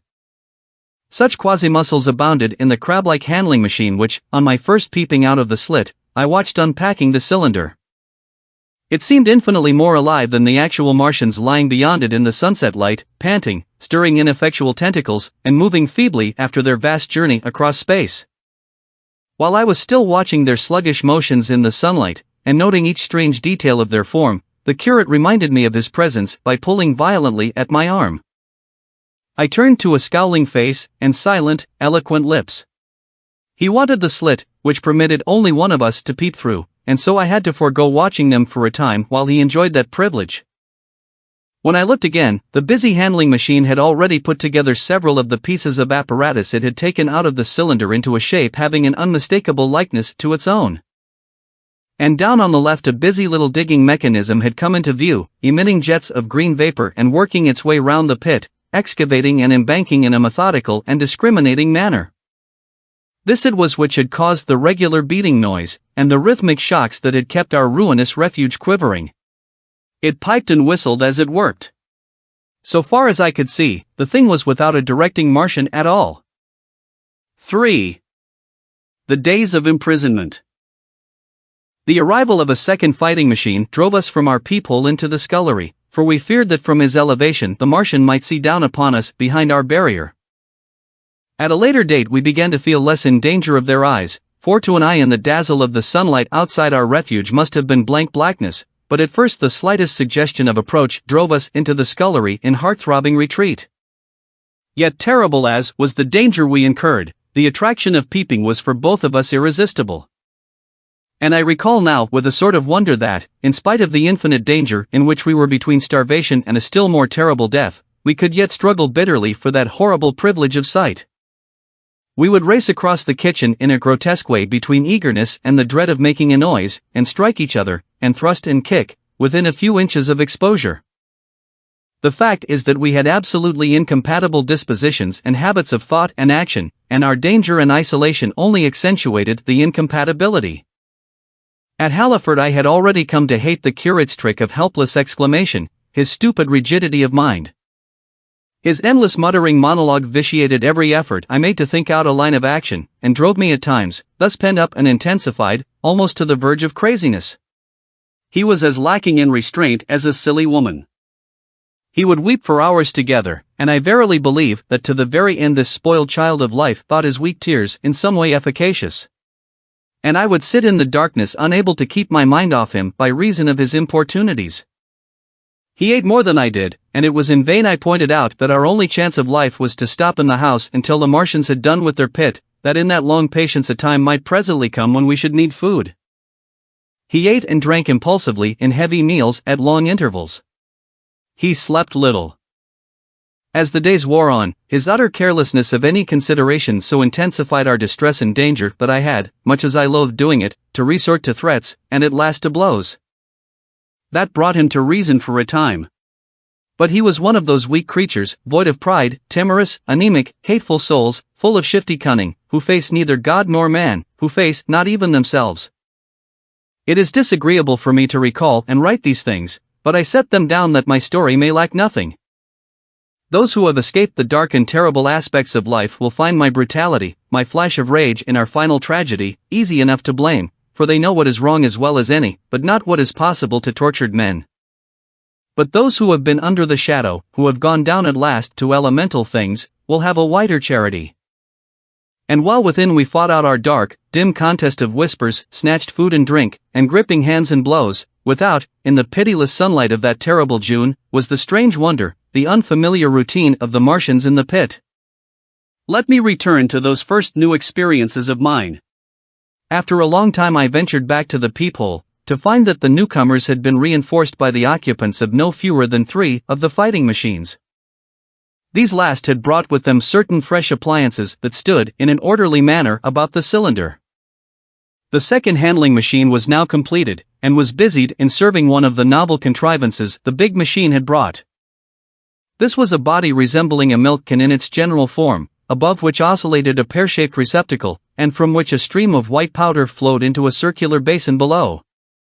The oscillatory motion was imparted to this by one tentacle of the handling machine. With 2 spatulate hands the handling machine was digging out and flinging masses of clay into the pear-shaped receptacle above, while with another arm it periodically opened a door and removed rusty and blackened clinkers from the middle part of the machine.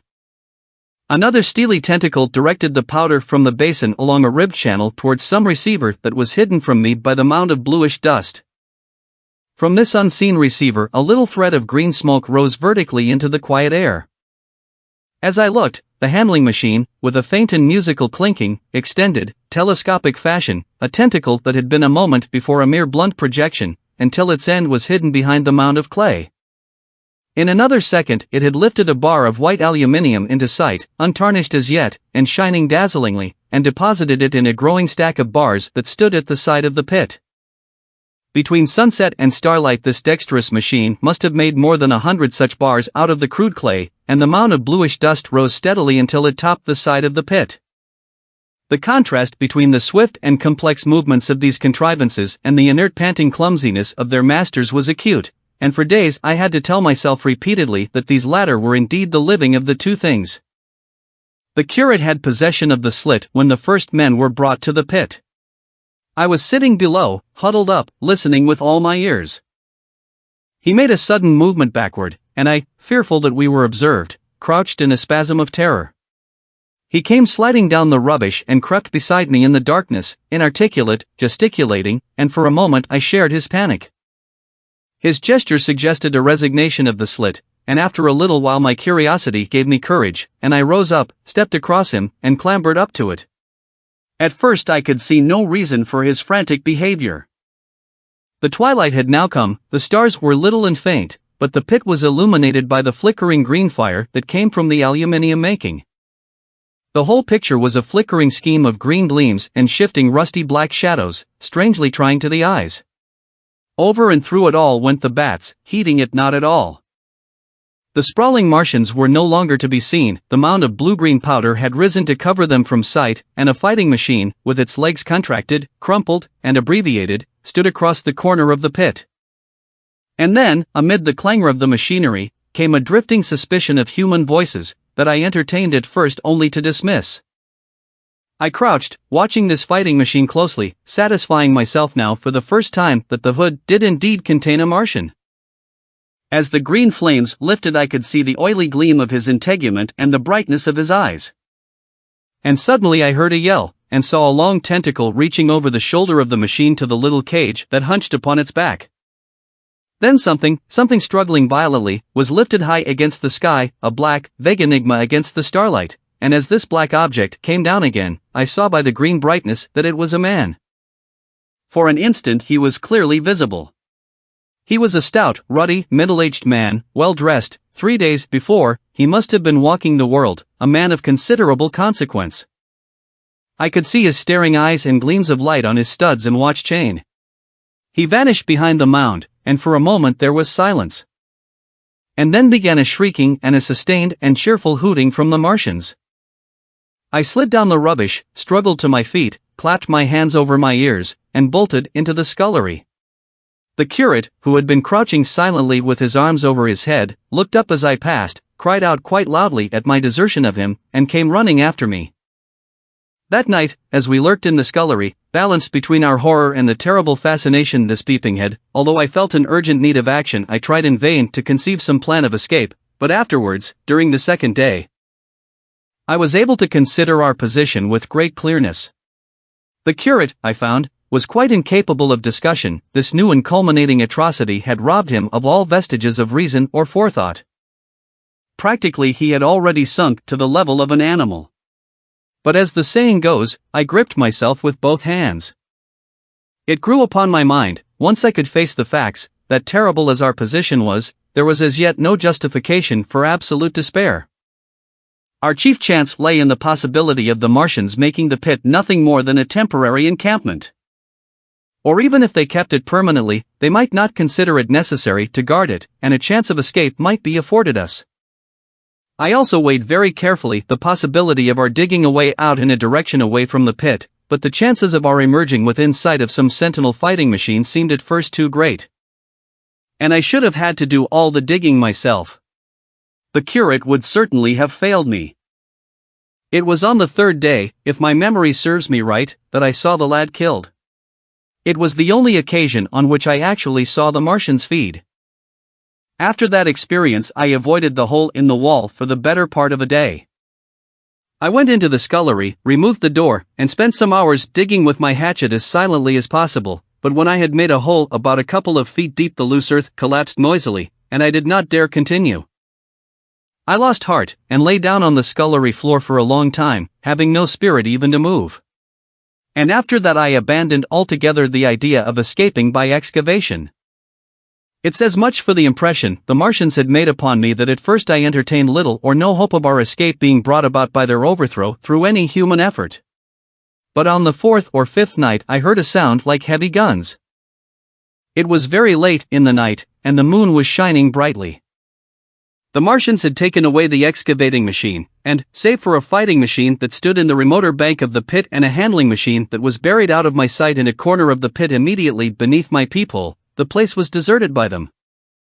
Except for the pale glow from the handling machine and the bars and patches of white moonlight, the pit was in darkness, and, except for the clinking of the handling machine, quite still. That night was a beautiful serenity, save for one planet. The moon seemed to have the sky to herself. I heard a dog howling, and that familiar sound it was that made me listen. Then I heard quite distinctly a booming exactly like the sound of great guns. 6 distinct reports I counted, and after a long interval 6 again. And that was all. 4. The death of the curate.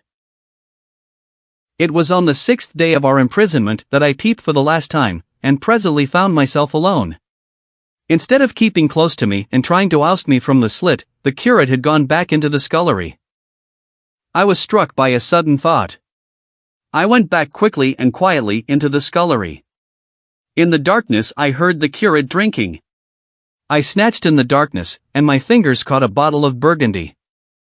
For a few minutes there was a tussle. The bottle struck the floor and broke, and I desisted and rose. We stood panting and threatening each other. In the end I planted myself between him and the food, and told him of my determination to begin a discipline. I divided the food in the pantry into rations to last us 10 days. I would not let him eat any more that day. In the afternoon he made a feeble effort to get at the food. I had been dozing, but in an instant I was awake. All day and all night we sat face to face, I weary but resolute, and he weeping and complaining of his immediate hunger. It was, I know, a night and a day, but to me it seems now, an interminable length of time. And so our widened incompatibility ended at last in open conflict. For 2 vast days we struggled in undertones and wrestling contests. There were times when I beat and kicked him madly, times when I cajoled and persuaded him, and once I tried to bribe him with the last bottle of Burgundy, for there was a rainwater pump from which I could get water. But neither force nor kindness availed, he was indeed beyond reason. He would neither desist from his attacks on the food nor from his noisy babbling to himself. The rudimentary precautions to keep our imprisonment endurable he would not observe. Slowly I began to realize the complete overthrow of his intelligence, to perceive that my sole companion in this close and sickly darkness was a man insane. From certain vague memories I am inclined to think my own mind wandered at times. I had strange and hideous dreams whenever I slept. It sounds paradoxical, but I am inclined to think that the weakness and insanity of the curate warned me, braced me, and kept me a sane man. On the 8th day he began to talk aloud instead of whispering, and nothing I could do would moderate his speech. It is just, "Oh God," he would say, over and over again. It is just. On me and mine be the punishment laid. We have sinned, we have fallen short. There was poverty, sorrow, the poor were trodden in the dust, and I held my peace. I preached acceptable folly, my God, what folly, when I should have stood up, though I died for it, and called upon them to repent, repent. Oppressors of the poor and needy. The winepress of God. Then he would suddenly revert to the matter of the food I withheld from him, praying, begging, weeping, at last threatening. He began to raise his voice, I prayed him not to. He perceived a hold on me, he threatened he would shout and bring the Martians upon us. For a time that scared me, but any concession would have shortened our chance of escape beyond estimating. I defied him, although I felt no assurance that he might not do this thing. But that day, at any rate, he did not. He talked with his voice rising slowly, through the greater part of the 8th and 9th days, threats, entreaties, mingled with a torrent of half-sane and always frothy repentance for his vacant sham of God's service, such as made me pity him. Then he slept a while, and began again with renewed strength, so loudly that I must needs make him desist. Be still, I implored. He rose to his knees, for he had been sitting in the darkness near the copper. I have been still too long, he said, in a tone that must have reached the pit, and now I must bear my witness. Woe unto this unfaithful city! Woe! Woe! Woe! Woe! Woe! To the inhabitants of the earth by reason of the other voices of the trumpet. Shut up! I said, rising to my feet, and in a terror lest the Martians should hear us. For God's sake! Nay, shouted the curate, at the top of his voice, standing likewise and extending his arms. Speak! The word of the Lord is upon me. In 3 strides he was at the door leading into the kitchen. I must bear my witness. I go.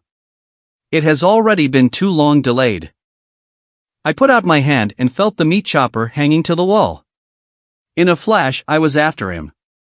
I was fierce with fear. Before he was halfway across the kitchen I had overtaken him. With one last touch of humanity I turned the blade back and struck him with the butt. He went headlong forward and lay stretched on the ground. I stumbled over him and stood panting. He lay still. Suddenly I heard a noise without, the run and smash of slipping plaster, and the triangular aperture in the wall was darkened. I looked up and saw the lower surface of a handling machine coming slowly across the hole. One of its gripping limbs curled amid the debris, another limb appeared, feeling its way over the fallen beams. I stood petrified, staring. Then I saw through a sort of glass plate near the edge of the body the face, as we may call it, and the large dark eyes of a Martian, peering, and then a long metallic snake of tentacle came feeling slowly through the hole. I turned by an effort, stumbled over the curate, and stopped at the scullery door. The tentacle was now some way, 2 yards or more, in the room, and twisting and turning, with queer sudden movements, this way and that. For a while I stood fascinated by that slow, fitful advance. Then, with a faint, hoarse cry, I forced myself across the scullery. I trembled violently, I could scarcely stand upright. I opened the door of the coal cellar, and stood there in the darkness staring at the faintly lit doorway into the kitchen, and listening. Had the Martian seen me? What was it doing now? Something was moving to and fro there, very quietly. Every now and then it tapped against the wall, or started on its movements with a faint metallic ringing, like the movements of keys on a split ring. Then a heavy body, I knew too well what, was dragged across the floor of the kitchen towards the opening. Irresistibly attracted, I crept to the door and peeped into the kitchen. In the triangle of bright outer sunlight I saw the Martian, in its Briareus of a handling machine, scrutinizing the curate's head. I thought at once that it would infer my presence from the mark of the blow I had given him. I crept back to the coal cellar, shut the door, and began to cover myself up as much as I could, and as noiselessly as possible in the darkness, among the firewood and coal therein. Every now and then I paused, rigid, to hear if the Martian had thrust its tentacles through the opening again. Then the faint metallic jingle returned.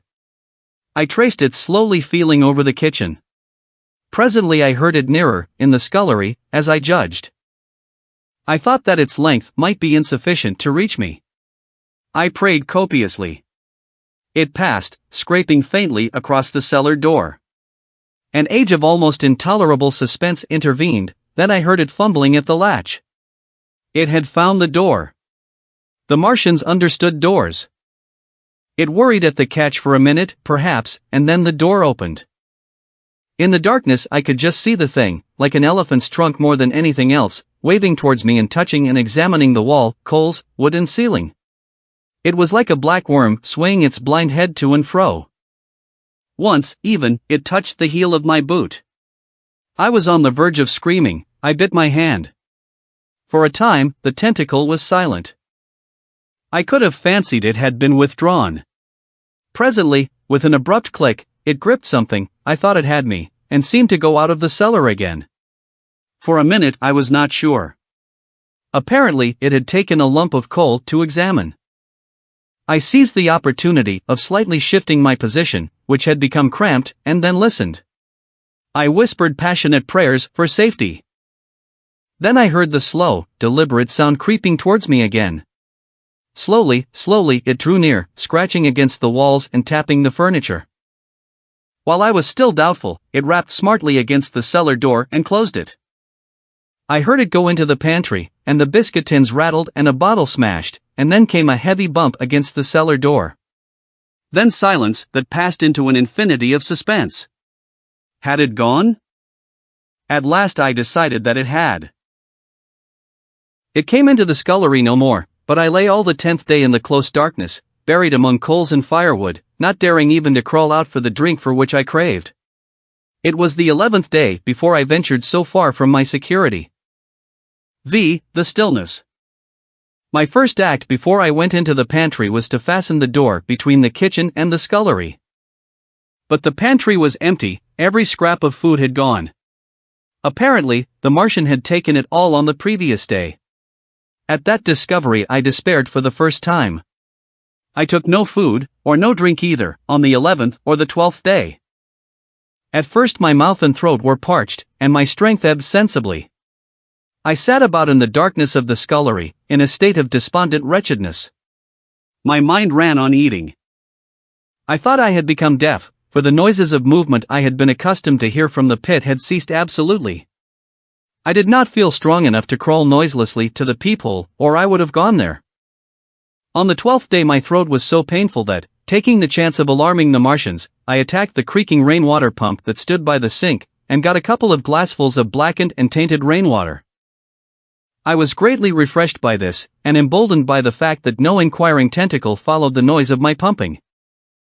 During these days, in a rambling, inconclusive way, I thought much of the curate and of the manner of his death. On the 13th day I drank some more water, and dozed and thought disjointedly of eating and of vague impossible plans of escape. Whenever I dozed I dreamed of horrible phantasms, of the death of the curate, or of sumptuous dinners, but, asleep or awake, I felt a keen pain that urged me to drink again and again. The light that came into the scullery was no longer grey, but red. To my disordered imagination it seemed the color of blood. On the 14th day I went into the kitchen, and I was surprised to find that the fronds of the redweed had grown right across the hole in the wall, turning the half-light of the place into a crimson-colored obscurity. It was early on the 15th day that I heard a curious, familiar sequence of sounds in the kitchen, and, listening, identified it as the snuffing and scratching of a dog.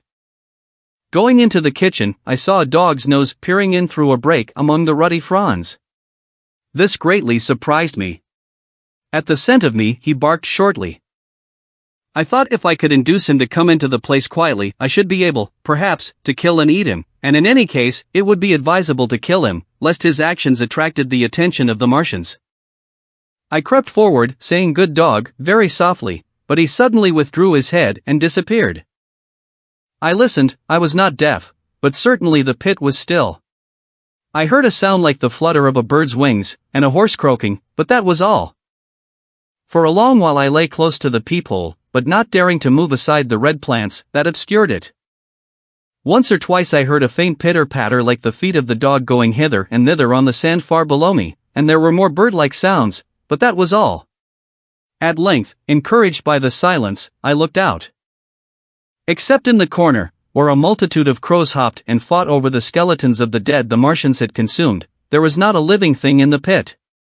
I stared about me, scarcely believing my eyes. All the machinery had gone.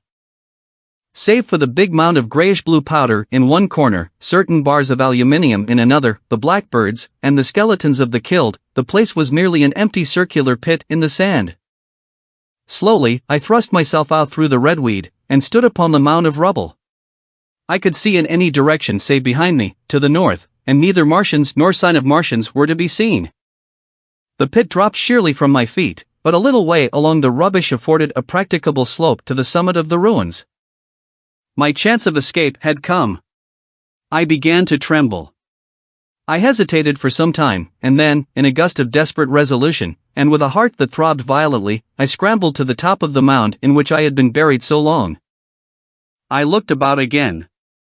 To the northward, too, no Martian was visible. When I had last seen this part of Sheen in the daylight, it had been a straggling street of comfortable white and red houses, interspersed with abundant shady trees. Now I stood on a mound of smashed brickwork, clay, and gravel, over which spread a multitude of red cactus-shaped plants, knee-high, without a solitary terrestrial growth to dispute their footing. The trees near me were dead and brown, but further a network of red threads scaled the still living stems. The neighboring houses had all been wrecked, but none had been burned. Their walls stood, sometimes to the second story, with smashed windows and shattered doors. The redweed grew tumultuously in their roofless rooms. Below me was the great pit, with the crows struggling for its refuse. A number of other birds hopped about among the ruins. Far away I saw a gaunt cat sling crouchingly along a wall, but traces of men there were none. The day seemed, by contrast with my recent confinement, dazzlingly bright, the sky a glowing blue. A gentle breeze kept the redweed that covered every scrap of unoccupied ground gently swaying. And oh! the sweetness of the air! 6. The work of 15 days. For some time I stood tottering on the mound regardless of my safety. Within that noisome den from which I had emerged I had thought with a narrow intensity only of our immediate security. I had not realized what had been happening to the world, had not anticipated this startling vision of unfamiliar things. I had expected to see Sheen in ruins. I found about me the landscape, weird and lurid, of another planet. For that moment I touched an emotion beyond the common range of men, yet one that the poor brutes we dominate know only too well.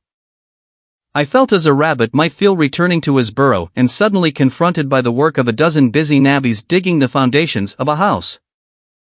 I felt the first inkling of a thing that presently grew quite clear in my mind, that oppressed me for many days, a sense of dethronement, a persuasion that I was no longer a master, but an animal among the animals, under the Martian heel. With us it would be as with them, to lurk and watch, to run and hide, the fear and empire of man had passed away. But so soon as this strangeness had been realized it passed, and my dominant motive became the hunger of my long and dismal fast. In the direction away from the pit I saw, beyond a red-covered wall, a patch of garden ground unburied. This gave me a hint, and I went knee-deep, and sometimes neck-deep, in the red weed. The density of the weed gave me a reassuring sense of hiding. The wall was some 6 feet high, and when I attempted to clamber it I found I could not lift my feet to the crest. So I went along by the side of it, and came to a corner and a rockwork that enabled me to get to the top, and tumble into the garden I coveted.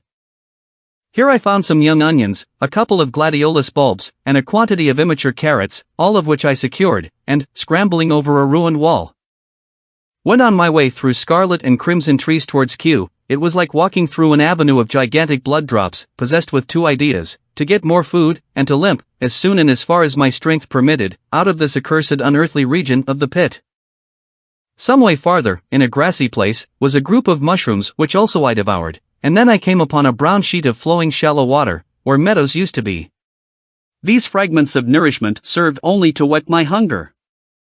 At first I was surprised at this flood in a hot, dry summer, but afterwards I discovered that it was caused by the tropical exuberance of the redweed. Directly this extraordinary growth encountered water it straightway became gigantic and of unparalleled fecundity. Its seeds were simply poured down into the water of the Wey and Thames, and its swiftly growing and titanic water fronds speedily choked both those rivers. At Putney, as I afterwards saw, the bridge was almost lost in a tangle of this weed, and at Richmond, too, the Thames water poured in a broad and shallow stream across the meadows of Hampton and Twickenham. As the water spread the weed followed them, until the ruined villas of the Thames valley were for a time lost in this red swamp, whose margin I explored, and much of the desolation the Martians had caused was concealed. In the end the red weed succumbed almost as quickly as it had spread. A cankering disease, due, it is believed, to the action of certain bacteria, presently seized upon it. Now by the action of natural selection, all terrestrial plants have acquired a resisting power against bacterial diseases. They never succumb without a severe struggle, but the redweed rotted like a thing already dead. The fronds became bleached, and then shriveled and brittle. They broke off at the least touch, and the waters that had stimulated their early growth carried their last vestiges out to sea. My first act on coming to this water was, of course, to slake my thirst. I drank a great deal of it and, moved by an impulse, gnawed some fronds of redweed, but they were watery, and had a sickly, metallic taste. I found the water was sufficiently shallow for me to wade securely, although the redweed impeded my feet a little, but the flood evidently got deeper towards the river, and I turned back to Mortlake. I managed to make out the road by means of occasional ruins of its villas and fences and lamps, and so presently I got out of this spate and made my way to the hill going up towards Roehampton and came out on Putney Common. Here the scenery changed from the strange and unfamiliar to the wreckage of the familiar. Patches of ground exhibited the devastation of a cyclone, and in a few score yards I would come upon perfectly undisturbed spaces, houses with their blinds trimly drawn and doors closed, as if they had been left for a day by the owners, or as if their inhabitants slept within. The redweed was less abundant, the tall trees along the lane were free from the red creeper. I hunted for food among the trees, finding nothing, and I also raided a couple of silent houses, but they had already been broken into and ransacked. I rested for the remainder of the daylight in a shrubbery, being, in my enfeebled condition, too fatigued to push on. All this time I saw no human beings, and no signs of the Martians. I encountered a couple of hungry-looking dogs, but both hurried circuitously away from the advances I made them. Near Roehampton I had seen 2 human skeletons, not bodies, but skeletons, picked clean, and in the wood by me I found the crushed and scattered bones of several cats and rabbits and the skull of a sheep. But though I gnawed parts of these in my mouth, there was nothing to be got from them. After sunset I struggled on along the road towards Putney, where I think the heat ray must have been used for some reason. And in the garden beyond Roehampton I got a quantity of immature potatoes, sufficient to stay my hunger. From this garden one looked down upon Putney and the river. The aspect of the place in the dusk was singularly desolate, blackened trees, blackened, desolate ruins, and down the hill the sheets of the flooded river, red-tinged with the weed. And overall, silence. It filled me with indescribable terror to think how swiftly that desolating change had come. For a time I believed that mankind had been swept out of existence, and that I stood there alone, the last man left alive. Hard by the top of Putney Hill I came upon another skeleton, with the arms dislocated and removed several yards from the rest of the body. As I proceeded I became more and more convinced that the extermination of mankind was, save for such stragglers as myself, already accomplished in this part of the world. The Martians, I thought, had gone on and left the country desolated, seeking food elsewhere. Perhaps even now they were destroying Berlin or Paris, or it might be they had gone northward. 7. The Man on Putney Hill. I spent that night in the inn that stands at the top of Putney Hill, sleeping in a made bed for the first time since my flight to Leatherhead. I will not tell the needless trouble I had breaking into that house. Afterwards I found the front door was on the latch, nor how I ransacked every room for food, until just on the verge of despair, in what seemed to me to be a servant's bedroom. I found a ratnod crust and 2 tins of pineapple. The place had been already searched and emptied. In the bar I afterwards found some biscuits and sandwiches that had been overlooked. The latter I could not eat, they were too rotten, but the former not only stayed my hunger, but filled my pockets. I lit no lamps, fearing some Martian might come beating that part of London for food in the night. Before I went to bed I had an interval of restlessness, and prowled from window to window, peering out for some sign of these monsters. I slept little. As I lay in bed I found myself thinking consecutively, a thing I do not remember to have done since my last argument with the curate. During all the intervening time my mental condition had been a hurrying succession of vague emotional states or a sort of stupid receptivity. But in the night my brain, reinforced, I suppose, by the food I had eaten, grew clear again, and I thought. 3 things struggled for possession of my mind: the killing of the curate, the whereabouts of the Martians, and the possible fate of my wife. The former gave me no sensation of horror or remorse to recall. I saw it simply as a thing done, a memory infinitely disagreeable but quite without the quality of remorse. I saw myself then as I see myself now, driven step by step towards that hasty blow, the creature of a sequence of accidents leading inevitably to that. I felt no condemnation, yet the memory, static, unprogressive, haunted me. In the silence of the night, with that sense of the nearness of God that sometimes comes into the stillness and the darkness, I stood my trial, my only trial, for that moment of wrath and fear. I retraced every step of our conversation from the moment when I had found him crouching beside me, heedless of my thirst, and pointing to the fire and smoke that streamed up from the ruins of Weybridge. We had been incapable of cooperation. Grim chance had taken no heed of that. Had I foreseen, I should have left him at Halliford. But I did not foresee, and crime is to foresee and do. And I set this down as I have set all this story down, as it was. There were no witnesses, all these things I might have concealed. But I set it down, and the reader must form his judgment as he will. And when, by an effort, I had set aside that picture of a prostrate body, I faced the problem of the Martians and the fate of my wife. For the former I had no data. I could imagine 100 things, and so, unhappily, I could for the latter. And suddenly that night became terrible. I found myself sitting up in bed, staring at the dark. I found myself praying that the heat ray might have suddenly and painlessly struck her out of being. Since the night of my return from Leatherhead I had not prayed. I had uttered prayers, fetish prayers, had prayed as heathens muttered charms when I was in extremity. But now I prayed indeed, pleading steadfastly and sanely, face to face with the darkness of God. Strange night. Strangest in this, that so soon as dawn had come, I, who had talked with God, crept out of the house like a rat leaving its hiding place, a creature scarcely larger, an inferior animal. A thing that for any passing whim of our masters might be hunted and killed. Perhaps they also prayed confidently to God. Surely, if we have learned nothing else, this war has taught us pity. Pity for those witless souls that suffer our dominion. The morning was bright and fine, and the eastern sky glowed pink, and was fretted with little golden clouds. In the road that runs from the top of Putney Hill to Wimbledon was a number of poor vestiges of the panic torrent that must have poured Londonward on the Sunday night after the fighting began. There was a little two-wheeled cart inscribed with the name of Thomas Lobb, greengrocer, New Malden, with a smashed wheel and an abandoned tin trunk. There was a straw hat trampled into the now hardened mud. And at the top of West Hill a lot of blood-stained glass about the overturned water trough. My movements were languid, my plans of the vaguest. I had an idea of going to Leatherhead, though I knew that there I had the poorest chance of finding my wife.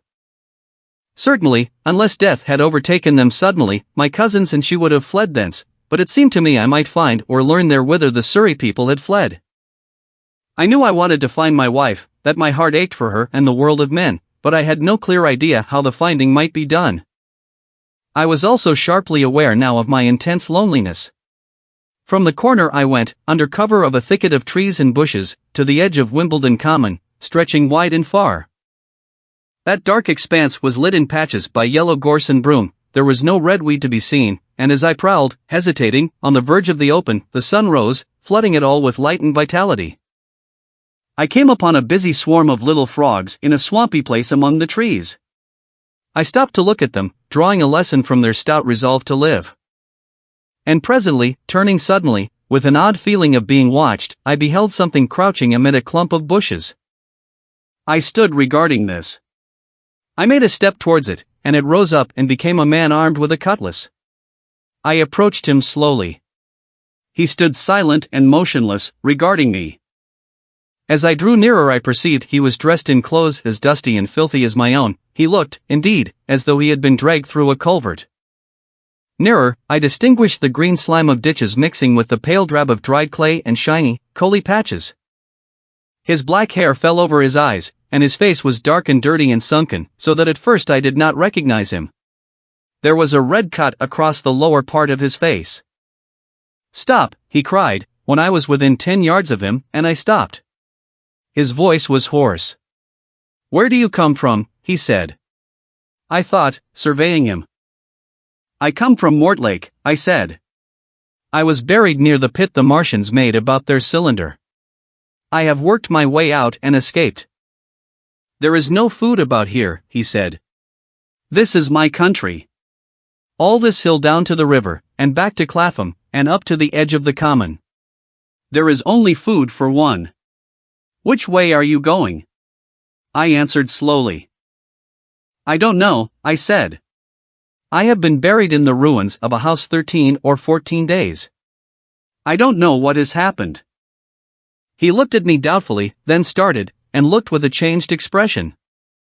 "I've no wish to stop about here," said I. "I think I shall go to Leatherhead, for my wife was there." He shot out a pointing finger. "It is you," said he, "the man from Woking. And you weren't killed at Weybridge?" I recognized him at the same moment. "You are the artilleryman who came into my garden." "Good luck," he said. "We are lucky ones." "Fancy you." He put out a hand, and I took it. "I crawled up a drain," he said. "But they didn't kill everyone. And after they went away I got off towards Walton across the fields. But, it's not 16 days altogether, and your hair is grey." He looked over his shoulder suddenly. "Only a rook," he said. "One gets to know that birds have shadows these days. This is a bit open. Let us crawl under those bushes and talk." "Have you seen any Martians?" I said. "Since I crawled out." "They've gone away across London," he said. "I guess they've got a bigger camp there. Of a night, all over there, Hampstead way, the sky is alive with their lights. It's like a great city, and in the glare you can just see them moving. By daylight you can't. But nearer, I haven't seen them. 5 days. Then I saw a couple across Hammersmith way carrying something big. And the night before last, he stopped and spoke impressively. It was just a matter of lights, but it was something up in the air. I believe they've built a flying machine, and are learning to fly. I stopped, on hands and knees, for we had come to the bushes. "Fly." "Yes," he said, "fly." I went on into a little bower, and sat down. It is all over with humanity, I said. If they can do that, they will simply go round the world. He nodded. They will. But, it will relieve things over here a bit. And besides, he looked at me. Aren't you satisfied it is up with humanity? I am. We're down, we're beat. I stared. Strange as it may seem, I had not arrived at this fact, a fact perfectly obvious so soon as he spoke. I had still held a vague hope, rather, I had kept a lifelong habit of mind. He repeated his words, "We're beat." They carried absolute conviction. It's all over, he said. They've lost one, just one. And they've made their footing good and crippled the greatest power in the world. They've walked over us. The death of that one at Weybridge was an accident. And these are only pioneers. They kept on coming. These green stars, I've seen none these 5 or 6 days, but I've no doubt they're falling somewhere every night. Nothing's to be done. We're under. We're beat. I made him no answer. I sat staring before me, trying in vain to devise some countervailing thought. This isn't a war, said the artilleryman. It never was a war, any more than there's war between man and ants. Suddenly I recalled the night in the observatory. After the 10th shot they fired no more, at least, until the first cylinder came. How do you know, said the artilleryman. I explained. He thought. Something wrong with the gun, he said. But what if there is? They'll get it right again. And even if there's a delay, how can it alter the end? It's just men and ants. There's the ants builds their cities, live their lives, have wars, revolutions, until the men want them out of the way, and then they go out of the way. That's what we are now, just ants. Only, yes, I said. We're eatable ants. We sat looking at each other. And what will they do with us? I said. That's what I've been thinking, he said, that's what I've been thinking. After Weybridge I went south, thinking. I saw what was up. Most of the people were hard at it squealing and exciting themselves. But I'm not so fond of squealing.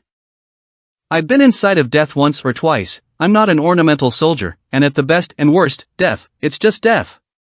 And it's the man that keeps on thinking comes through. I saw everyone tracking away south. Says I, food won't last this way, and I turned right back. I went for the Martians like a sparrow goes for man. All round, he waved a hand to the horizon, they're starving in heaps, bolting, treading on each other. He saw my face, and halted awkwardly. No doubt lots who had money have gone away to France, he said. He seemed to hesitate whether to apologize, met my eyes, and went on, there's food all about here. Canned things in shops, wines, spirits, mineral waters, and the water mains and drains are empty. Well, I was telling you what I was thinking. Here's intelligent things, I said, and it seems they want us for food. First, they'll smash us up, ships, machines, guns, cities, all the order and organization. All that will go. If we were the size of ants we might pull through. But we're not. It's all too bulky to stop. That's the first certainty. I assented. It is, I've thought it out. Very well, then, next, at present we're caught as we're wanted. A Martian has only to go a few miles to get a crowd on the run. And I saw one day, out by Wandsworth, picking houses to pieces and routing among the wreckage. But they won't keep on doing that. So soon as they've settled all our guns and ships, and smashed our railways, and done all the things they are doing over there, they will begin catching us systematic, picking the best and storing us in cages and things. That's what they will start doing in a bit. Lord! They haven't begun on us yet. Don't you see that? Not begun. I exclaimed. Not begun. All that's happened so far is through our not having the sense to keep quiet, worrying them with guns and such foolery. And losing our heads, and rushing off in crowds to where there wasn't any more safety than where we were. They don't want to bother us yet. They're making their things, making all the things they couldn't bring with them, getting things ready for the rest of their people. Very likely that's why the cylinders have stopped for a bit, for fear of hitting those who are here. And instead of our rushing about blind, on the howl, or getting dynamite on the chance of busting them up, we've got to fix ourselves up according to the new state of affairs. That's how I figure it out. It isn't quite according to what a man wants for his species, but it's about what the facts point to. And that's the principle I acted upon. Cities, nations, civilization, progress, it's all over. That game's up. We're beat. But if that is so, what is there to live for? The artilleryman looked at me for a moment. There won't be any more blessed concerts for a million years or so, there won't be any Royal Academy of Arts, and no nice little feeds at restaurants. If it's amusement you're after, I reckon the game is up.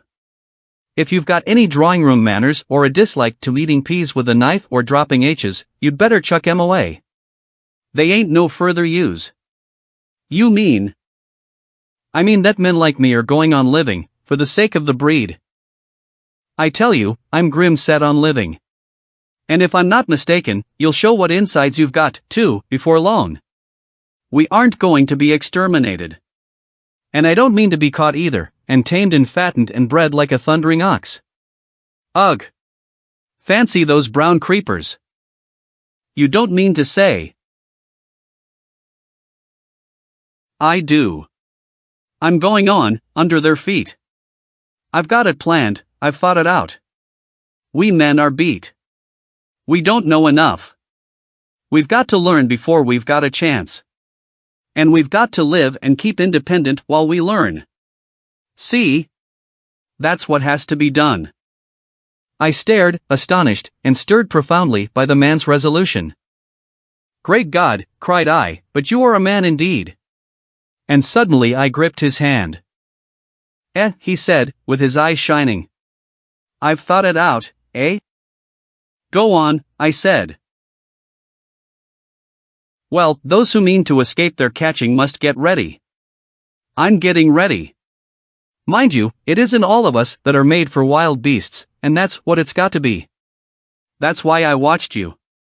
I had my doubts. You're slender. I didn't know that it was you, you see, or just how you'd been buried. All these, the sort of people that lived in these houses, and all those damn little clerks that used to live down that way, they'd be no good. They haven't any spirit in them, no proud dreams and no proud lusts, and a man who hasn't one or the other, Lord. What is he but funk and precautions? They just used to skedaddle off to work, I've seen hundreds of them, bit of breakfast in hand. Running wild and shining to catch their little season ticket train, for fear they'd get dismissed if they didn't, working at businesses they were afraid to take the trouble to understand, skedaddling back for fear they wouldn't be in time for dinner. Keeping indoors after dinner for fear of the backstreets, and sleeping with the wives they married, not because they wanted them, but because they had a bit of money that would make for safety in their one little miserable skedaddle through the world. Lives insured and a bit invested for fear of accidents. And on Sundays, fear of the hereafter. As if hell was built for rabbits. Well, the Martians will just be a godsend to these. Nice roomy cages, fattening food, careful breeding, no worry. After a week or so chasing about the fields and lands on empty stomachs, they'll come and be caught cheerful. They'll be quite glad after a bit. They'll wonder what people did before there. Were Martians to take care of them. And the bar loafers, and mashers, and singers, I can imagine them. I can imagine them, he said, with a sort of somber gratification. There'll be any amount of sentiment and religion loose among them. There's hundreds of things I saw with my eyes that I've only begun to see clearly these last few days. There's lots will take things as they are, fat and stupid, and lots will be worried by a sort of feeling that it's all wrong, and that they ought to be doing something. Now whenever things are so that a lot of people feel they ought to be doing something, the weak, and those who go weak with a lot of complicated thinking, always make for a sort of do-nothing religion, very pious and superior, and submit to persecution and the will of the Lord. Very likely you've seen the same thing. It's energy in a gale of funk, and turned clean inside out. These cages will be full of psalms and hymns and piety. And those of a less simple sort will work in a bit of, what is it, eroticism. He paused. Very likely these Martians will make pets of some of them, train them to do tricks, who knows, get sentimental over the pet boy who grew up and had to be killed. And some, maybe, they will train to hunt us. No, I cried, that's impossible. No human being, what's the good of going on with such lies, said the artilleryman. There's men who'd do it cheerful. What nonsense to pretend there isn't. And I succumbed to his conviction. If they come after me, he said, Lord, if they come after me, and subsided into a grim meditation. I sat contemplating these things. I could find nothing to bring against this man's reasoning.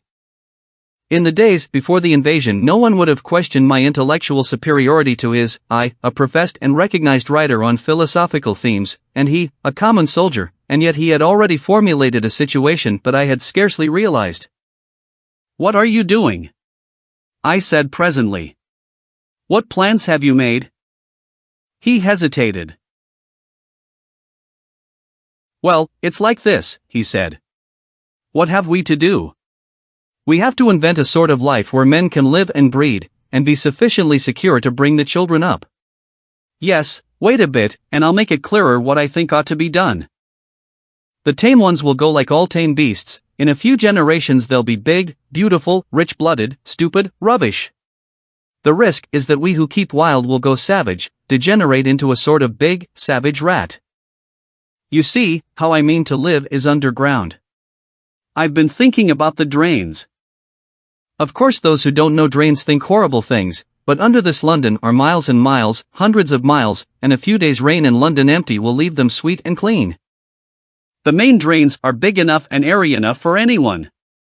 Then there's cellars, vaults, stores, from which bolting passages may be made to the drains. And the railway tunnels and subways. You begin to see? And we form a band, able-bodied, clean-minded men. We're not going to pick up any rubbish that drifts in. Weaklings go out again. As you meant me to go? Well, I parleyed, didn't I? We won't quarrel about that. Go on. Those who stop obey orders. Able-bodied, clean-minded women we want also, mothers and teachers. No lackadaisical ladies, no blasted rolling eyes. We can't have any weak or silly. Life is real again, and the useless and cumbersome and mischievous have to die. They ought to die. They ought to be willing to die. It's a sort of disloyalty, after all, to live and taint the race. And they can't be happy. Moreover, dying's none so dreadful, it's the funking makes it bad. And in all those places we shall gather. Our district will be London. And we may even be able to keep a watch, and run about in the open when the Martians keep away.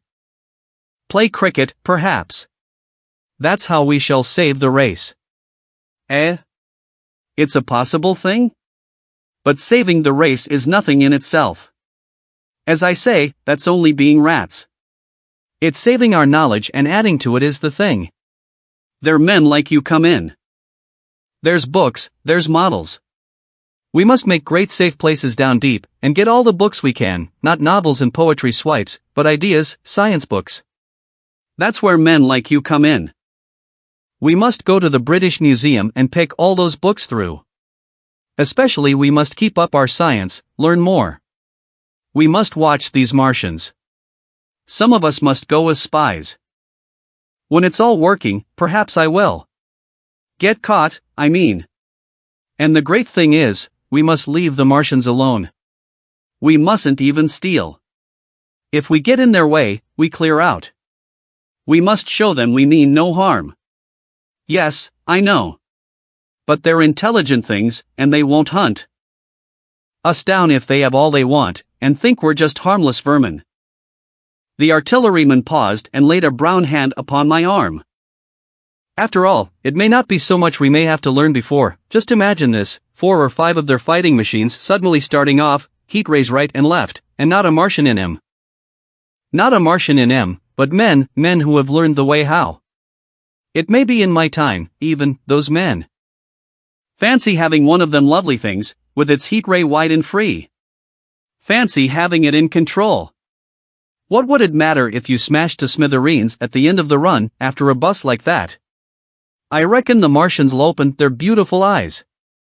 Can't you see them? Man? Can't you see them hurrying, puffing and blowing and hooting to their other mechanical affairs? Something out of gear in every case.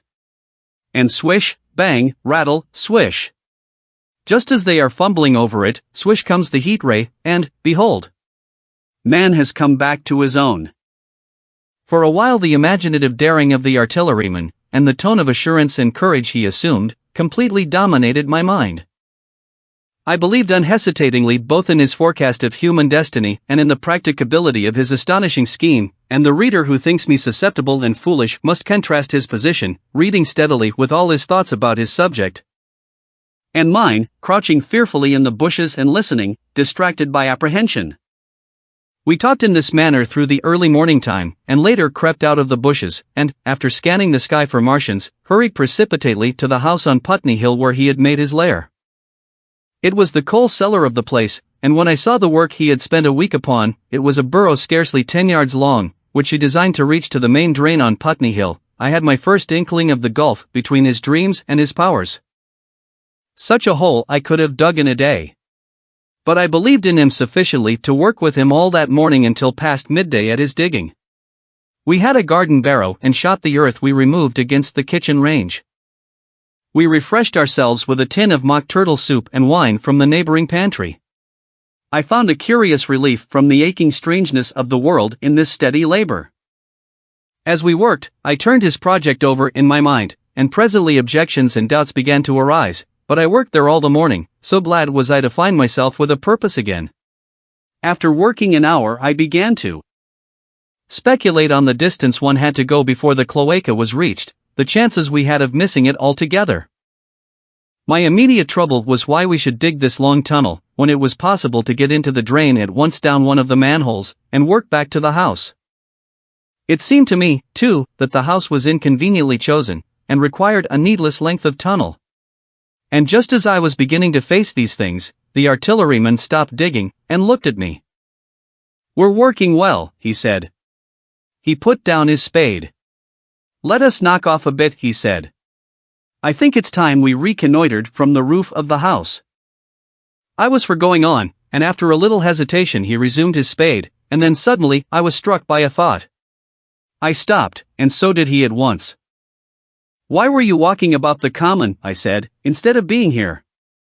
"Taking the air," he said. "I was coming back. It's safer by night." "But the work?" "Oh, one can't always work," he said, and in a flash I saw the man plain. He hesitated, holding his spade. "We ought to reconnoiter now," he said, "because if any come near they may hear the spades and drop upon us unawares." I was no longer disposed to object. We went together to the roof and stood on a ladder peeping out of the roof door. No Martians were to be seen, and we ventured out on the tiles, and slipped down under shelter of the parapet.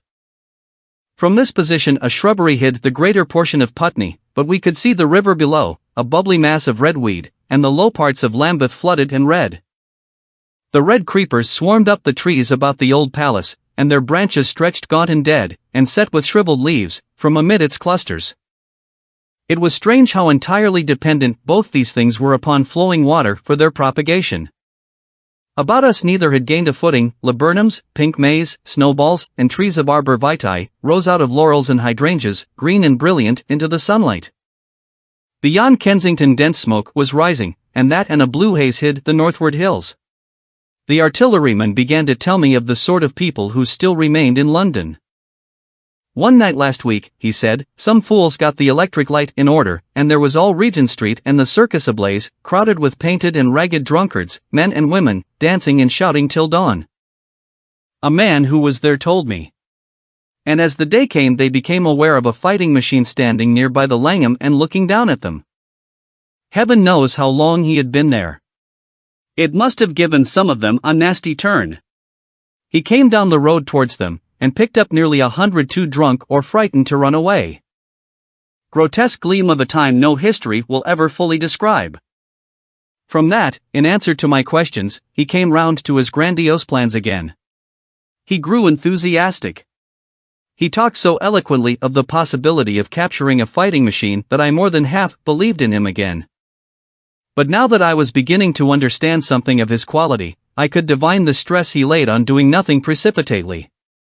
And I noted that now there was no question that he personally was to capture and fight the great machine. After a time we went down to the cellar. Neither of us seemed disposed to resume digging, and when he suggested a meal, I was nothing loath. He became suddenly very generous, and when we had eaten he went away and returned with some excellent cigars. We lit these, and his optimism glowed. He was inclined to regard my coming as a great occasion. "There's some champagne in the cellar," he said. "We can dig better on this Thameside Burgundy," said I. "No," said he, "I am host today." "Champagne! Great God! We've a heavy enough task before us. Let us take a rest and gather strength while we may. Look at these blistered hands." And pursuant to this idea of a holiday, he insisted upon playing cards after we had eaten. He taught me euchre, and after dividing London between us, I taking the northern side and he the southern, we played for parish points. Grotesque and foolish as this will seem to the sober reader, it is absolutely true, and what is more remarkable, I found the card game and several others we played extremely interesting. Strange mind of man!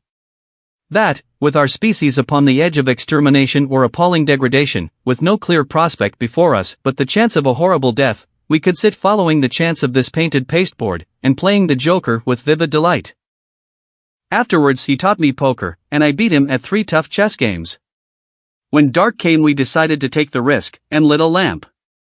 After an interminable string of games, we supped, and the artilleryman finished the champagne.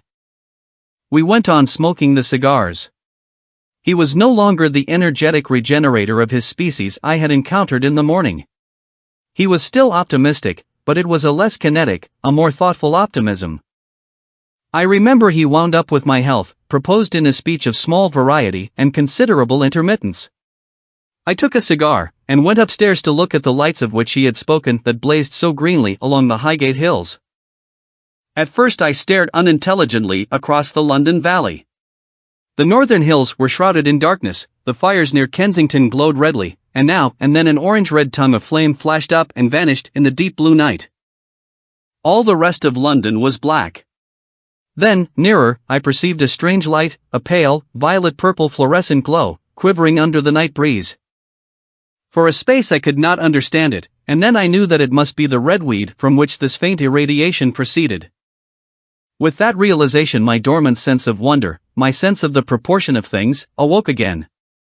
I glanced from that to Mars, red and clear, glowing high in the west, and then gazed long and earnestly at the darkness of Hampstead and Highgate. I remained a very long time upon the roof, wondering at the grotesque changes of the day. I recalled my mental states from the midnight prayer to the foolish card-playing. I had a violent revulsion of feeling. I remember I flung away the cigar with a certain wasteful symbolism. My folly came to me with glaring exaggeration. I seemed a traitor to my wife and to my kind. I was filled with remorse. I resolved to leave this strange undisciplined dreamer of great things to his drink and gluttony, and to go on into London. There, it seemed to me, I had the best chance of learning what the Martians and my fellowmen were doing. I was still upon the roof when the late moon rose. 8. Dead London. After I had parted from the artilleryman, I went down the hill, and by the High Street across the bridge to Fulham. The redweed was tumultuous at that time, and nearly choked the bridge roadway, but its fronds were already whitened in patches by the spreading disease that presently removed it so swiftly. At the corner of the lane that runs to Putney Bridge Station I found a man lying. He was as black as a sweep with the black dust, alive, but helplessly and speechlessly drunk. I could get nothing from him but curses and furious lunges at my head. I think I should have stayed by him but for the brutal expression of his face. There was black dust along the roadway from the bridge onwards, and it grew thicker in Fulham. The streets were horribly quiet. I got food, sour, hard, and mouldy, but quite eatable, in a baker's shop here. Some way towards Walham Green the streets became clear of powder, and I passed a white terrace of houses on fire. The noise of the burning was an absolute relief. Going on towards Brompton, the streets were quiet again. Here I came once more upon the black powder in the streets and upon dead bodies. I saw altogether about a dozen in the length of the Fulham Road. They had been dead many days, so that I hurried quickly past them. The black powder covered them over and softened their outlines. One or two had been disturbed by dogs. Where there was no black powder, it was curiously like a Sunday in the city, with the closed shops, the houses locked up and the blinds drawn, the desertion, and the stillness. In some places plunderers had been at work, but rarely at other than the provision and wine shops. A jeweller's window had been broken open in one place, but apparently the thief had been disturbed, and a number of gold chains and a watch lay scattered on the pavement. I did not trouble to touch them. Farther on was a tattered woman in a heap on a doorstep. The hand that hung over her knee was gashed and bled down her rusty brown dress, and a smashed magnum of champagne formed a pool across the pavement. She seemed asleep, but she was dead. The farther I penetrated into London, the profounder grew the stillness. But it was not so much the stillness of death, it was the stillness of suspense, of expectation. At any time the destruction that had already singed the northwestern borders of the metropolis, and had annihilated Ealing and Kilburn, might strike among these houses and leave them smoking ruins. It was a city condemned and derelict. In South Kensington the streets were clear of dead and of black powder. It was near South Kensington that I first heard the howling. It crept almost imperceptibly upon my senses. It was a sobbing alternation of two notes, Allah, Allah, Allah, Allah, keeping on perpetually. When I passed streets that ran northward it grew in volume, and houses and buildings seemed to deaden and cut it off again. It came in a full tide down Exhibition Road. I stopped, staring towards Kensington Gardens, wondering at this strange, remote wailing. It was as if that mighty desert of houses had found a voice for its fear and solitude. Allah, Allah, Allah, Allah, wailed the superhuman note, great waves of sound sweeping down the broad, sunlit roadway, between the tall buildings on each side. I turned northwards, marvelling, towards the iron gates of Hyde Park. I had half a mind to break into the Natural History Museum and find my way up to the summits of the towers, in order to see across the park. But I decided to keep to the ground, where quick hiding was possible, and so went on up the Exhibition Road. All the large mansions on each side of the road were empty and still, and my footsteps echoed against the sides of the houses. At the top, near the park gate, I came upon a strange sight, a bus overturned, and the skeleton of a horse picked clean. I puzzled over this for a time, and then went on to the bridge over the Serpentine. The voice grew stronger and stronger, though I could see nothing above the housetops on the north side of the park, save a haze of smoke to the northwest. Allah, Allah, Allah, Allah, cried the voice, coming, as it seemed to me, from the district about Regent's Park. The desolating cry worked upon my mind. The mood that had sustained me passed. The wailing took possession of me. I found I was intensely weary, footsore, and now again hungry and thirsty. It was already past noon. Why was I wandering alone in this city of the dead? Why was I alone when all London was lying in state, and in its black shroud? I felt intolerably lonely. My mind ran on old friends that I had forgotten for years. I thought of the poisons in the chemist's shops, of the liquors the wine merchants stored. I recalled the two sodden creatures of despair, who so far as I knew, shared the city with myself. I came into Oxford Street by the Marble Arch, and here again were black powder and several bodies, and an evil, ominous smell from the gratings of the cellars of some of the houses. I grew very thirsty after the heat of my long walk. With infinite trouble I managed to break into a public house and get food and drink. I was weary after eating, and went into the parlour behind the bar, and slept on a black horsehair sofa I found there. I awoke to find that dismal howling still in my ears, Allah, Allah, Allah, Allah. It was now dusk, and after I had routed out some biscuits and a cheese in the bar, there was a meat safe. But it contained nothing but maggots. I wandered on through the silent residential squares to Baker Street. Portman Square is the only one I can name, and so came out at last upon Regent's Park. and as I emerged from the top of Baker Street, I saw far away over the trees in the clearness of the sunset the hood of the Martian giant from which this howling proceeded. I was not terrified. I came upon him as if it were a matter of course. I watched him for some time, but he did not move. He appeared to be standing and yelling, for no reason that I could discover. I tried to formulate a plan of action. That perpetual sound of Allah, Allah, Allah, Allah, confused my mind. Perhaps I was too tired to be very fearful. Certainly I was more curious to know the reason of this monotonous crying than afraid. I turned back away from the park and struck into Park Road, intending to skirt the park, went along under the shelter of the terraces, and got a view of the stationary, howling Martian from the direction of St. John's Wood. A couple of 100 yards out of Baker Street I heard a yelping chorus, and saw, first a dog with a piece of putrescent red meat in his jaws coming headlong towards me, and then a pack of starving mongrels in pursuit of him. He made a wide curve to avoid me, as though he feared I might prove a fresh competitor. As the yelping died away down the silent road, the wailing sound of Allah, Allah, Allah, Allah, reasserted itself. I came upon the wrecked-handling machine halfway to St. John's Wood Station. At first I thought a house had fallen across the road. It was only as I clambered among the ruins that I saw, with a start, this mechanical Samson lying, with its tentacles bent and smashed and twisted, among the ruins it had made. The faux repart was shattered. It seemed as if it had driven blindly straight at the house, and had been overwhelmed in its overthrow.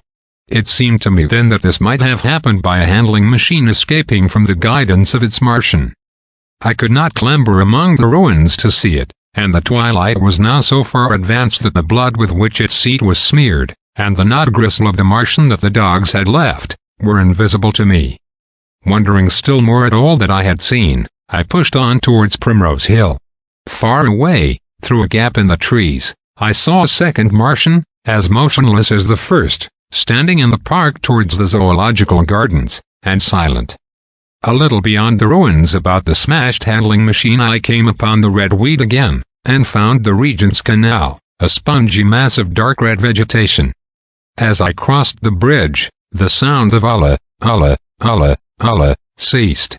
It was, as it were, cut off. The silence came like a thunderclap. The dusky houses about me stood faint and tall and dim. The trees towards the park were growing black. All about me the red weed clambered among the ruins, writhing to get above me in the dimness. Night, the mother of fear and mystery, was coming upon me. But while that voice sounded, the solitude, the desolation, had been endurable. By virtue of it London had still seemed alive, and the sense of life about me had upheld me. Then suddenly a change, the passing of something, I knew not what, and then a stillness that could be felt. Nothing but this gaunt quiet. London about me gazed at me spectrally. The windows in the white houses were like the eye sockets of skulls. About me my imagination found 1,000 noiseless enemies moving. Terror seized me, a horror of my temerity. In front of me the road became pitchy black as though it was tarred, and I saw a contorted shape lying across the pathway. I could not bring myself to go on. I turned down St. John's Wood Road, and ran headlong from this unendurable stillness towards Kilburn.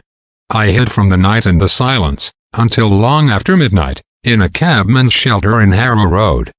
But before the dawn my courage returned, and while the stars were still in the sky I turned once more towards Regent's Park.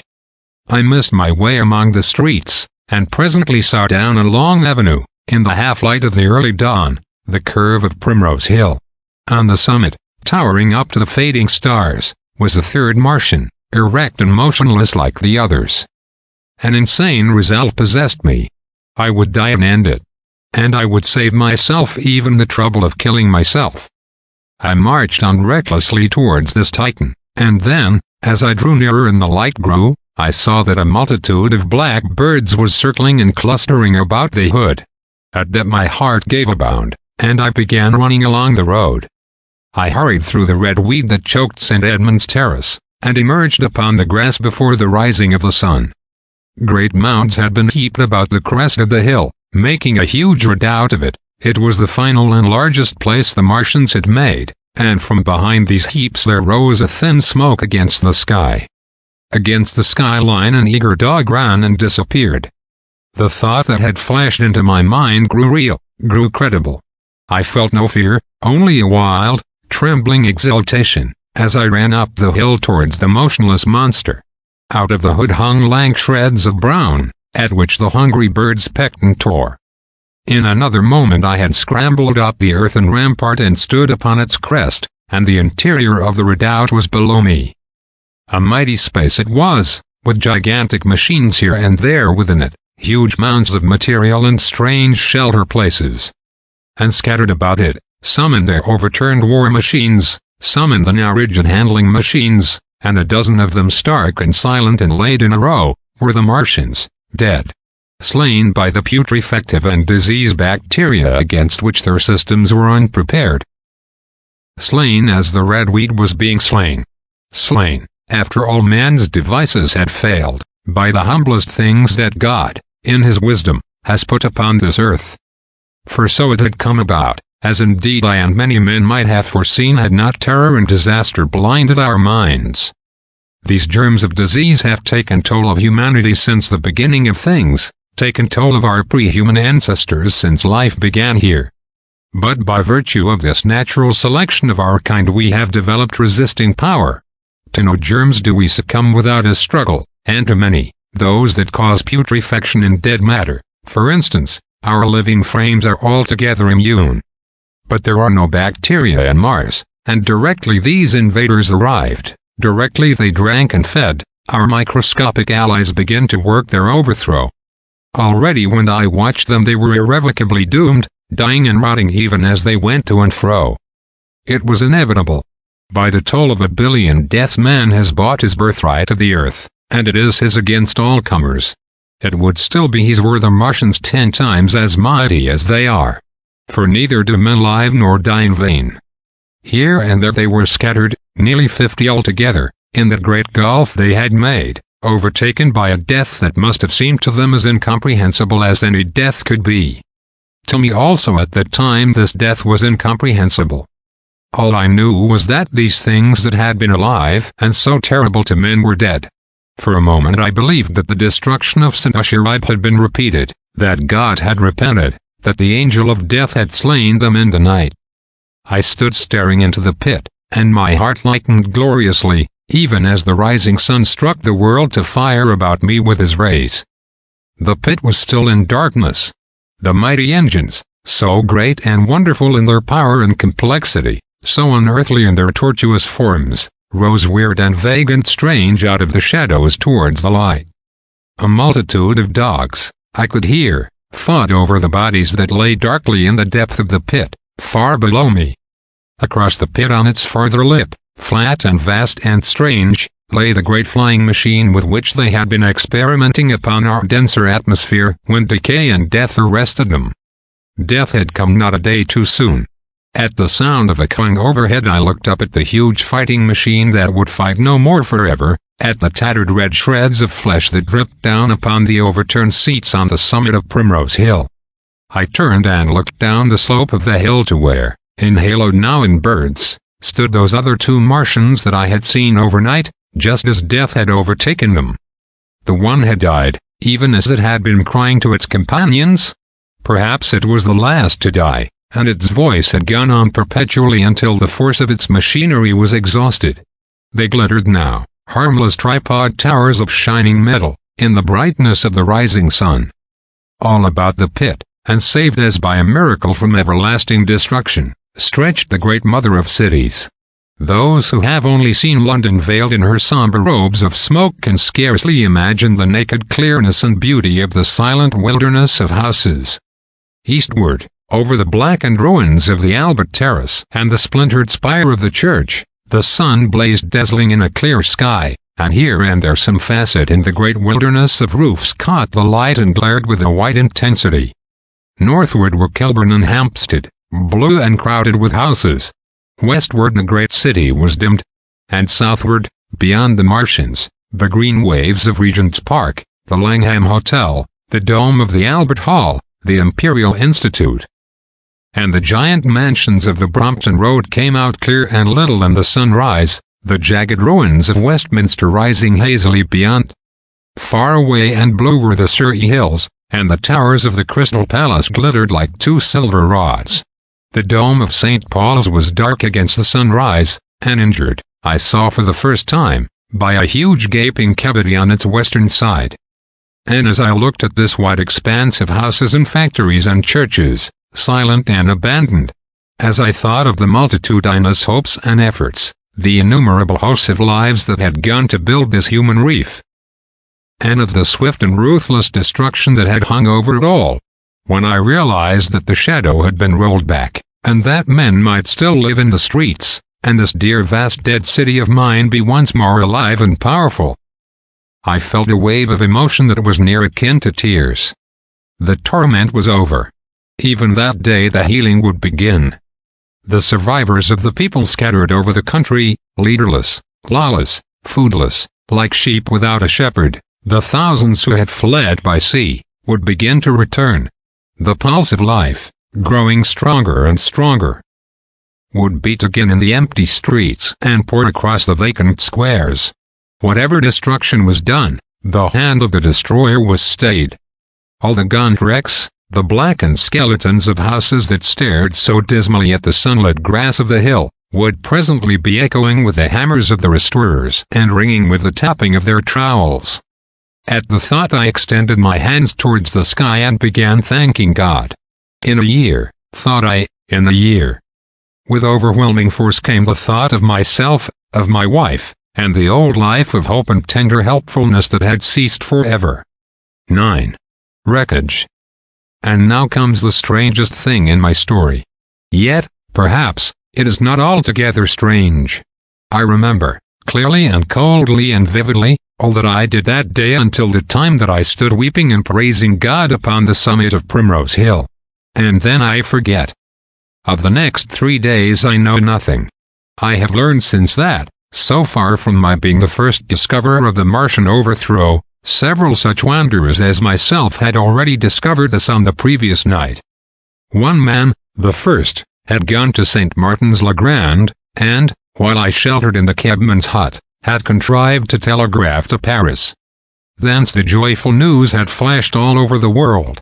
1,000 cities, chilled by ghastly apprehensions, suddenly flashed into frantic illuminations.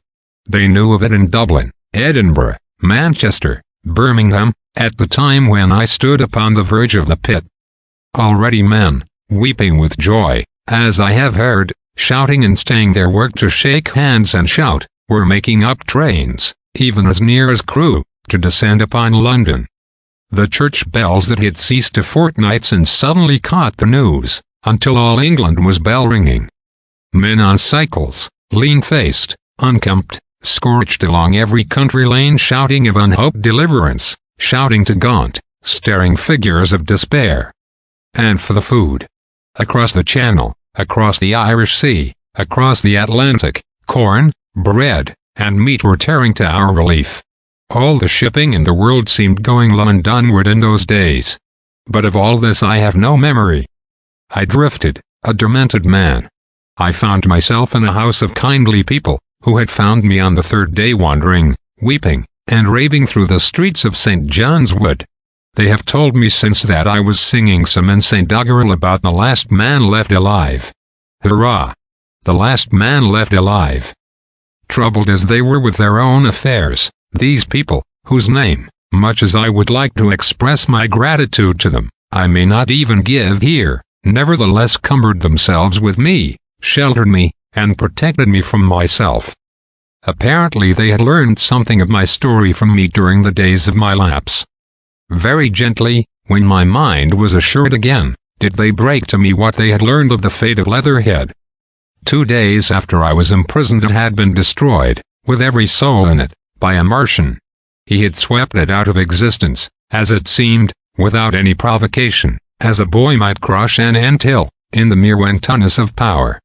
I was a lonely man, and they were very kind to me. I was a lonely man and a sad one, and they bore with me. I remained with them 4 days after my recovery. All that time I felt a vague, a growing craving to look once more on whatever remained of the little life that seemed so happy and bright in my past. It was a mere hopeless desire to feast upon my misery. They dissuaded me. They did all they could to divert me from this morbidity.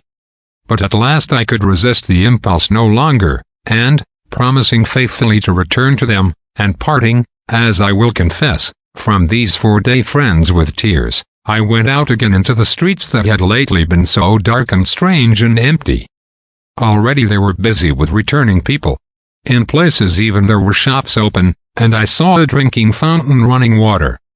I remember how mockingly bright the day seemed as I went back on my melancholy pilgrimage to the little house at Woking, how busy the streets and vivid the moving life about me. So many people were abroad everywhere, busied in 1,000 activities, that it seemed incredible that any great proportion of the population could have been slain. But then I noticed how yellow were the skins of the people I met, how shaggy the hair of the men, how large and bright their eyes, and that every other man still wore his dirty rags. Their faces seemed all with one of two expressions, a leaping exultation and energy, or a grim resolution. Save for the expression of the faces, London seemed a city of tramps. The vestries were indiscriminately distributing bread sent us by the French government. The ribs of the few horses showed dismally. Haggard special constables with white badges stood at the corners of every street. I saw little of the mischief wrought by the Martians until I reached Wellington Street, and there I saw the red wheat clambering over the buttresses of Waterloo Bridge. At the corner of the bridge, too, I saw one of the common contrasts of that grotesque time, a sheet of paper flaunting against a thicket of the red wheat, transfixed by a stick that kept it in place. It was the placard of the first newspaper to resume publication, the Daily Mail. I bought a copy for a blackened shilling I found in my pocket. Most of it was in blank, but the solitary compositor who did the thing had amused himself by making a grotesque scheme of advertisement stereo on the back page. The matter he printed was emotional. The news organization had not as yet found its way back. I learned nothing fresh except that already in 1 week the examination of the Martian mechanisms had yielded astonishing results. Among other things, the article assured me what I did not believe at the time, that the secret of flying was discovered. At Waterloo I found the free trains that were taking people to their homes. The first rush was already over. There were few people in the train, and I was in no mood for casual conversation. I got a compartment to myself, and sat with folded arms, looking greyly at the sunlit devastation that flowed past the windows. And just outside the terminus the train jolted over temporary rails, and on either side of the railway the houses were blackened ruins. To Clapham Junction the face of London was grimy with powder of the black smoke, in spite of 2 days of thunderstorms and rain, and at Clapham Junction the line had been wrecked again. There were hundreds of out-of-work clerks and shopmen working side by side with the customary navies, and we were jolted over a hasty relaying. All down the line from there the aspect of the country was gaunt and unfamiliar. Wimbledon particularly had suffered. Walton, by virtue of its unburned pine woods, seemed the least hurt of any place along the line.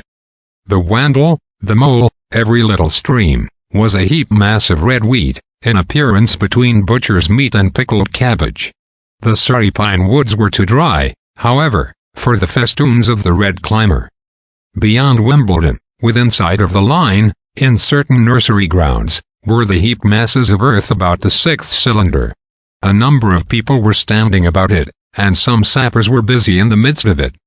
Over it flaunted a Union Jack, flapping cheerfully in the morning breeze.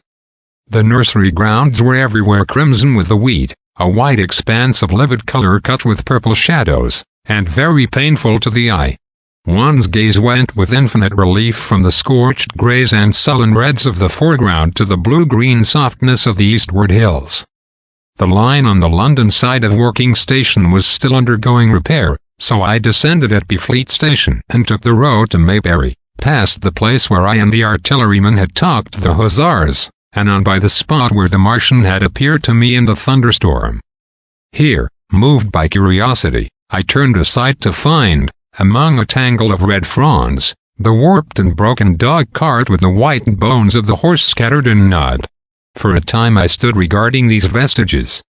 Then I returned through the pine wood, neck-high with red wheat here and there, to find the landlord of the Spotted Dog had already found burial, and so came home past the College Arms. A man standing at an open cottage door greeted me by name as I passed. I looked at my house with a quick flash of hope that faded immediately. The door had been forced. It was unfast and was opening slowly as I approached. It slammed again. The curtains of my study fluttered out of the open window from which I and the artilleryman had watched the dawn. No one had closed it since. The smashed bushes were just as I had left them nearly 4 weeks ago. I stumbled into the hall, and the house felt empty. The stair carpet was ruffled and discolored where I had crouched, soaked to the skin from the thunderstorm the night of the catastrophe. Our muddy footsteps I saw still went up the stairs. I followed them to my study, and found lying on my writing table still, with the selenite paper weight upon it, the sheet of work I had left on the afternoon of the opening of the cylinder. For a space I stood reading over my abandoned arguments. It was a paper on the probable development of moral ideas with the development of the civilizing process. And the last sentence was the opening of a prophecy. In about 200 years, I had written, we may expect. The sentence ended abruptly. I remembered my inability to fix my mind that morning, scarcely a month gone by, and how I had broken off to get my daily chronicle from the newsboy. I remembered how I went down to the garden gate as he came along, and how I had listened to his odd story of men from Mars. I came down and went into the dining room. There were the mutton and the bread, both far gone now in decay, and a beer bottle overturned, just as I and the artilleryman had left them. My home was desolate. I perceived the folly of the feigned hope I had cherished so long. And then a strange thing occurred. "It is no use," said a voice. "The house is deserted. No one has been here these 10 days. Do not stay here to torment yourself. No one escaped but you." I was startled. Had I spoken my thought aloud? I turned, and the French window was open behind me. I made a step to it, and stood looking out. And there, amazed and afraid, even as I stood amazed and afraid, were my cousin and my wife white and tearless. She gave a faint cry. "I came," she said. "I knew." She put her hand to her throat, swayed. I made a step forward, and caught her in my arms. The epilogue.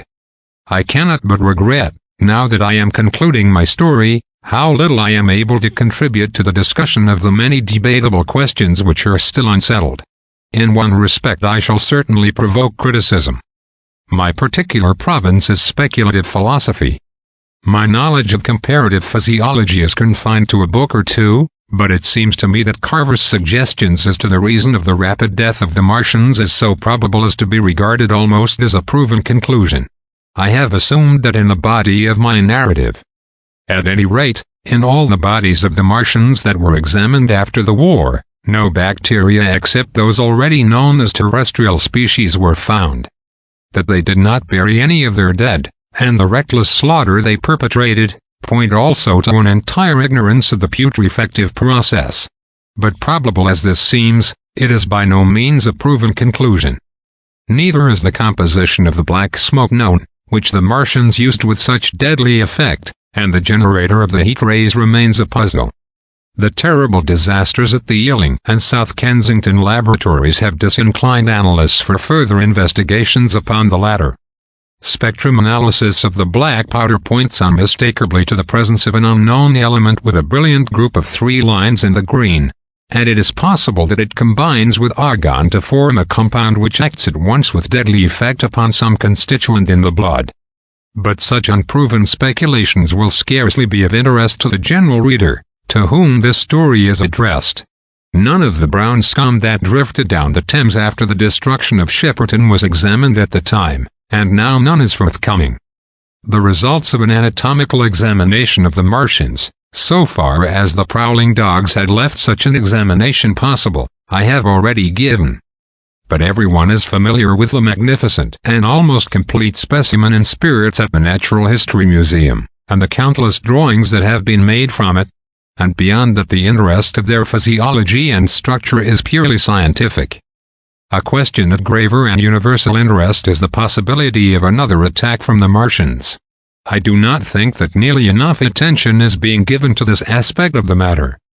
At present the planet Mars is in conjunction, but with every return to opposition I, for one, anticipate a renewal of their adventure. In any case, we should be prepared. It seems to me that it should be possible to define the position of the gun from which the shots are discharged, to keep a sustained watch upon this part of the planet, and to anticipate the arrival of the next attack. In that case the cylinder might be destroyed with dynamite or artillery before it was sufficiently cool for the Martians to emerge, or they might be butchered by means of guns so soon as the screw opened. It seems to me that they have lost a vast advantage in the failure of their first surprise. Possibly they see it in the same light. Lessing has advanced excellent reasons for supposing that the Martians have actually succeeded in effecting a landing on the planet Venus.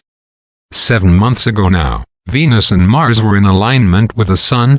That is to say, Mars was in opposition from the point of view of an observer on Venus.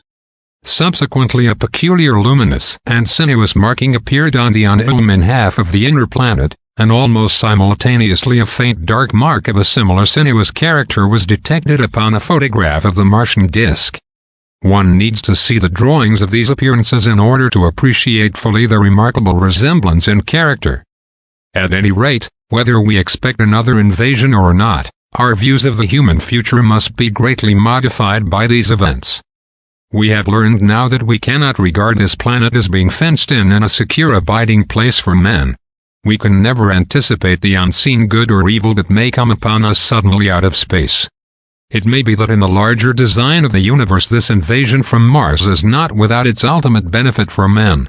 It has robbed us of that serene confidence in the future which is the most fruitful source of decadence. The gifts to human science it has brought are enormous.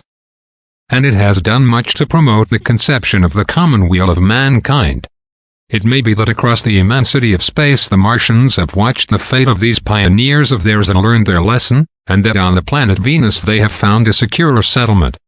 Be that as it may, for many years yet there will certainly be no relaxation of the eager scrutiny of the Martian disk, and those fiery darts of the sky, the shooting stars, will bring with them as they fall an unavoidable apprehension to all the sons of men.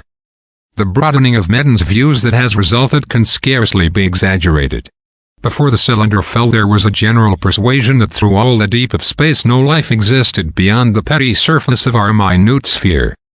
Now we see further. If the Martians can reach Venus, there is no reason to suppose that the thing is impossible for men, and when the slow cooling of the sun makes this earth uninhabitable, as at last it must do, it may be that the thread of life that has begun here will have streamed out and caught our sister planet within its toils. Dim and wonderful is the vision I have conjured up in my mind of life spreading slowly from this little seedbed of the solar system throughout the inanimate vastness of sidereal space. But that is a remote dream. It may be, on the other hand, that the destruction of the Martians is only a reprieve.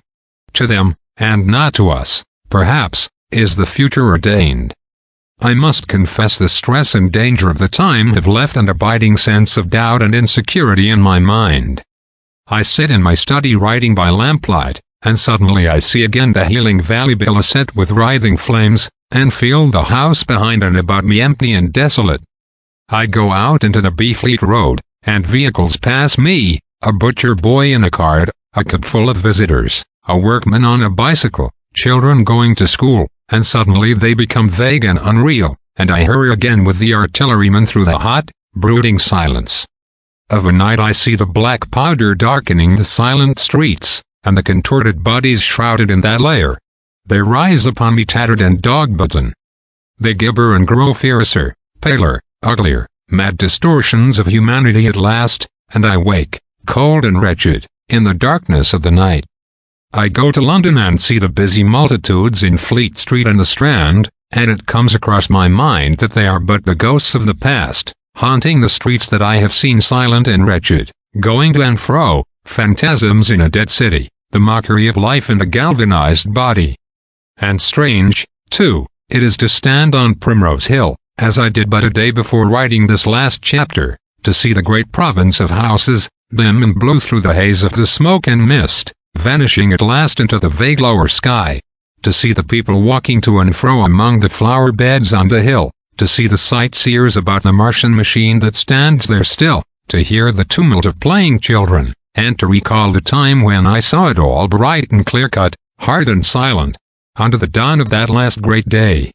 And strangest of all is it to hold my wife's hand again, and to think that I have counted her, and that she has counted me, among the dead.